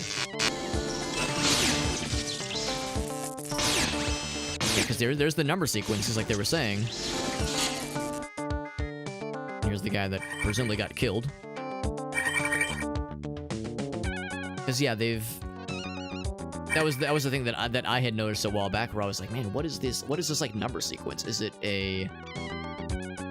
like this sequence here? Is it something we need to make note of? And I tried to make note of it, but I couldn't find any kind of notable pattern. And then off stream, I recorded like 30 digits of the sequence to see if it repeats, and 90% of it repeats, but only a little bit of it does, and a whole bunch of it is like, not a whole bunch of it, but like there's a few characters that change each time, or a few digits that change each time, which is obviously annoying. Guess that one's unloaded anyway. So the number sequence that it's displaying right now, I think, is useless. I don't think there's any need for it. But the sequence that the number that displays once these little pods are offline, I think that's where it's much more relevant. Also, I'm going to just use standard pistol to blow these up from afar, or needle. Maybe I'll use the needle. What do I have the most ammo for? Standard pistol. And pistol by an enormous margin. Even though I think the needle does less damage, really.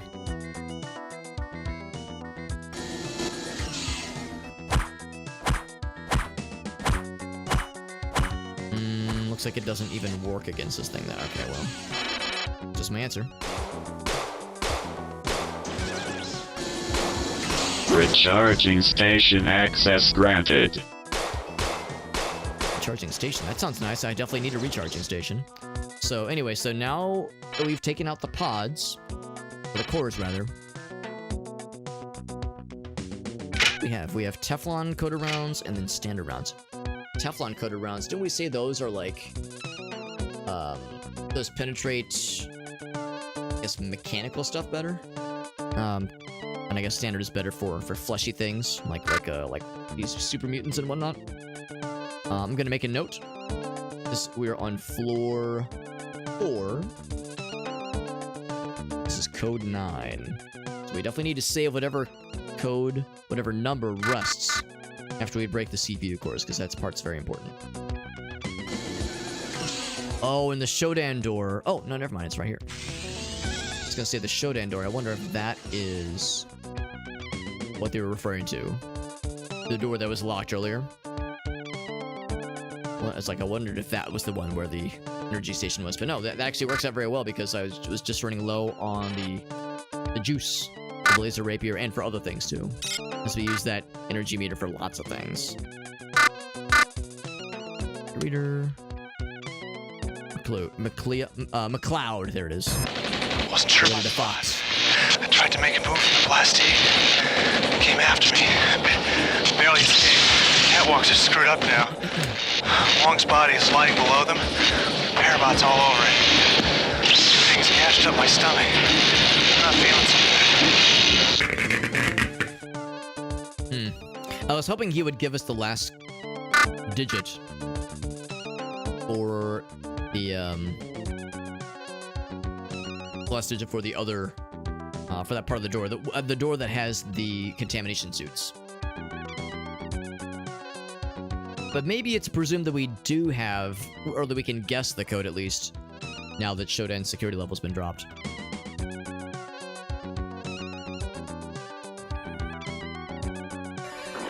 I guess this loops all the way around. Slap that guy out. Easy peasy. Ouch. Some more ammo. I think that's standard. Yeah, that's the pistol ammo. What is this? I killed him without hesitation, but I don't know what it is. Turbo motion booster? Is this the same? Yeah, it's still the same, like, ice skates kind of thing. It's the Heelys, basically. Enforcer Cyborg. Interesting. RF. I think that's rifle ammo. Or, not rifle, riot gun ammo. Is that what, is that RF? Is that what that is?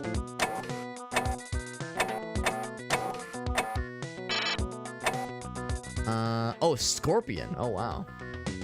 Now, the fact that this list of ammunition is flush with the rest of the UI makes me think we might have seen all the ammo types. Well, maybe not all the ammo types, but we know what kinds of guns are in the game. There's an assault rifle, there's a Magnum that we saw earlier, and something called a Scorpion, which sounds pretty sick. The fact that a fairly badass-looking robot was sitting on ammo for this thing makes me think it's probably pretty spicy. So that's a sneak preview of what's to come. Why is this guy here? All right. So the only place left to go is that fairly large-looking area that we saw. Kind of got a preview for earlier. This area right here. I'm gonna save real quick. I don't have to be super careful anymore, obviously, because again, we got the respawn point. The respawn point is for free.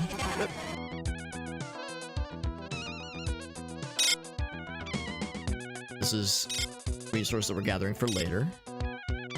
There's contamination down here. So, grab the stuff. Jade Kid, I'll take one of those. 2 of them? Not 2 of them. Grenades.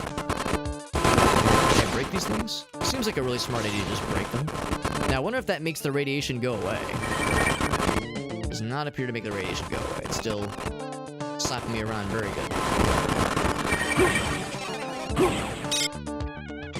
And so I got killed, but again, we just get recombobulated back at the respawn station. I'm not sure what got me, because I thought we had killed the fellas.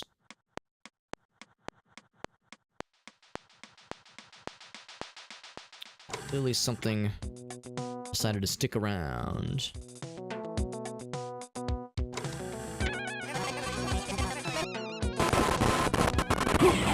Oh, this guy.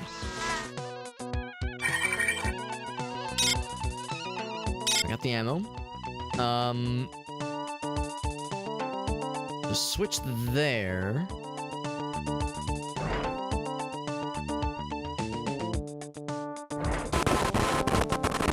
I'm like pressing switches and I'm hoping that I'm doing it good. I don't know what I did, but I did something. I was getting a little bit poisoned more. But hopefully something cool just happened. Let's kind of poke around a little bit and see if there's anything that, like, obviously we can see. Radiation kills me again, I'm not worried because we get the free respawns.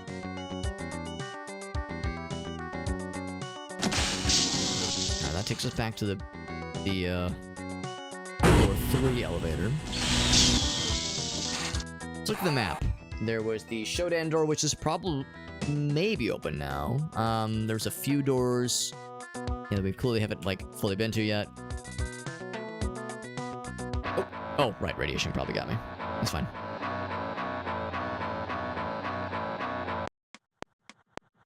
That's fun respawn music, isn't it?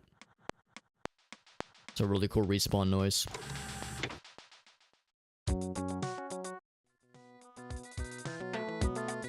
Whoops, already been this way. Let's go back up then. Actually... this way? No, I gotta go back up. Oh, more flying fellas. Which are, even before we had this really cool melee weapon, were pretty easy to dispatch.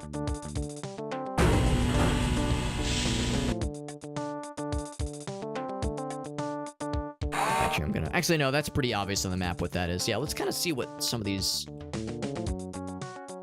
what this is down here. I think this is a locked room I didn't really challenge too much.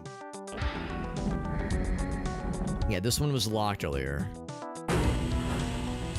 Locked by Shodan. Okay, so this is... I'm gonna note this is a Shodan door.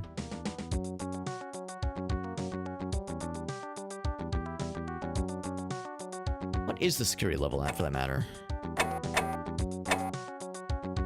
have to use an item for it, is status.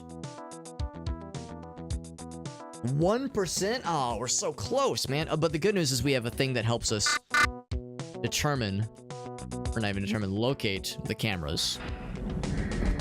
We're one camera away from finding out the answer, finding the truth. One down.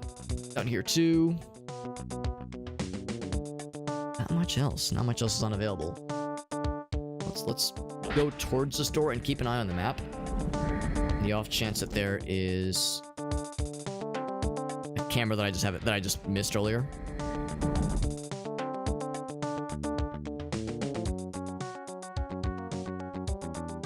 Okay. I do kind of remember this. I was gonna say, you can kind of cheese it a little bit.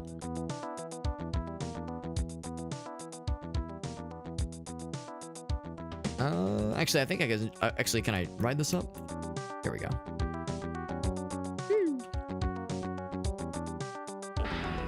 The door we're looking for is. Oh wait, I'm a dumbass. That's where we just came from. Of course, this seemed to be a dead end. The other door we're looking for is over on this side. Oh, right. That's why I got turned around. Actually, hold on. That doesn't make sense. I think there was another... Actually, hold on. Yeah. Let's go this way. I think... Is it through here? I think it was through here. Oh, wait.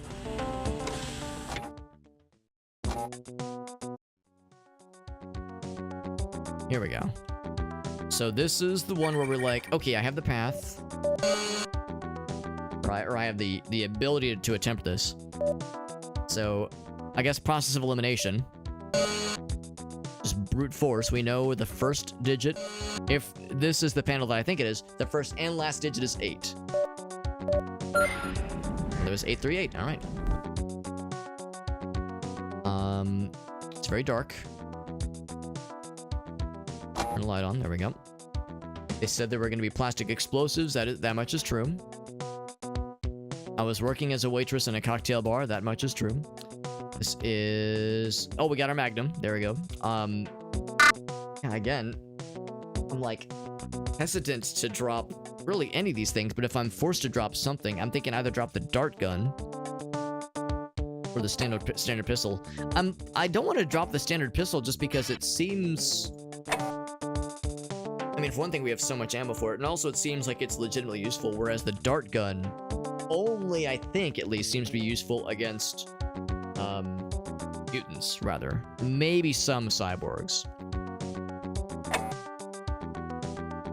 Of course, the spark doesn't do a ton of damage, but the fact that it uses energy as opposed to other things.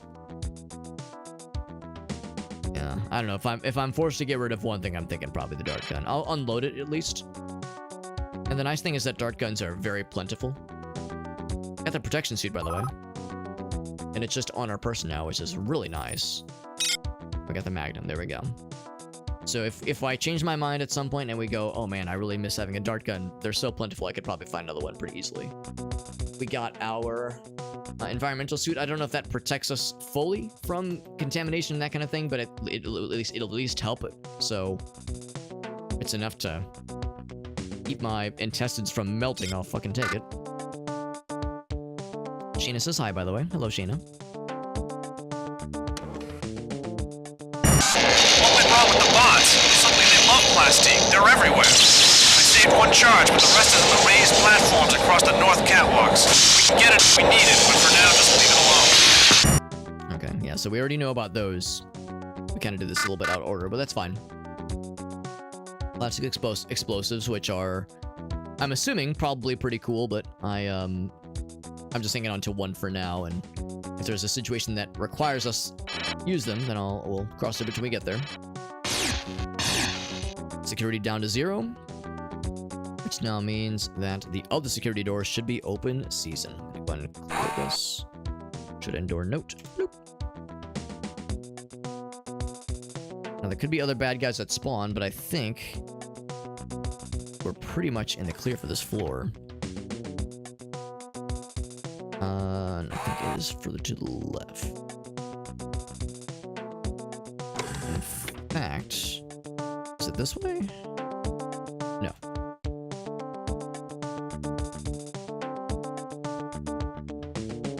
I think we followed it by keeping on this thread. Like this way. Yeah. It was over this one, I think. So we're going west. What's this one? Here we go. So for all our efforts, we're rewarded with another nitro pack and jump jet motion hardware. That sounds cool. Does that just mean more good jumps? Jump jet. Tell me more. Slow motion assisting flight. Now clearly this uses something, right?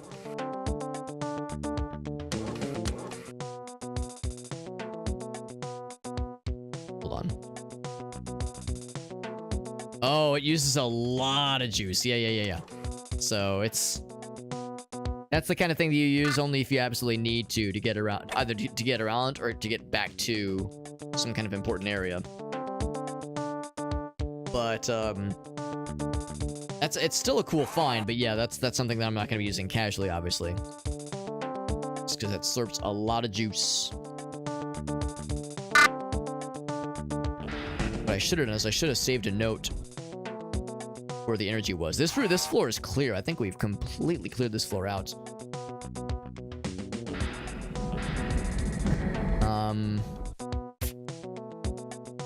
Where did we see that thing? If nothing else, this may be an opportunity to test this thing out. Didn't take any damages there. That's a good sign, at least. Yeah, was it here? The energy thing popped open? Storage 1 again. No, it wasn't here.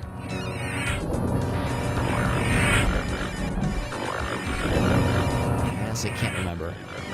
I guess if nothing else... Oh, something still shot me, I think. All the way down. Oh, whole bunch of buddies. This is where the hit squad spawned in, I suppose. I guess they all fell down. We got Moonspine in the house. What's up, Moonspine? We're doing pretty well, actually. We've got quite a bit of resources. And we got a really cool melee weapon that allowed us to kill a bunch of big, scary robots all at once just now. This sweet-ass melee weapon is pretty slick. And I've been leaning on it very, very heavily and very shamelessly. So we got a flashlight, which is nice. And a bunch of really sick-ass weapons. I'm trying to find the energy source on this floor so I can get a quick top-off. I can't remember where it was. So my goofy self previously was making notes for these things, but I forgot to make a note. Oh, come on. I'm like scrambling, trying to claw my way up. Come on. I couldn't fucking do it. So yeah, we're trying to find a place where I can get a quick top off of my energy. But we're doing pretty well otherwise. We just were in the process of clearing out floor 4. And I still don't really understand what's going on with these platforms. Like, I just can't move on them very well. Like, there's some weird geometry where I'm like, they're like rumble strips. They're like little speed bumps. And if you get caught in the divots, you have to like, it's hard to get a running start. And it's hard to like have a uniform momentum. It's very clunky. Alright, so this is not it. It's not the energy source I was hoping it would be. So let's go back. Before we go to the next floor, I definitely would like to top off my juice, if I can help it.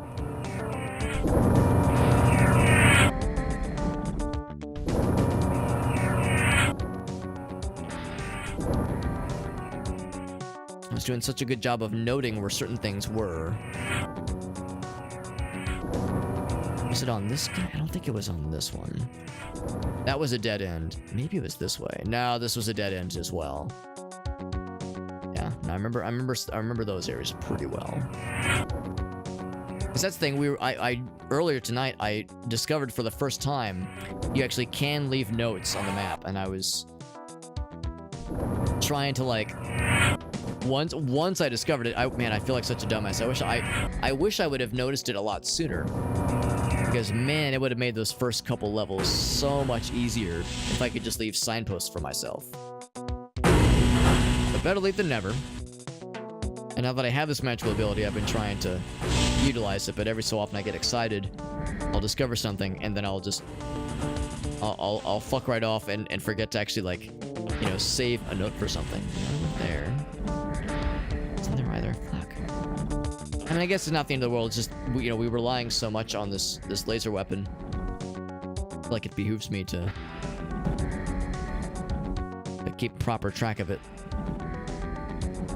Been down back by the respawn area. That doesn't feel right to me.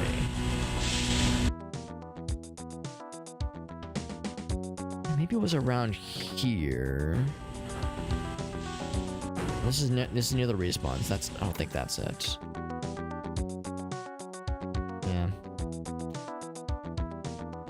What I could do is I could go back up one floor. Is there one up here? I don't think so. I could go up one floor because we know pretty confidently where there was. Oh, here, I just saw it. There it is. I was gonna say we know in the previous floor there was a few. I'm gonna make a note for future me in case we need to come back here. Energy source right there, and it shows up on the overlay. Even says this is there's a map note here. Map note. Pretty slick. Start of the next floor. That would be really cool. That would be really cool. And I would be shocked for this game to be nice to me, but it'd be pretty slick if they were being generous. I would not complain. Okay, so we get the elevator music for a bit. Let's go ahead and shut this down. There we go. It's also save. So we can go up to floor 5 then. New mail. Oh, do tell.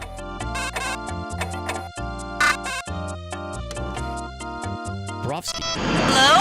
Is someone out there? We have you on the security monitors, but no one knows who you are. We're on the flight deck. We're almost out of ammunition, and they're bringing up something new. A Cortex Reaver. Look for the code, gray, on the walls. We're in the south, past 2 confection shops. What? Everybody down!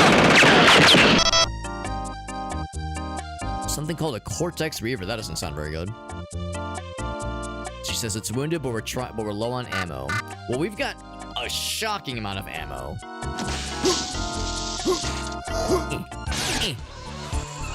I have a impossible amount of ammo to my name.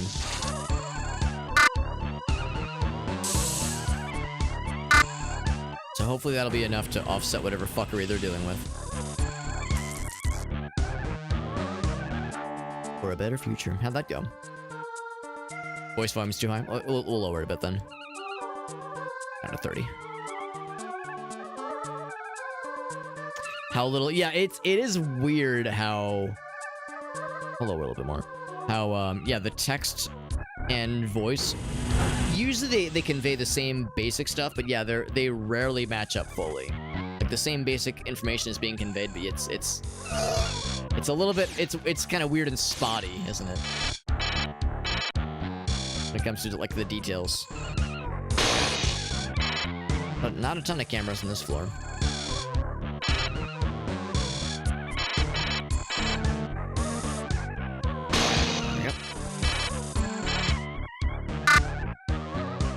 Thanks for the heads up on that though, Agauso, because yeah, that's something I'm trying to track. It also seems like some voice clips are super loud and others are much quieter. None of them are like super quiet, but some of them are extremely aggressive and others are just kind of so-so.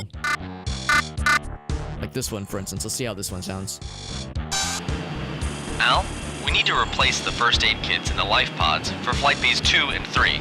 Oh, and run a diagnostic on the jettison controls. Yeah, perfectly, like, normal and boring.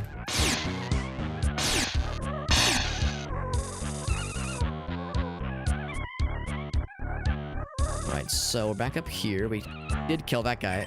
We probably have a puzzle here. Not where that one is. Not where that one is. And for things that increase levels. It's a little bit better. A little bit better. That one's worse. Yeah, whenever it goes down, it's like, we don't want that. That one's a little bit up. It's down. It's up a bit. So I think there's like multiple solutions. One upgrade left.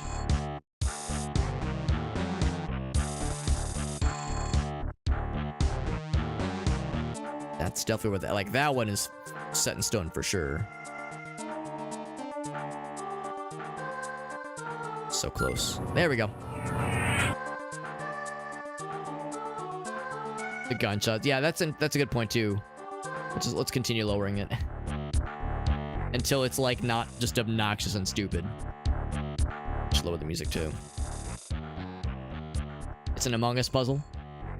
This was the original Among Us. This was what set the stage then. I'll go ahead and do a quick save. Or not save, heal and then save. This is what inspired it all from the beginning, perhaps. Oh, it caused the bridge to happen. Cool. Cool. I should go ahead and save. So there's a bulkhead door down there and this door right here. I'm actually gonna check the bulkhead first.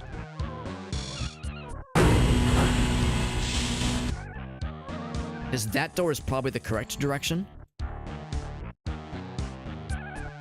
Flying buddy. And a bunch of dead dudes. I see 3 flying friends. I don't think these guys have ranged attacks. I think they're melee only.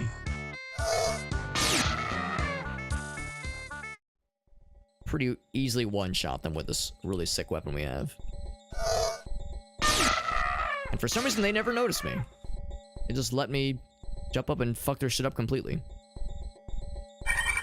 Also, the music got sad. As it so often does. Avian mutants. They had nothing on them. Random naked person. How'd it go killing the other robot fella? They were clearly fighting something and they were outgunned. And low on ammo. Don Travers had me examining defense relays all morning. Seems there was a signal from Shodan 78 milliseconds before they fired. So I went down to disconnect the CPU node. The malfunctioning maintenance bug almost killed me. This whole thing is getting stranger by the minute. Stranger by the minute. There's our boy Jet Dive. What's up, Jet? He says, "Hey." Thank you, Jet, for that reset, buddy. Thank you very much, my man. Appreciate you popping in. And us with that resub. Hope your evening is going well, bud. We are playing an old video game that lets you pick up severed heads and throw them around. System Shock 1, this is the enhanced edition. We're having a very good time. Even if it's kicking my ass sometimes. Although, honestly, I feel like the game opens up quite a bit once you get past the first couple levels. And you start getting some, like, really cool weapons and, like, start stockpiling ammo and health. That kind of thing. The game is far from easy, obviously, but we're still... We're doing alright. We're doing alright. Yeah, and also the screams of the bad guys, they didn't seem to mind too much, I guess. They didn't seem to mind the whole... Or they didn't seem to notice, at least, the whole us killing their buddies. Gonna be playing some Abiotic Factor. Any tips? I mean, there's the obvious survival crafting tips of, like, you know, making sure to keep track of your hunger bars, your thirst bars, that kind of thing. I would say whenever you find, like, a quest, some kind of important mission thing or quest thing, the game usually makes it fairly obvious. You'll have to, like, the game will kind of encourage you to go up and, like, press the use button on something. And that will usually give you a new recipe. Anytime you click or interact with some kind of quest item, like an important thing that gives you a new recipe, really take to heart what that recipe, or like what that item is, the crafting recipe is. Because it's not always obvious later on, like, oh shit, what was that thing? What was that thing we saw earlier? The game doesn't always do the best job at conveying those kinds of details. So it's kind of up to you to, like, pay some close attention to, like, key things that happen in the story. And there is a journal where you can go back and read quest progress, that kind of thing. But yeah, it's not always super obvious when certain quest things get delivered to you upon reaching a certain area or interacting with a certain object, just try to pay attention, I would say, to like when certain quest entries happen. Also, the game is very good, and we played it with Unstable and a couple other homies this past, I guess not this past weekend, but the weekend before. And if you're looking for more peeps, I would gladly join in. You know, depending on schedules, of course. So yeah, if you ever found yourself needing more folks to fill out the numbers, I'm not gonna invite myself, obviously, but if you need more peeps, I would gladly jump in. Need be. This is clearly not one of those just press all the button kind of situations here. Some buttons should be pressed, others should be unpressed.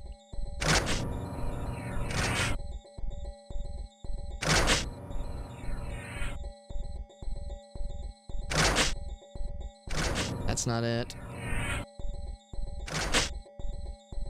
It's one of these. I guess you could just probably jump across.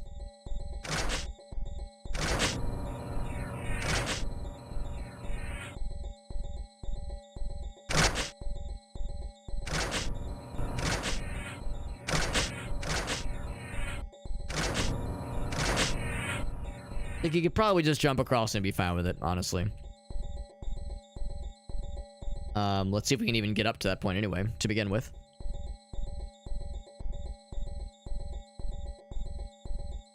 Could just brute force it.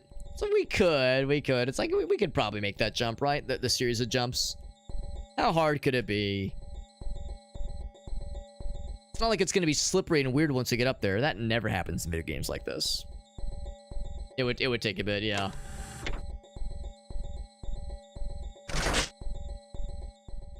In fact, this might be our chance. Robot. Oh, he exploded. That was his attack. His attack was explosion. Another data reader entry. All Flight Bay maintenance personnel. We have a serious emergency. Yesterday, the defense system fired without executive control and blew a Triumph shuttle right out of the hangar. I want a complete diagnostic on the computer node in the South Repair Center. If you find anything funny, take it offline. Yeah, I think that was something that was kind of hinted at earlier, was that like there was like a security detail that tried to visit the ship, but they got exploded before they could land by the security system, quote-unquote, malfunctioning. Sounds like it was very much intentional. Not a malfunction at all, but it definitely it was activated intentionally by Shodan to cause mayhem and destruction. So I want to check out all these things. Oh, no, it's on that side though. Okay. Not sure what being up here gives you. I mean, I guess you could kind of see a little bit better. And there's something up there. Yeah, I would. Oh, I just slipped right off. So yeah, being up there doesn't really do anything for you necessarily. Okay. So in that case, we can go through the bulkhead, or we can go down this little weird little triangle path. I'm kind of curious about this. Let's go ahead and save again.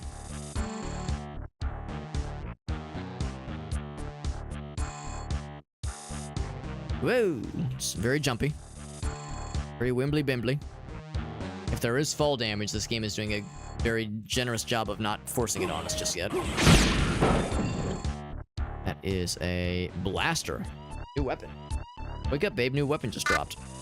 I mean, if I had to guess, the pistol probably is the next one to go. Or, yeah, the spark. I don't know. We'll drop the spark first. Yeah, okay. Blaster is another energy weapon, so we'll just take the blaster instead.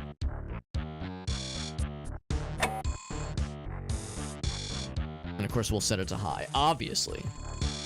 Started blasting. Yeah, I mean, the reality is that I'll continue to depend, primarily at least, on the laser rapier, but having more ranged weapon options is not a bad thing. Also, this looks like an R-Wing from Star Fox. It is another shield, version 2. So a niftier version of the shield is not a bad thing. Even though I do sometimes well, all times, forget to use it, especially when things get scary and weird. Start a blast. Yeah, movement is like weirdly slippery, especially when you're on platforms. Some platforms are either like extra slippery, or there's like weird kind of divots in the platforms that make it hard to walk on them. But I almost think that's very much intentional. Like the game is trying to say like, yeah, like oh Jesus, that was disorienting. Like the game is trying to say like, yeah, this is like some of these areas are like hard to walk on. Like that's not a malfunction. Like it's very weird. I think I blew up one of these EMP grenades by accident when I was swinging my sword, but we killed the bad guy. Also, I think I'll go ahead and use the first aid kit. So my health got very low. Grab another one. Some more ammo with me. Yeah, I think it's supposed to like kind of give you an uneasy, unconfident feeling. You're supposed to kind of feel on edge, if I had to guess. But anywho, so I think that does it for this little area. We got the bulkhead area direction, because I guess that's the only direction.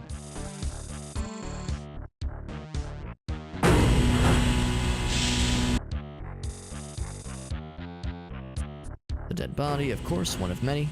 It's an assassin. Haven't seen one of those in a hot minute. Just gonna fucking fling myself at them.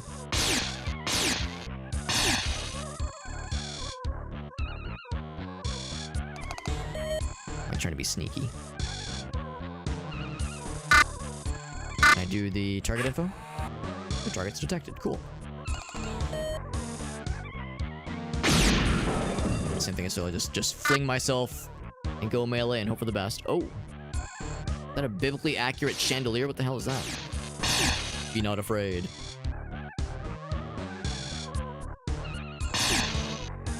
Kill some cameras along the way and take a quick pit stop to make sure I'm not losing anything completely useful and nifty along the way. There's a ladder going up. Do something strange and scary and questionable. It's gonna be needle ammo.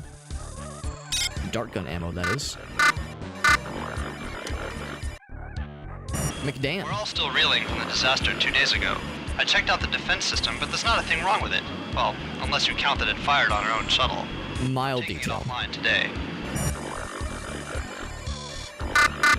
It works perfectly fine, except for the fact that it, you know, fired on its own people and killed a bunch of innocent people, and, you know, small issue. Small, seemingly insignificant issue.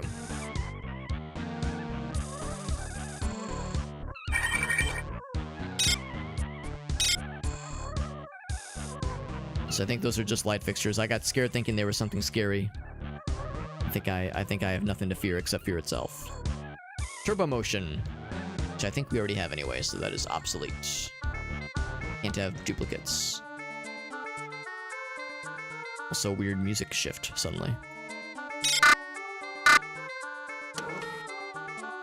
For some reason, the cyborgs are patrolling the access corridors around Flight Bay 4.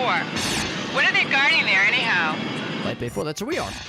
What does it mean? What are they guarding? Hard to say.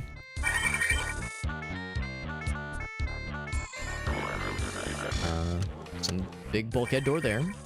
Human corpse that appears naked, but apparently is wearing a helmet.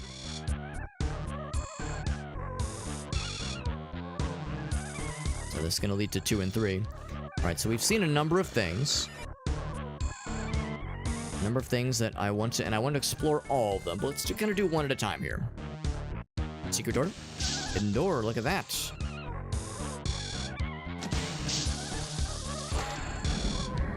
Okay.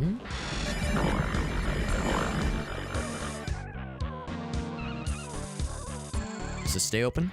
Yes, it does. Stay unlocked, rather. Energy, nice.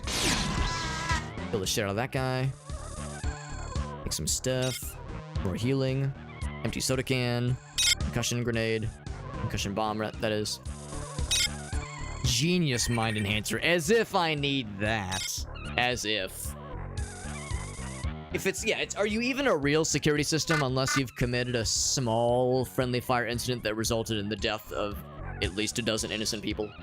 Can you really call yourself a security system if you're not horribly fallible and causing the murdification of dozens of people? I think not. Assault rifle. I'm finding so much cool shit, I don't have room for all of it. I think we drop the pistol next. I think that's the answer. I mean, the pistol... It's a bummer because we have so much ammo for the pistol. But no, I mean, everything else is amazing. We're like finding just amazing stuff for everything else. And again, pistols are plentiful enough. So if need be, we could always go back and find more. Or just find them in the wild in general. We have a lot of Magnum ammo, though. And a lot of flechette, of course. I mean, we're doing real good.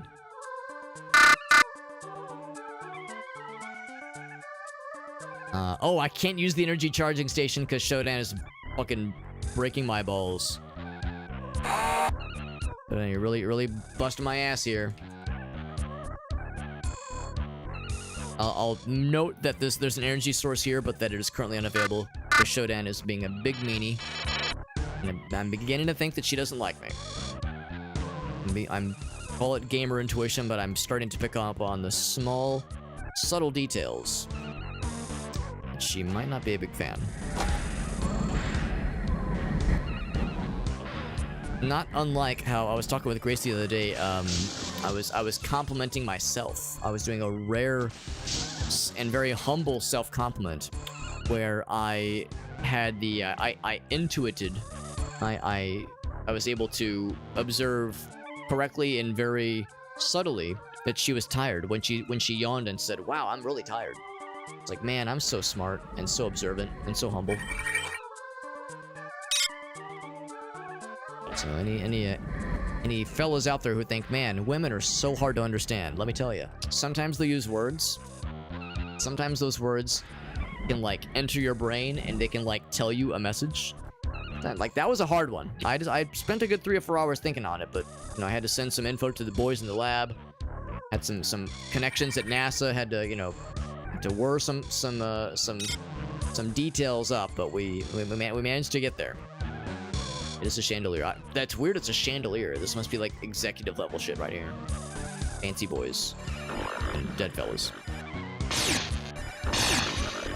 Gracie says, "Man, I'm tired." And I'm over here like, man, what does it mean though? Man, women are so hard to understand. This is an executive door. This is executive level suites. Oh, jeez.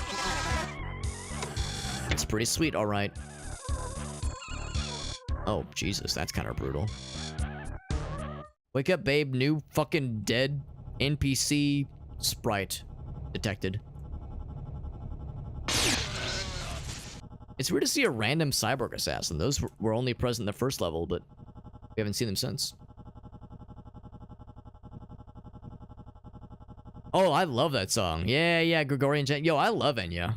Her music is... Oh, I only know like 2 or 3 of her songs, but yeah, I like that song. I like that album, Memory of Trees, I think it was what it was called. I like Enya. I mean, I can't exactly call myself a super fan, but I like what I've heard.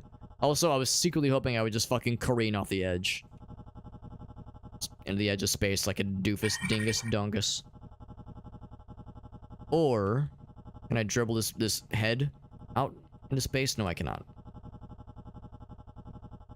Yeah, and then there's this guy. Like, man, what a fucking way to go. Like, I don't know what that is. It's a sword, I guess? Or it's just a big projectile of some sorts, but yeah, what a new dead person pose. Dead person sprite. We get some intel on what happened here. Gravers. Security bot went bananas in the convection shaft. Had to toss in an EMP grenade. Huh. Anyways, the bearings in the northeast convection shaft are shot. Security bot. The repulsors on for the maintenance people. That's it for today. That's it for today. A mild update, status update that involves people dying. Voided into space. Hey, what's up, Corey? Yeah. That's definitely on the list. Yeah, System Shock 2. I mean, I'm looking forward to eventually beating this and also playing through the remake of this game. But System Shock 2 is absolutely on the list. And I know that there's a System Shock 2 enhanced edition that that the same developers Night Dive Studios are currently working on. I don't think they have a release window for it yet. I think they're still working on kind of solidifying the deets for System Shock 2 Enhanced Edition. But yeah, it's pretty exciting. And then I guess System Shock 3 is also in the works. Somebody the other day said like, oh yeah, System Shock 3, it's already out. And I was like, it's out? Holy fuck. I feel like I would have heard more deets if it was out. Unless maybe they were thinking of the remake. But regardless, yeah, there's definitely more System Shocky things. I can't wait for my system to get shocked. Hit him with the old System Shocker. I'm looking forward to all of it, though. It's all been very good so far. And very difficult. Internal Very good. security report. Subject, Edward Diego. We're gonna nail this guy to the wall. I am now working as his personal secretary, and I've already found signs of a cover-up in C-Space. Nothing relating to mutagen research, but I'm looking. This thing is big. Alright, so Diego, that's the person that hired us at the beginning of the game, right? To remove, or was it Shodan's inhibitors? Her ethical inhibitors? Before we were put into, like, cryosleep for 6 months? Diego was, like, the guy that personally brought us on for that, so if he was, like, gonna use us to, like, bury some stuff for him, you know, get rid of some stuff to give him a way out, it wouldn't shock me. Body of a staffer who protested Diego's involvement was stuffed into a service corridor, horribly mutilated. Oh, shit got fucked up. No one is surprised by this.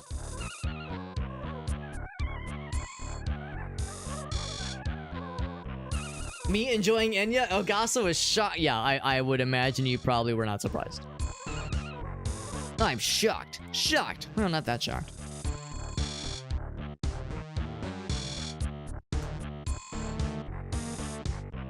Attempting to get laid music.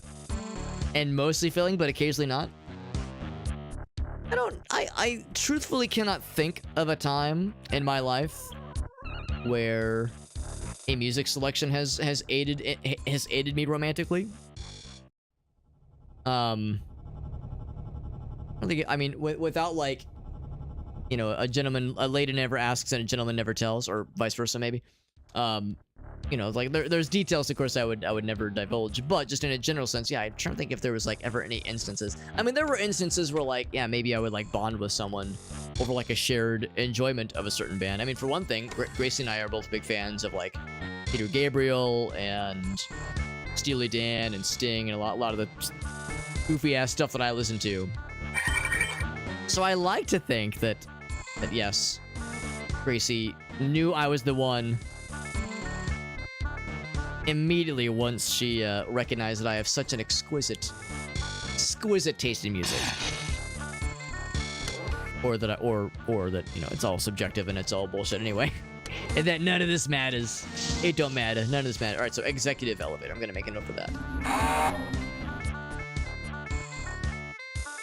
Actually, I'll do it this way. Elevator.exe. Because that's more fun to say than executive elevator. Elevator.exe. Yeah. Say it that way. I mean, I can also tell you that I've never once in my life been having, like, you know, an intimate moment with a lady and I'd be like, yo, hold up, babe. One sec. Let me put on some music for us. And then I go over to my stereo system. I'm thumbing through my collection. I go, oh yes, this one will do just nicely. I pull out without showing what it is without showing what it is that's in my hand. I pull out a disc, a CD from my collection. I slip into the disc player, slap it in, and as I'm like kind of sliding back over to my lady, Escape from the City by the Sonic Adventure 2 soundtrack starts to blast at full volume. And then the lady says, "Take me, you stud! You wild stallion!" Of course that didn't happen, of course. Come on. Of course that didn't happen. The obvious answer is the actual music I played was the, that Daytona 500 song. Where he goes, Daytona! it's. I hope I didn't just wake up Gracie by doing that. But yeah, that's obviously the music that I played to seal the deal, as we say. I want to check out all these areas, but I'm worried that I'm going to, like, go the right way too far, and then I'm going to get myself into trouble. But let's save. Let's save first before I commit to this. Oddball stuff, unironically. Extremely correct, Farsight. Extremely correct. I would even say unpleasantly correct by the stupid bullshit that I listen to, and then extremely enjoy. We got Mike in the house. Mike loves Steely Dan. Yo, Mike, I knew you'd understand, buddy. Mike gets it. And because he gets it, he... wink, gets it. If you wink, catch my wink, drift, wink. So it's dark in here, I'm scared. Step right into my trap, little hacker. Is Shodan coming on to me? She was like, step into my sex den, you fucking sex machine. She didn't say that, but she implied it. What's happening here? Oh, flying friends. Oh, we just haven't been here yet. That's a cool noise. Thrusting in time to Sledgehammer, you know, baby. You know it. Portishead. Bass boost. So the boom kicks to this Escape from the City by Sonic Adventure in the Sonic Adventure 2 soundtrack really pops when it needs to. Vocaloid songs. Yo, Vocaloid's got some bangers. So I'm not gonna like try to talk shit. Because that can be extremely fun. It's like very fun and lighthearted and good. I think it's enjoyable. Not something I reach for on the regular, but I respect it. Cyborg 65V. Daytona is a bomb. It actually is. To keep all unironically, it is. And mutants away from Beta Girl. On the executive level, no one may enter while my experiments there are in progress. And be certain that none of the lucky subjects Hold on, I don't know if I want to listen to this again. I'm trying to like keep up with it just because the text is differing so much from the voice.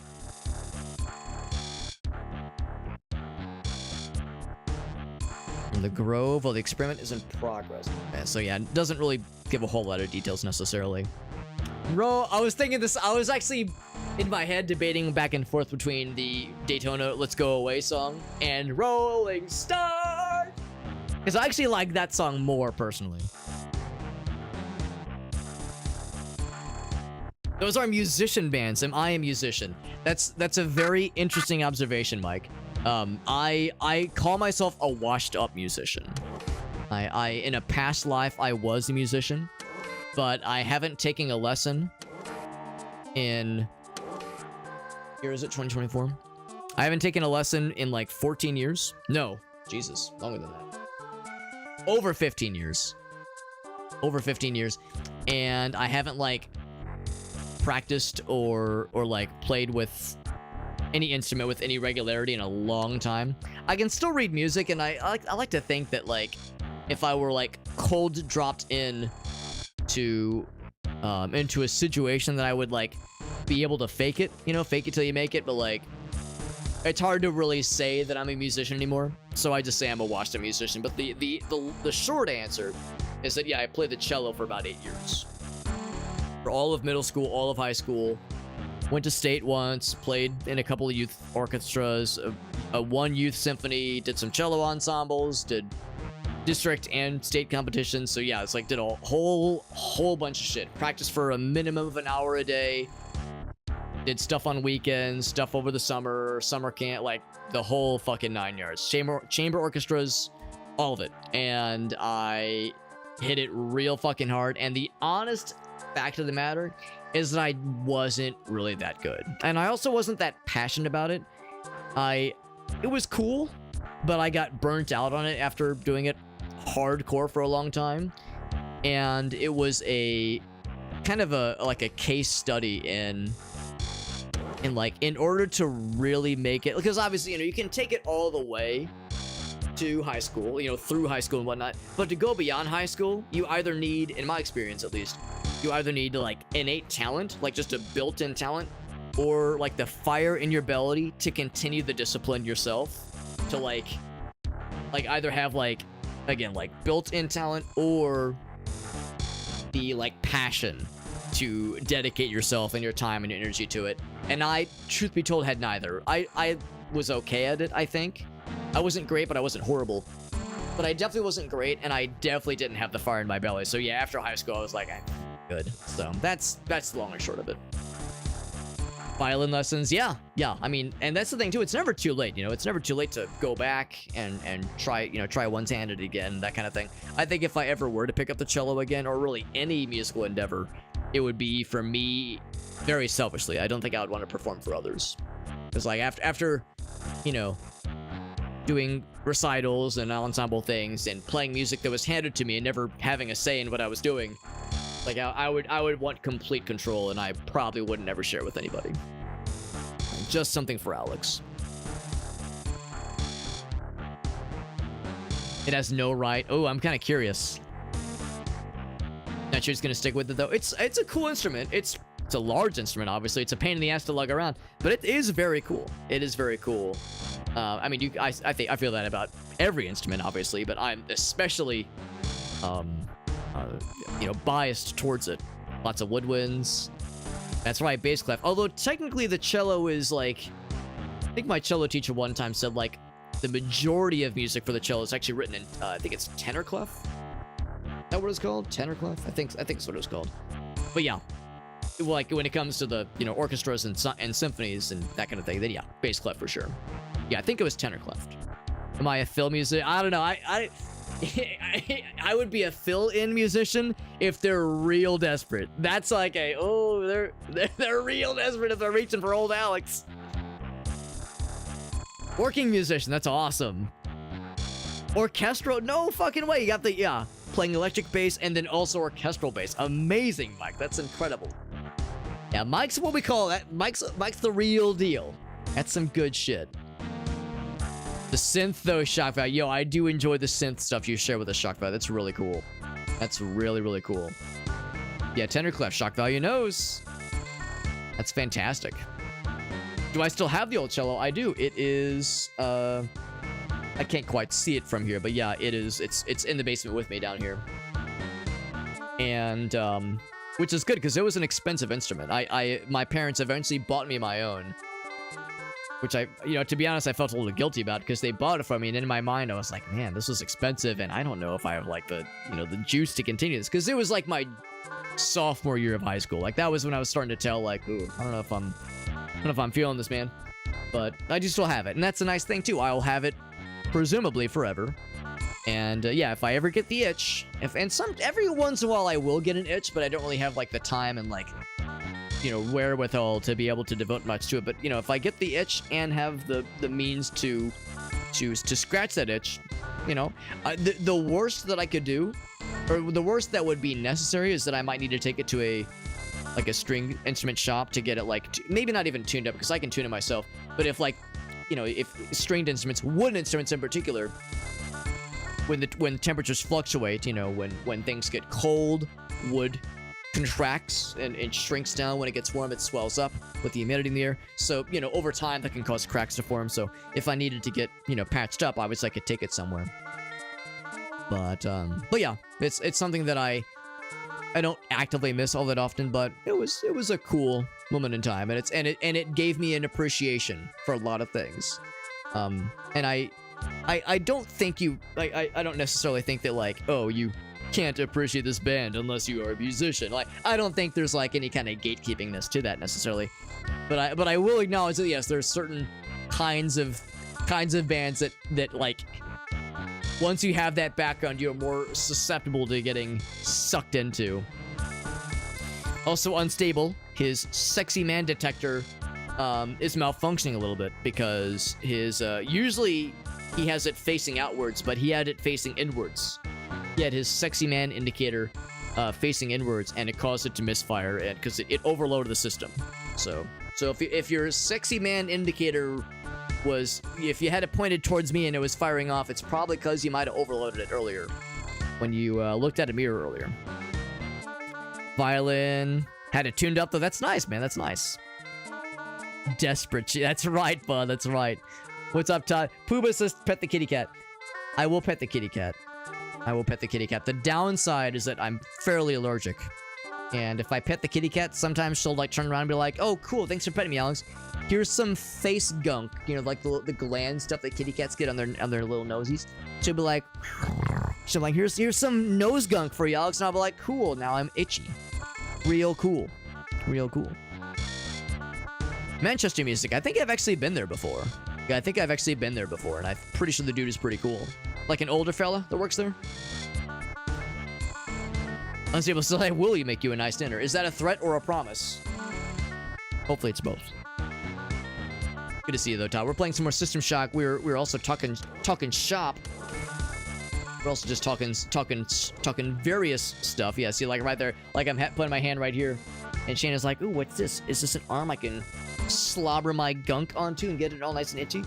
Like, I'd be careful. I'd be careful because Shayna, if I pet her head, it's not too bad. But like, yeah, once I get the gunk on me, it's like, oh, it's all itchy. Okay, though she can't help it. She doesn't mean to make me allergic. But I like to think that cats can tell. They can tell when you're allergic. They're like, yes, a new victim. Let's get their asses. Let's get their asses.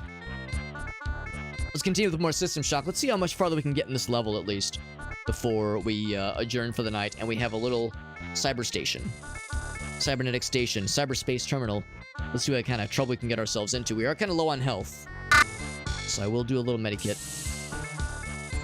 And while that's healing, we'll go ahead and try this out and see how far we can get here. Okay, he did retire. Gotcha. His son runs strong. I'm glad that the family business has continued then, because yes. Yeah, I'm pretty sure if it's the guy that I'm thinking it is, Moonspine, then yeah, I'm pretty sure I've been there before. Pick up a skunk and carry it inside. Unstable, you have the most weird life.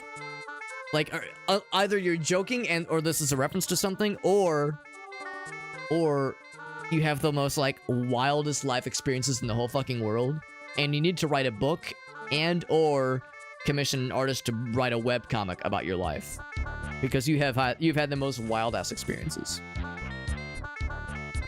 Oh, yes. Thank you, Mike. Yes, I'm always down for recommendations. Always down for recommendations. Like, no guarantees that I'll watch it on stream necessarily, but yes, I will definitely watch it off stream for Jersey. So thank you, Mike.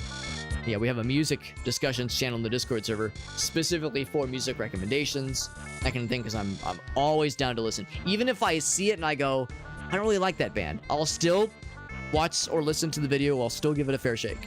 Even if I'm like, I don't know, still give it a try. The old college try. Anyway, let's get back into it. Let's go ahead and save real quick and see what cyberspace has for us. All of its splendor. Oh, and I'm apparently getting shot by something. Oh, I was using the wrong button. Oh crap. Yeah, right click. There we go. Oh my god, I got fucking killed. Darn it. I'm actually gonna reload the save. I think if you die in cyberspace, it makes it harder. I think it lowers the time limit. Lowers the time limit that you have. That's, yeah, no wonder I had the wrong thing selected. Look at that, I deflected the projectile. I'm so cool. There's still something getting at my ass. Is it these things? It is these things. Yeah, you can deflect projectiles. That's so neat. I feel like such a cool gamer. That is a cyber shield. I think I want that, actually. I think that'll... Oh, I have to remove the ice. Okay. Oh, God. Get out of here. Bonk. Get bonked. I get his ass? Okay, do I have a meowment to myself here? Right, so I need to grab the drill. There's probably some healing in here as well, for that matter. I have 4 minutes. Oh god, it fucking fires back. That's unexpected. Let's see if I can do this without dying. Because I really don't want to have to go back in multiple times with a crappy-ass timer the next time. Just good excuses, or experiences, rather. Yeah, or at least like a comic or a graphic novel, so it's illustrated. I want the illustrated experience, the illustrated, I'm too unstable experience. I don't think it's too much to ask. It's all I want in life. I'm gonna like kind of zoom around. There was a guy up top. He was getting my ass earlier, but it's time I get my own ass. No one gets my ass except me. And unstable apparently, because he knows the right words to make my brain do the happy. Something just shot me, and I don't appreciate that. These guys. Got the drop on him.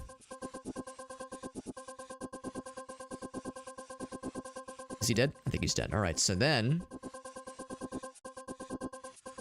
I'm going to grab a couple quick things. Is that health? That is... Oh, that's the fancier drill.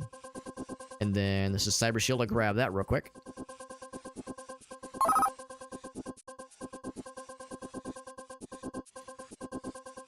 Hold on, I need to read this comic again.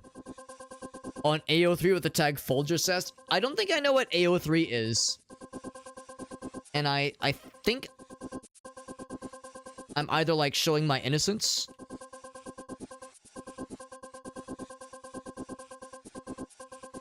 Did I penetrate it yet? Man, not yet. Holy shit, that thing is...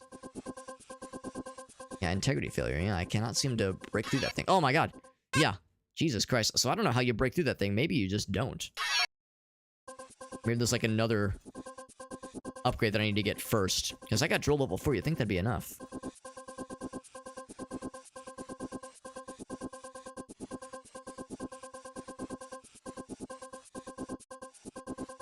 Alright, just keep zooming around. It's a shame that it's...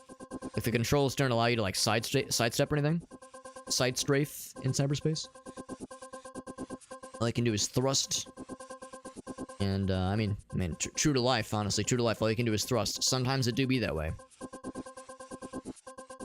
Sometimes that is how it goes. Yeah, so let's grab a couple things. Let's drill 4. Look at the shield real quick. Walked into your arms. Oh, that's very sweet. I mean, I think this might be a weird take, but I do find that I think skunks can be very cute. Another cool game added to my arsenal. Probably not everybody feels that way, but I think skunks can be adorable. But they can also be, you know, a little bit unnerving to see because it's like, oh, I don't know if I want to take on whatever is going on here. Is like as they're approaching, it's like, oh god, what am I doing? What am I doing with this with a skunk approaching? Like, what if it goes poorly? Like, I think they only do the spray if they're like really fucking scared. Like if you really fucking scare them or something like that. I don't think they just do it willy-nilly, but still, it sounds unpleasant.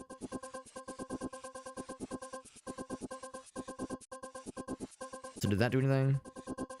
Yeah, I don't think that's doing it. I think we have to hit him with the drill. I'm gonna zoom around. So I tried drilling him from a distance. And he's still shooting at me. And my thinking is, okay, there we go. We penetrate him. So yeah, you have to just shoot through the hits a couple times. We got Pulsar 7.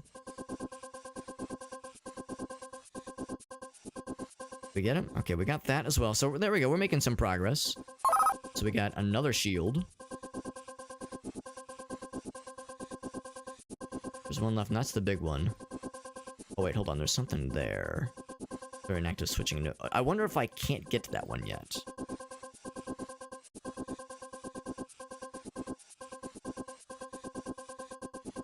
There we go. Flat Bay Armory. Alright, so I definitely want to open that up. So that way if I get knocked out now, I've knocked out all the other objectives that I could possibly want to take care of. Alright, so I'm gonna launch some drills at this guy. Hopefully I've gotten myself far enough away where if he launches anything back, I can deflect it. I don't know if I've even connected it all. There's not really much for, like, confirms. Okay, there we go. Now he's firing back at me. Did I get it? Yeah, we broke through, and our reward is... Wait for it. Another shield. Cool. So after we've done all that, I've got a minute and a half. So we've opened this node, and it has been switched, and it has stayed switched. Yeah, you fly into it to activate it.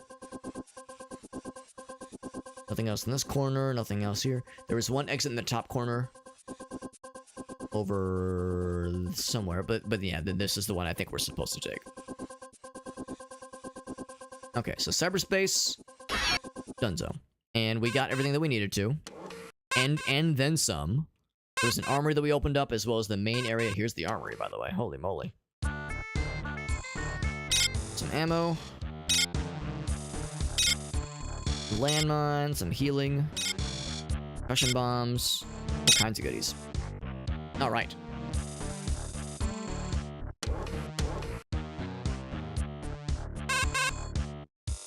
Maybe even try removing the skunk gland. Data reader, by the way. Markovsky has messaged us again. Yeah, I've heard people mention that that is an option, but I would assume that removing the gland could, like, kind of like declawing a cat, like, it might be frowned upon, at least in some circles, because it's obviously a defense mechanism, so it's like, you know, it makes sense for them to be able to defend themselves, but that's the thing, it's like, are they meant to be domesticated? I don't know, that makes it kind of leaves it up in the air, honestly.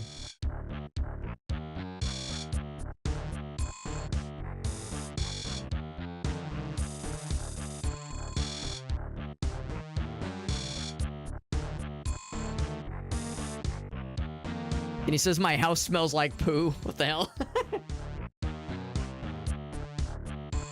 Some VTuber groups unstable. That sounds cool. So it's a fan fiction. Okay, yeah, archive of our own. I'll confess I've never heard of it before. Skunk spray is fluorescent. I think I did hear that at one point. That does sound vaguely familiar. Lines. We're still holding, but it's only a matter of time now. We've seen your military implant in action. There's a hardware expert up here who can help you put that thing to use against Shodan. I think it's setting a trap for you.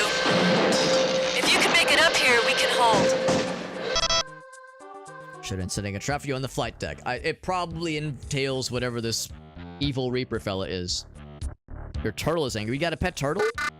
I would assume turtles probably aren't down for hugs very often. Like, maybe sometimes, but yeah, I don't think of turtles as being overly cuddly and or affectionate necessarily. But, I mean, hey, I'd love to be proven wrong.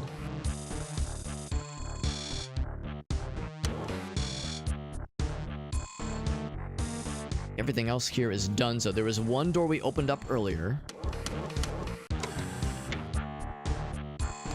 Oh, looks like there's a fella up top. Can I, like, draw him to me?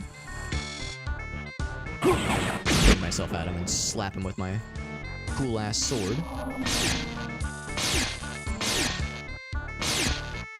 There we go.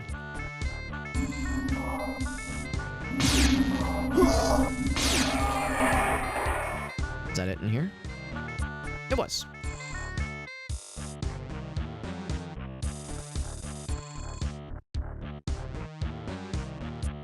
Your face is itchy because you shaved recently. Yeah, of course I haven't like full on shaved in a long time, but I do remember those days of being like, yeah, like if I'd waited a long time and then shaved. Yeah, like the difference in how it feels. I mean, it was of course refreshing, but yeah, but also like at first it was like a little bit itchy for like a very small amount of time. Oscar, guess There's what? this guy. I'm under That's the guy from earlier. Shred what you've got. Shred it all. Got that? Now get this. The logs of the experiments are protected by some program called Shodan. So I picked up some hacker who's gonna crack it for us. That gives me access to the robos and the other systems on the station. So we've got a shield if they try and dust me. Sit tight, baby. It's under control. So that voice clip, I could hardly hear at all. Like that, just the audio balance, the audio mix on various voice clips is all over the place. The implication, I think, is that this is his office. Was his office. Also, I appreciate that this is an executive level office. This was his chair. This is his fancy desk that he sat at, and here's his gigantic monitor that is pointed very far away from where he was seated. He was seated right here. Maybe this is a keyboard, that kind of thing, but I don't know. Maybe in the future there's like cool screens that pop up on the desks, maybe. But the idea of there being this like weird giganto projector monitor way over on this side, even if you're sitting here, you have to kind of crane your neck. It's odd ergonomic decision. I guess in the future we're not as concerned about ergonomic health and such. Your turtle is shockingly affectionate. I would have never guessed. But that's really cool. Same because I saw bad guys lurking. You heard okay? Okay, that's good at least, because yeah, I do have it turned down quite a bit lower on my end. The Magnum. I'm going to drop this Magnum for a second. Because this one has stuff in it already, so that's a net gain. So I can jump down to fight these guys. So I can just slap him right there, obviously. If I jump down, I don't know if there's an easy way to get back up. So before I jump down to explore that area, I want to make sure I resolve the rest of this direction first.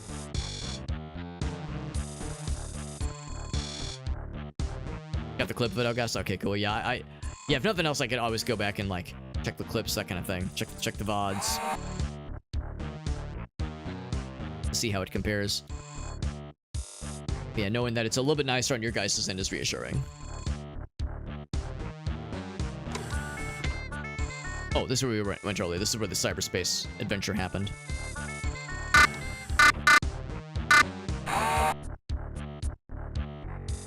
So we can drop down pretty easily. Explored this one already as well. There weren't any other doors up here. This was a dead end.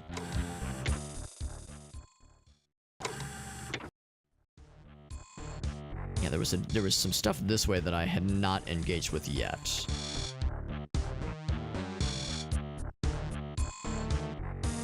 But yeah, no, it's yeah. I'm with you, Moonspine. The idea of like them leaving, you know, presumably a lot of the audio stuff alone is maybe a bit disappointing on the one hand. I guess it keeps it authentic, but yeah, if I would have them do anything at all, I would have them cut out some of like the radio static sound effects with some of the voice clips. Because I feel like with some of them, they're like naturally louder than the others, but also it's not even that the voice is loud, it's like the other sound effects and like radio noises and just general kind of sci-fi noises are in some cases super obnoxious compared to others. Also, I haven't done one of these since the beginning of the stream. Looks like this is a king gate as opposed to the bishop gate like we saw earlier. I'm assuming this is probably an... Yeah, let's just see. Can we find out for sure? Need them both to be flipped. Oh, okay, here we go. So it is indeed... So I think this is... Actually, yeah, what... I was about to say, what purpose does this serve? Oh god, I'm getting slapped. Oh my god.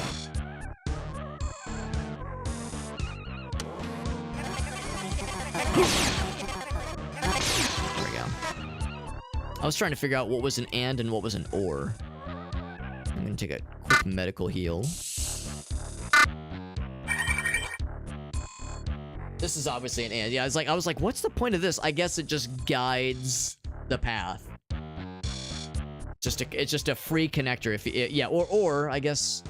Well, this was already set to be on anyway. Already set to be positive. So I guess it didn't really matter at the end of the day. But it's like, why even put that there? I think the idea is to be a barrier then, so you can lock in the other spaces pretty easily. Regardless, we got there. That's what matters. So I appreciate the detail of the cyborgs bleeding presumed human blood since they were converted over from being normie humans to being cyborg monster destructos.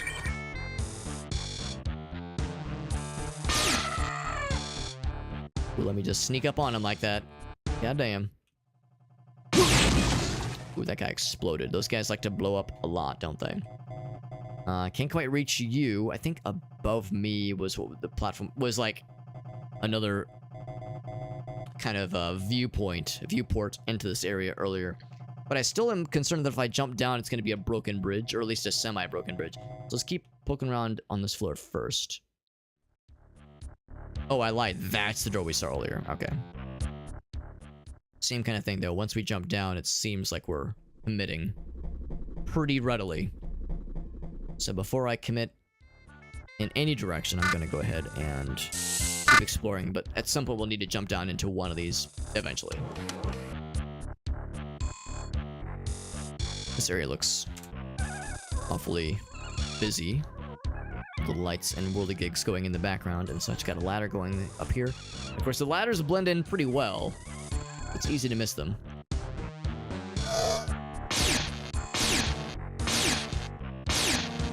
Please. There we go. So I think she was carrying just random like bullets or something, like random pistol bullets, even though they use the needle weapons. You are not welcomed here. Shodan's talking shit. Yourself.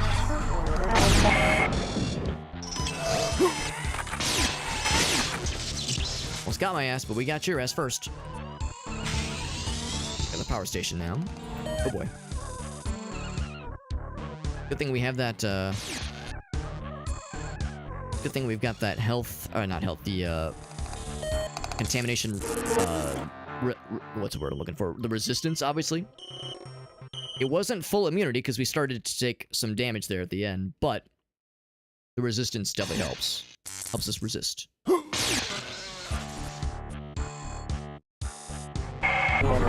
You are not welcomed here. Remove yourself.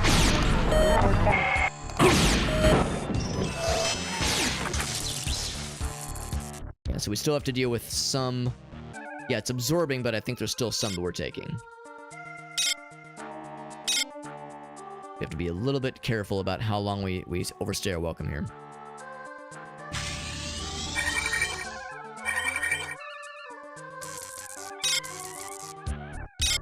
It's still fairly low levels, but it's enough. Oh god. Do a quick heal.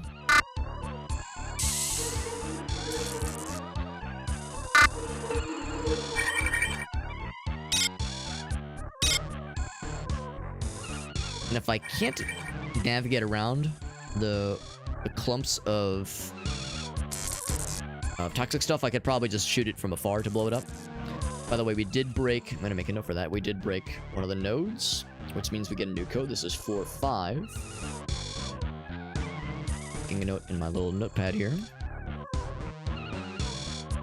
Was it code 2, I think? It's code 2, Electric Boogaloo, so I'm gonna make sure I save that. So far, floor 1 has been code 4.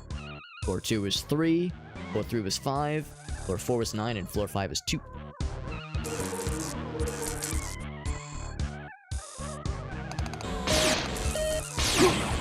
There we go.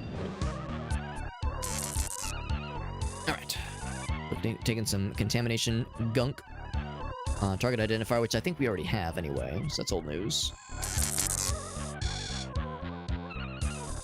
I know that those live wires hurt a lot. I definitely don't want to stand too close to those things.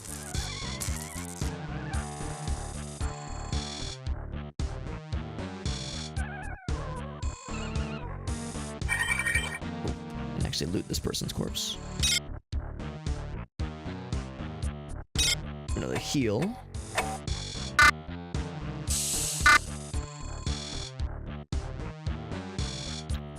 This is Gray. I think that was the last name of one of the fellas we saw, isn't it?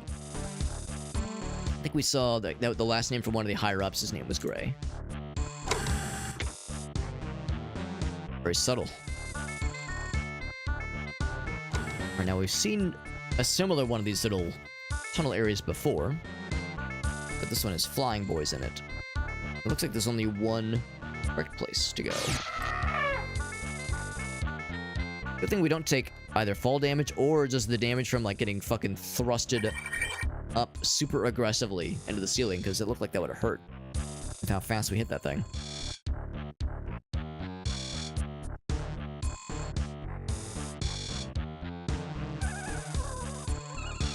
Gotta descend in the middle one.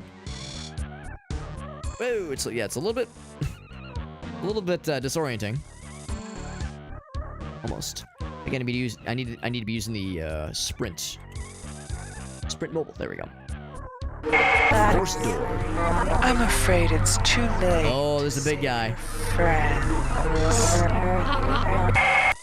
Can I open the door? I can open the door.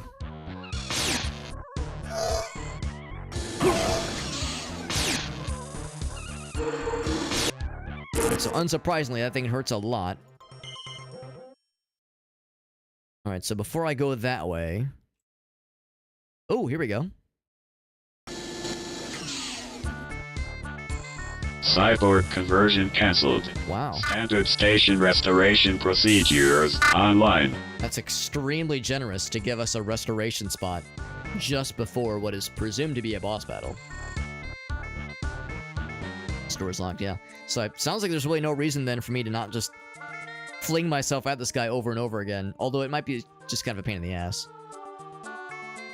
Also, I didn't get much healing out of that, did I?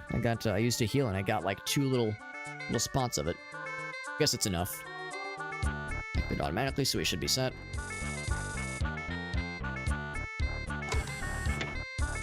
Let's see if we can drop this fool.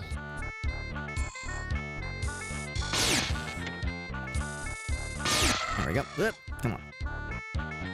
There we go.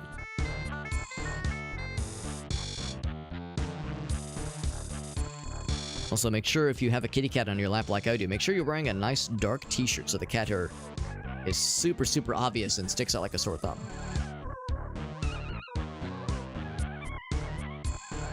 Okay. Now, she wasn't wrong when she said that,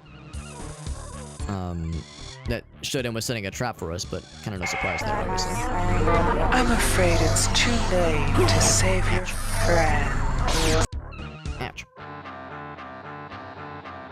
Kill us real quick. We got a lot of health back that time.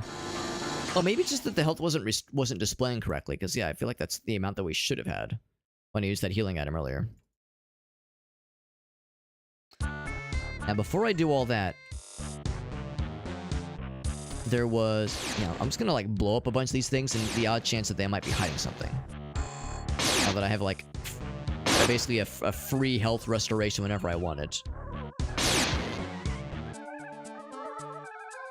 And also in the odd chance that, like, these were hiding something. Like, because I could see them very much putting something really cool very sneakily behind one of these areas. For instance, it never went up this way.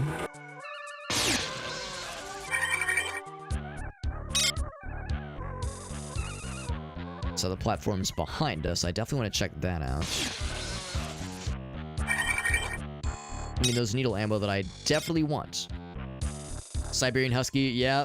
That's a fair point, too, because, we got a couple of kitty cats. We got one doggy.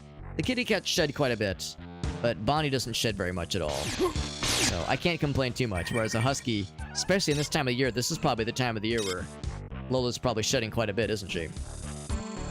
Now that we're approaching the hot months.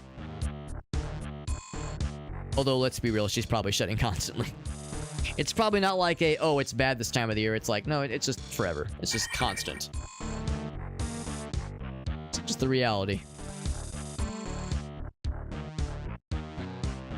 Let's see if I can make this jump. This series of jumps, that is. Woo!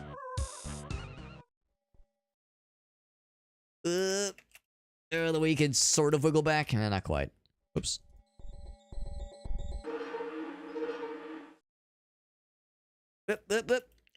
Yeah, once again, just getting stuck on like weird parts of the geometry. The platforming is just bizarre in this game. It's like slippery and very uneven and weird. It takes some really getting used to. And or saves coming. Okay, it's got a health pack, of course. Some really cool debris. We got head-mounted lander version 2. And maybe it's more efficient. And then we already have the jet boots, rather. But this would be another way to get it if we didn't already have it. Yeah, well, I mean, first person platforming is always a little bit weird, just in general. But yeah, when it's really kind of slippery and jankety and like uneven, like it sometimes is in this game, it's like right now is a good example. Like it's like on these kinds of platforms, like I wish I could kind of indicate to you like how much we kind of wiggle around. It's not even that it's slippery. It's like it can't kind of land. It can't resolve itself very well sometimes, as if the surface is not quite fully evenly flat, which kind of makes sense actually. It probably isn't. But yeah, it's just very bizarre. So of course I fell down, which is a little bit silly, but it's an easy fix because I don't think we're too far away from the goods.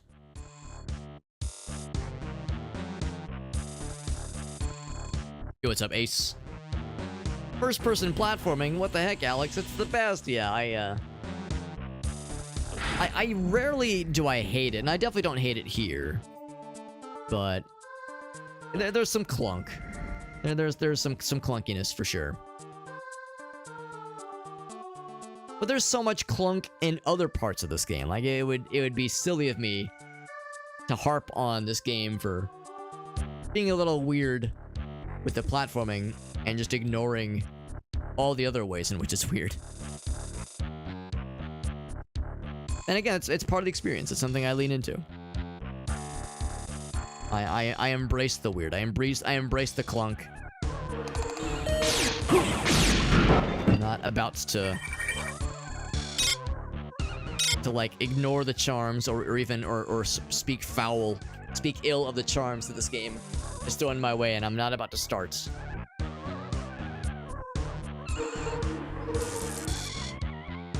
Alright, let's try that again, obviously. And then I think... Is it back this way? Yes. Follow the grays. And I get to... roll this all over again. Oops. Oh, almost. Gonna have to get really good at this, like, gravity panel platforming.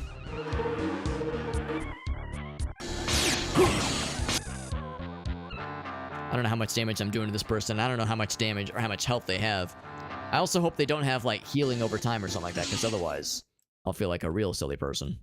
For once. It is an old game, and this game has done a lot. It really has.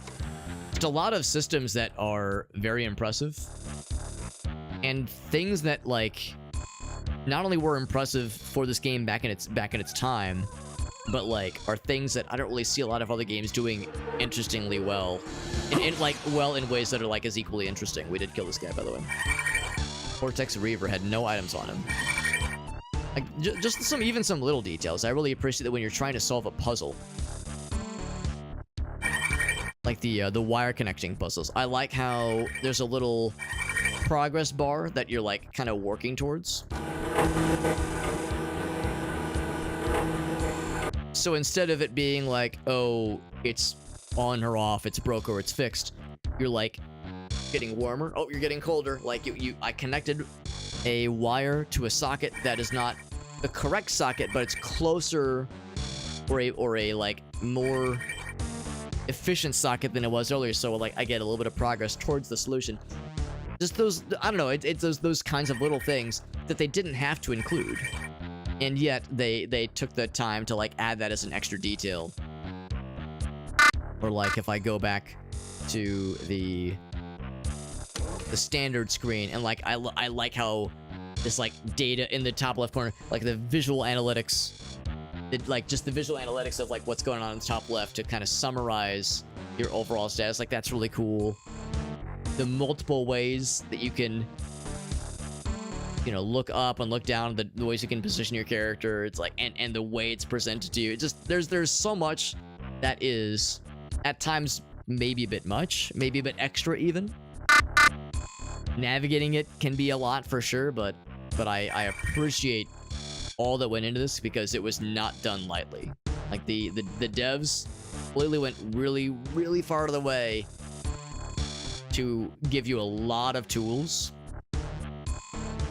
And it, you know, it doesn't always work, obviously. Flunk is still very much present, but yeah, I think they did pretty good, all things considered. And again, this game came out a year after Doom, which is the thing I keep coming back to. It's remarkable. Warranted the remake? I would say probably, although I've yet to play the remake, so I have no idea how the remake stacks up. It is a neat puzzle, you're right, it makes no sense if you think about the realism aspect, but it is really neat. Son of a... Service bridge in Flight Bay 4 has blown a couple of fuses. We're getting up something temporary, but it's gonna be a little fidgety. Combinations of these circuit breakers to get it working, which I think is what we did earlier.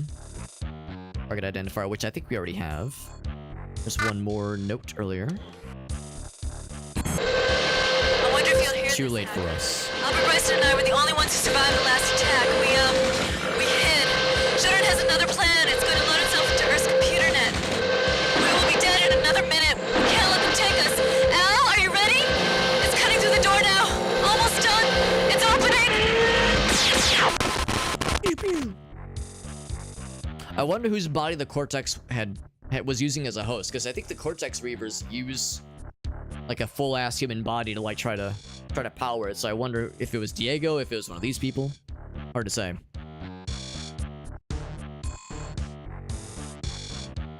Oh yeah, she says yeah before they make me into one of them. So it probably wasn't her then. Yep.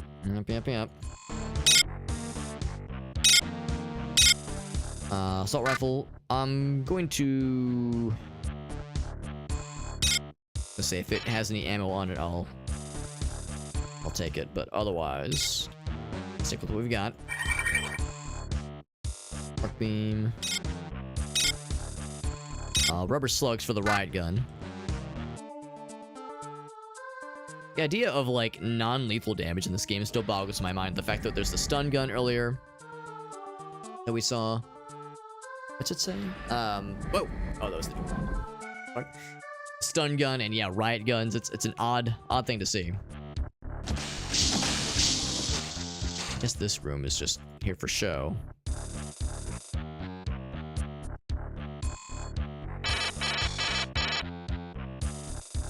And oh, now we're back here. Okay. So we killed the Cortex Reaver. I'm not sure what we got out of it. Like, what did we accomplish necessarily? I guess I can drop down here pretty confidently, although I see a thing over there that maybe I can hit. But I'd already kind of explored this area. Now there were a few more doors that were locked earlier that are maybe open.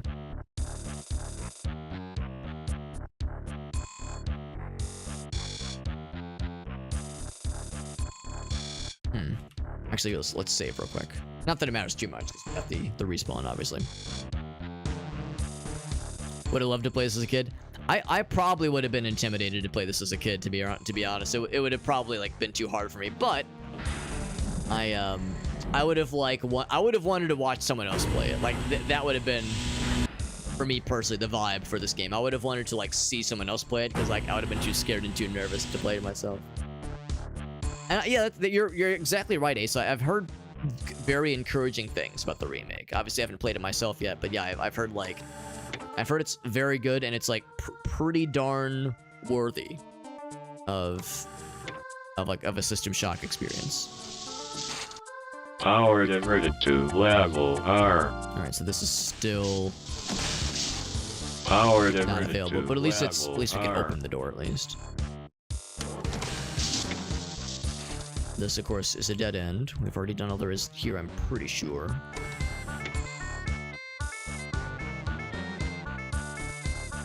We're good there. I'm trying to remember what doors were locked earlier, and ideally I would have made notes of them.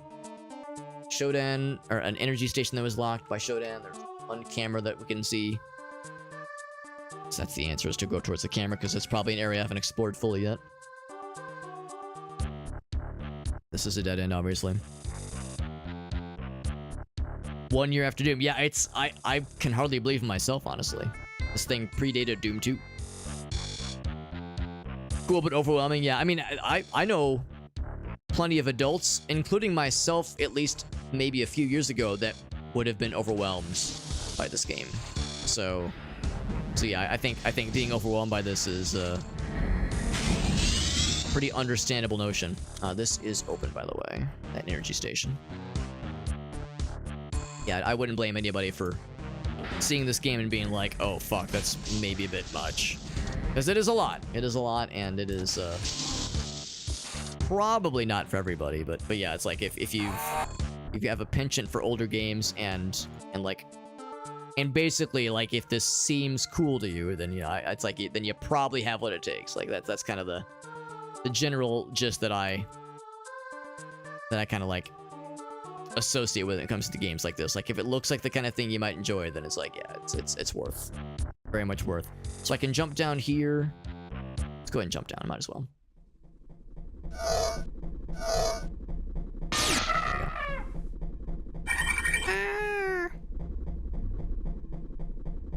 1998. Yeah. Old enough to handle it, yeah. Old enough to handle, like, yeah, the complexity and the difficulty. And just the patience, you know, the patience of dealing with what is at times not even clunky, but just very challenging. And also scary. Like, as a kid, I mean, dude, there's no fucking way. The game is like... Yeah, I mean, granted, as a 35-year-old person, it's not like this is gonna give me nightmares, obviously, but the writing, you know, for Shodan and the ID and the way the character is conveyed, and reading a note just now of somebody who's like, all right, I'm gonna commit suicide before this robot kills me, this AI kills me, and forces my dead body to turn into a cyborg that kills my friends. Pretty fucking nightmarish, and it would have been way too much for young Alex to be able to handle. So yeah, like, not even the game's weirdness or its archaic nature, but yeah, just the general difficulty and the heaviness of it would fuck me up for sure. These crates give us good position, but I don't see a way to break through the life pods. Beth and Imran, see if you can get down to where it says Flight Bay 2. Uh-oh. There's my best judgment. No. Not quite sure what that entails, but maybe same kind of thing. Maybe she was like, nope, I'm not gonna give him the chance.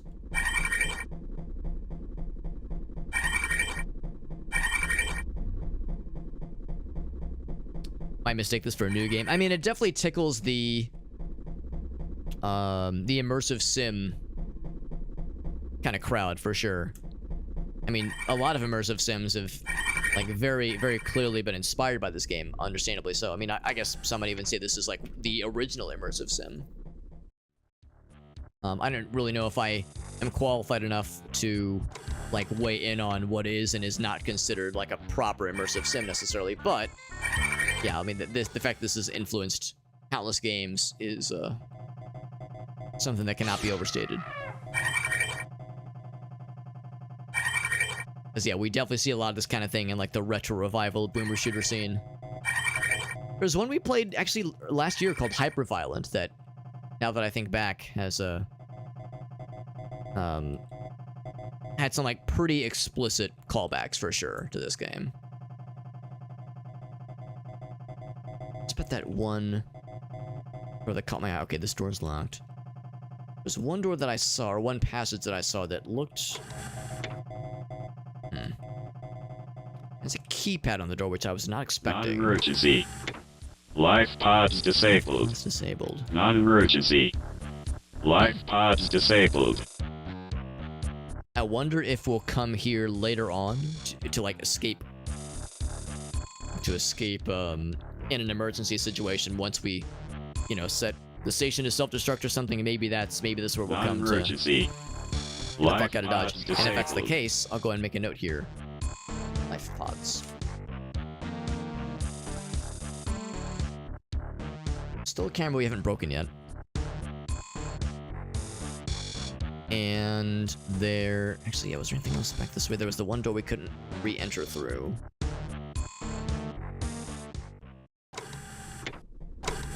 Which is odd to me. I'm pretty sure I know what's on the other side of this wall. And in fact, yeah, we can see the door. We've been to that other side before. Oh, here we go. Oh, it's another one of these. Open a door that... there we go. To open a door that, like, really has not a ton of significance other than being a nifty shortcut.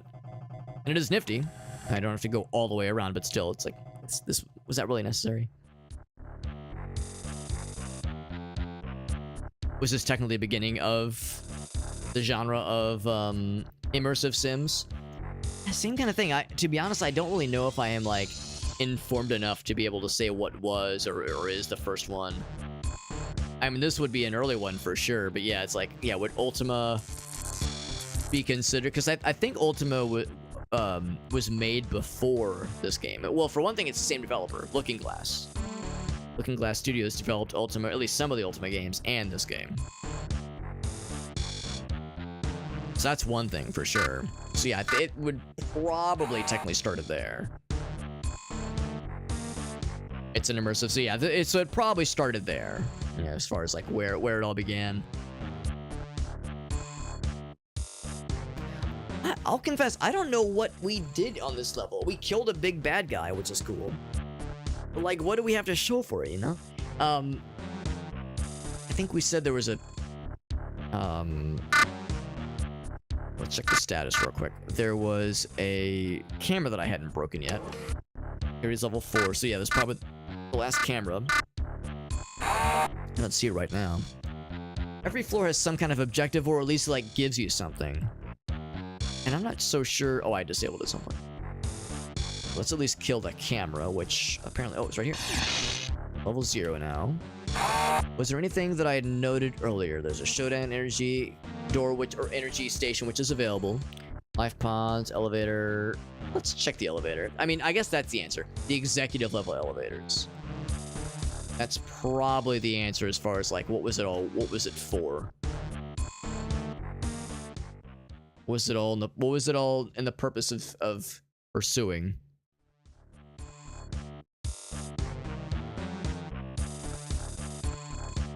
And enabling the executive level elevators is probably it. Power diverted to level R.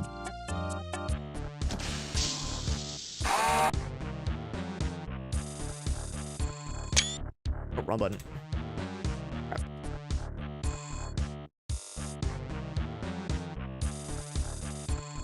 What I was trying to do.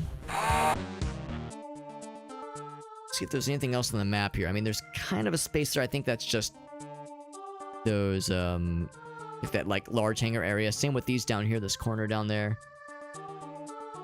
I think we've pretty much combed this area pretty well. I mean, I guess we got a couple new weapons. I don't know if that enough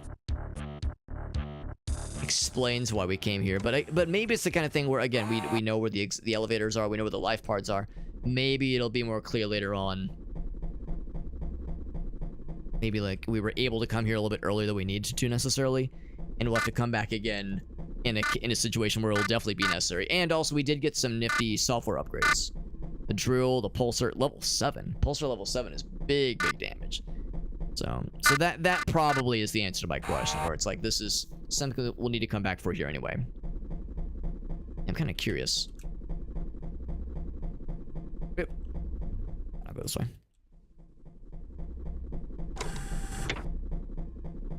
Not exactly sure what immersive sim means. You could be forgiven because I'm not 100% sure either myself. It's kind of like you know when you see it. This game I think would be considered an immersive sim. There's a couple of other like big examples. Some people might say Thief. The Thief games are immersive sims. I think there's a couple of other like really obvious examples. Freedom on how you approach situations. Yeah, that's a pretty good like succinct summary for it, like what it ultimately means, what it ultimately kind of gets at. Yeah, like some sense of non-linearity, some sense of like freedom in like how you approach levels, maybe even how you like build up your character. I don't think you necessarily, there doesn't necessarily need to be like a role-playing aspect, like an RPG necessarily.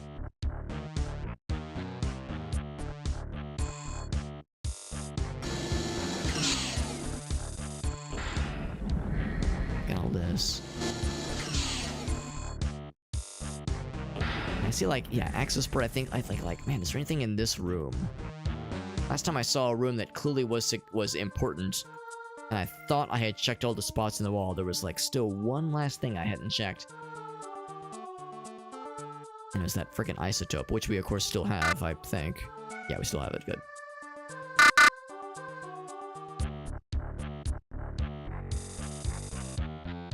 Yeah, nothing else. I think we're set. I think we're safe. So I'll go back to the main elevator then, now that I feel satisfied that I've fully licked the walls, as they say. I could check out here, but yeah, we've definitely already been out there, because that was the first area we saw. I been over there and hit that switch? I don't know. That was a big jump. Whoa, big jump. Wow. I legitimately don't know about that one. Let's see if this wraps back around. I think it does.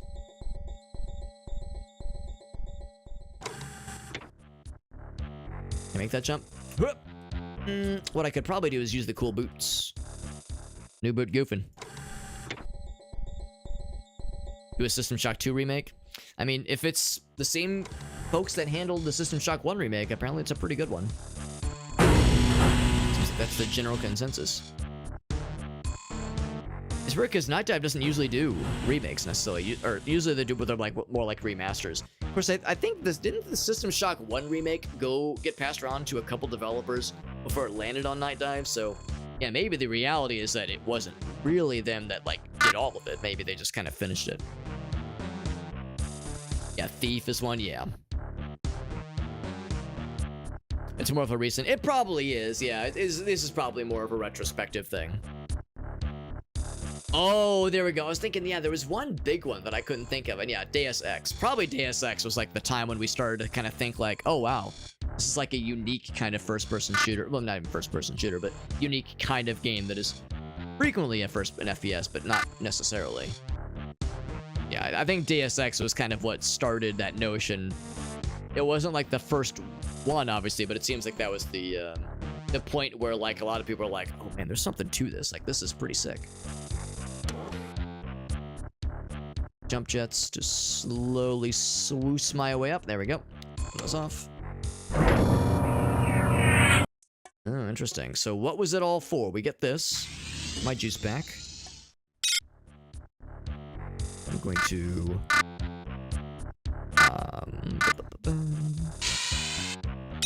I don't want to drop it.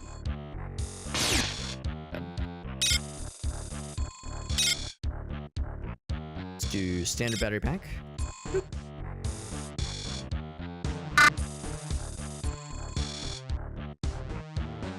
Power station still charging.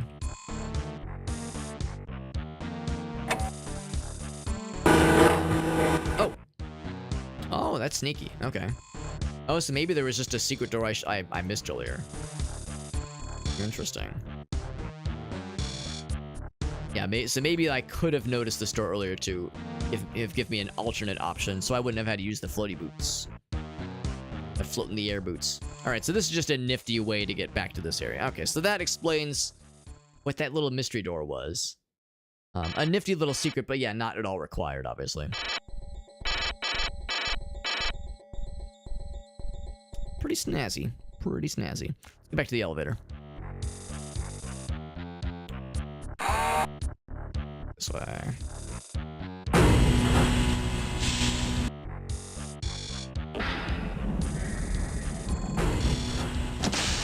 Hit that floor pretty hard. I'm pretty proud of that, honestly. Get back to... 4th 3, I suppose.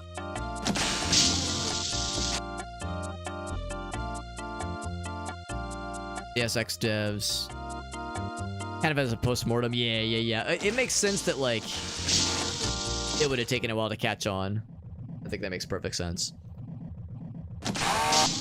We left a lot of notes here, and I'm glad that we did. The other elevator probably isn't available, although I'll try it. Security door. Nope. Let's see, what did I note as security door? I think it's because the maintenance areas are still inaccessible to us. I made note of the relay anal, and we don't have the relay analysis code, I'm pretty sure. Let me double check though, maybe I'm wrong. Do we have the relay anal? Nope. Laser override and hospital armory, but we do not have the relay analysis code. So we don't have that one. So yeah, I might stop by that security door to see if there's something else. Like maybe I didn't try it before we last were here, and I think we've killed all the cameras that we could potentially find at this point.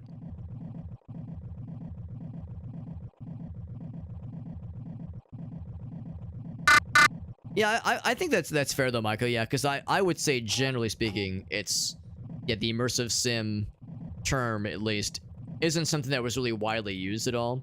I think Ace is probably right. That's probably like around the time when it first started being used. But yeah, I don't think for a moment that it was like a super commonly used thing until recent-ish. Last, you know, so many years and such. So it's gonna be bottom. So yeah, bottom east.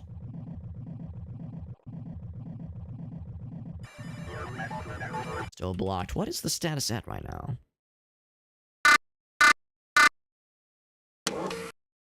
18%. I guess it's got to be brought to 0, maybe.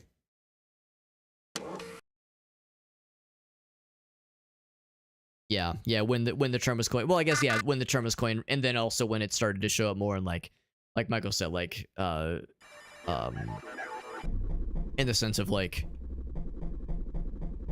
from like a marketing perspective and that kind of thing. Wait, here's the other elevator. That's when it became like more of a common deal. Power diverted to level R. I think that means we have to go to level. We have to resolve the situation at level R before this elevator becomes available, and also the executive suite elevator. If I had to guess, that's probably what it all comes down to.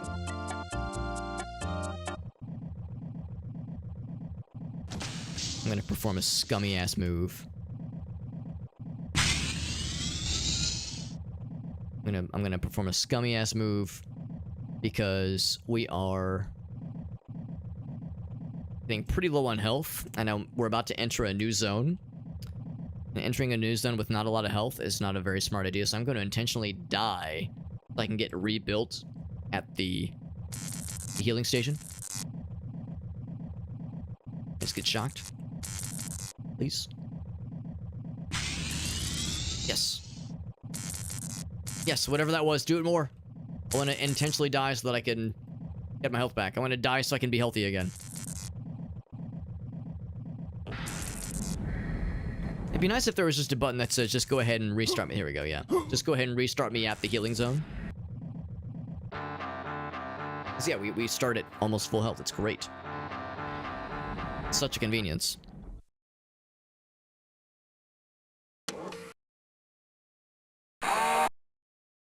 Back to the main elevator. There we go.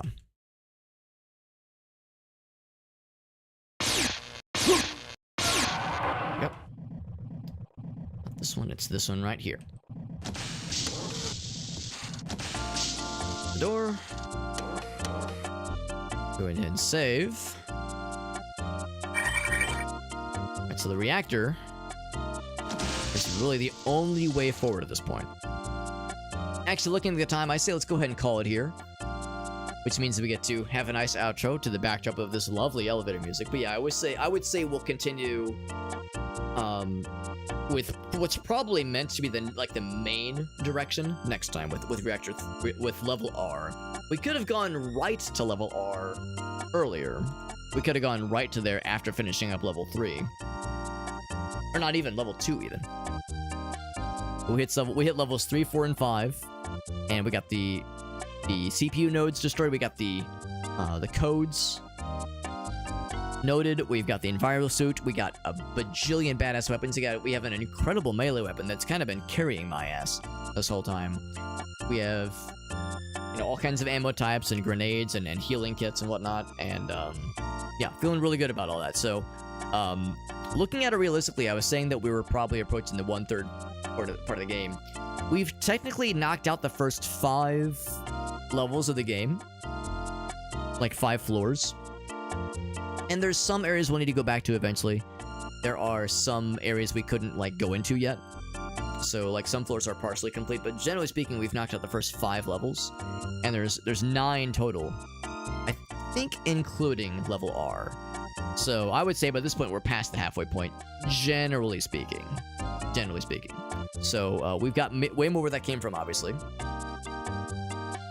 And also we got to struggle with some logic puzzles, some of those little wire toggle puzzles, and Got to have some delicious pepcorn. Got to enjoy some Brian David Gilbert videos. Good stream. Good day all in together. Good evening, I would say.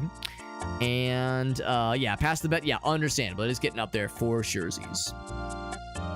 Feels like 2007. Yeah, probably. That was probably around the time it started to get thrown around. BioShock, yeah. BioShock was probably like the beginning of that resurgence, like for when it started. When it kind of started to like make more waves, like become a more mainstream thing, kind of generally speaking. But thank you folks for popping in. Thank you again to Yuki for the raid. A couple new folks pop in as well, which is always nice. So appreciate the familiar faces and the new faces alike. And definitely want to continue more of this. It'd be nice if we could finish this next week. Kind of at the rate we're going. We'll probably have some time to play this weekend as well. I know tomorrow, I probably won't be streaming tomorrow. And just because we'll be hanging out with some friends in the evening hours. And I don't think I'll be getting home until like kind of late. So probably no stream tomorrow. But I think we'll be able to stream Saturday. Don't know if I have anything special Saturday. I think the only thing Saturday is that I will probably use that to play Questmaster. Because Questmaster looks really cool. I got a review key for it. It is a Zelda Maker game, basically. It's basically like Link to the Past Zelda Maker. It looks really cool. I got a review key for it, and we're going to check that out on Saturday. And then Sunday, we're going to be doing Void Crew with Unstable and Mallory and Aaron. That's going to be a fun time. So probably no more of this game until early next week. So I'm hoping we'll finish this game up next week and we'll jump into the next project, which would probably be the remake then for System Shock 1. Although I don't know if I would do a full playthrough of the remake immediately, just because I got a couple of things kind of queued up in quick succession. The melee weapon is amazing. It's amazing. Yeah, it's almost too good. And it costs so little juice. It costs so little ammo to use, like energy to use. It suffers from the same thing that the pipe does, the metal pipe, insofar as it, like you'd said, actually, the reach is crazy. The reach is crazy. Like, it reaches so far. It reaches so far. Like, you can be, what feels like 8-10 feet away, and you're still slapping people with it. So, yeah. The range, and in this case, the damage is just outstanding. Amazing, man. Yeah, Void Crew is very fun. Void Crew is very fun. Yeah, we played last week with Aaron and Mallory. And back in, like, October, we played with Jet. We played with Captain Elena one time. Yeah, really, really enjoyable game. So we're looking forward to more of it on Sunday. And in fact, funny you should mention, this is a good kind of segue into mentioning that I do have a socials page that has all of my links. It's my Discord server, has my social media, of course. Social media accounts like Twitter, Instagram, Facebook, Mastodon, Blue Sky, all that shit. We got them all in there. I do have my YouTube channels listed as well. So I have my main channel, which includes shorts and highlight reels, that kind of thing. And then my archives channel, secondary channel, that has archives of all streams that I've done after 2021. And then the Discord server, we're actually going to be raffling off some Steam keys for Bolt Gun, Warhammer 40k Bolt Gun, and RoboBeat. Not tomorrow, because I usually do them on Fridays, so probably Saturday. Probably Saturday, we'll be doing the raffles for RoboBeat and Bolt Gun, and then next week, we'll do the raffles for Void Crew and Questmaster. I'll have 1 key for Questmaster, and I think 4 keys for Void Crew. So yeah, giveaways will be done through my Discord server. We already have the raffles open for all of the games that I just mentioned. All you gotta do is pop in the Discord server and post a message into the giveaway channels for which you would like to participate. So yeah, so there is that is open for all to participate. You don't need to be a subscriber. There's no like minimum restriction. Just gotta post in the Discord server and that's it. Easy peasy. But anyway, so let's go ahead and find a raid target. Sounds like Jet actually has a recommendation. He mentioned Aso. Yeah, we've raided her before, but it's been a long time. Let's see if she is still alive. Bloop. And bloop. Congrats and Jet raid Aso. Let's keep the party going then, baby. Absolutely, especially if she's gonna be going for a bit. Especially if she's going to be going for a bit. That's an easy choice. She's doing some Stardew. It looks like she's been live for about an hour, which means she probably started fairly recently, which makes me think she might be going for at least a little bit tonight. I don't know if it's single player or if it's multiplayer. I know, of course, Stardew does have multiplayer. But yeah, we haven't raided her in a long time, so that sounds nice. There are a lot of people live tonight. There are a lot of peeps, but yeah, we haven't raided ASOL in a while, so that sounds good. She's pretty chill. She does a lot of pretty good variety content in general, just a pretty wide swath of games. She is a VTube model, and I'm assuming, and Jet, I think I actually became aware of her streams through you at one point, Jet. I think she was a Jet recommendation. So yeah, VTube model kind of streamer, and yeah, very much into variety. I don't know if she's done a lot of Stardew in general, but it wouldn't surprise me if this was like one of her go-to games. And oh, that's right, Mario Kart. Yes, I know she's done some Mario Kart before as well. Good. It's good stuff, friends. Thank you again for hanging out. Thank you to Jet for the recommendation, for the raids. I'll see you guys over in ASOL's chat. ASOL VT. VTuber, of course. Once again, the socials page has all the links that I mentioned. It has the Discord server as well, so if you want to join into the giveaways, make sure you pop in to the Discord server and post into the giveaway channel of which you are interested. And you can participate in all of the giveaways if you want. You can also participate in none of them. I'm not your dad. I can tell you have to. But if you want a chance at some free, no strings attached Steam keys, like I said, we'll be doing some on Saturday and then others next weekend. Thank you, everyone. Everyone have a great night. I'll see you guys on the Flippy Dippy. Like I said, probably no stream tomorrow, probably. But we'll plan on getting back into it most likely Saturday evening. Have a good night, friends. I'll see you around. I'll see you over in ASOL's chat. Good night, friends.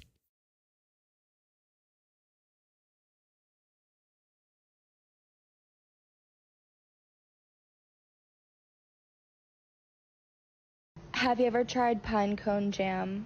Have you ever tried barbecue hammers? Have you ever tried baked bean Furby?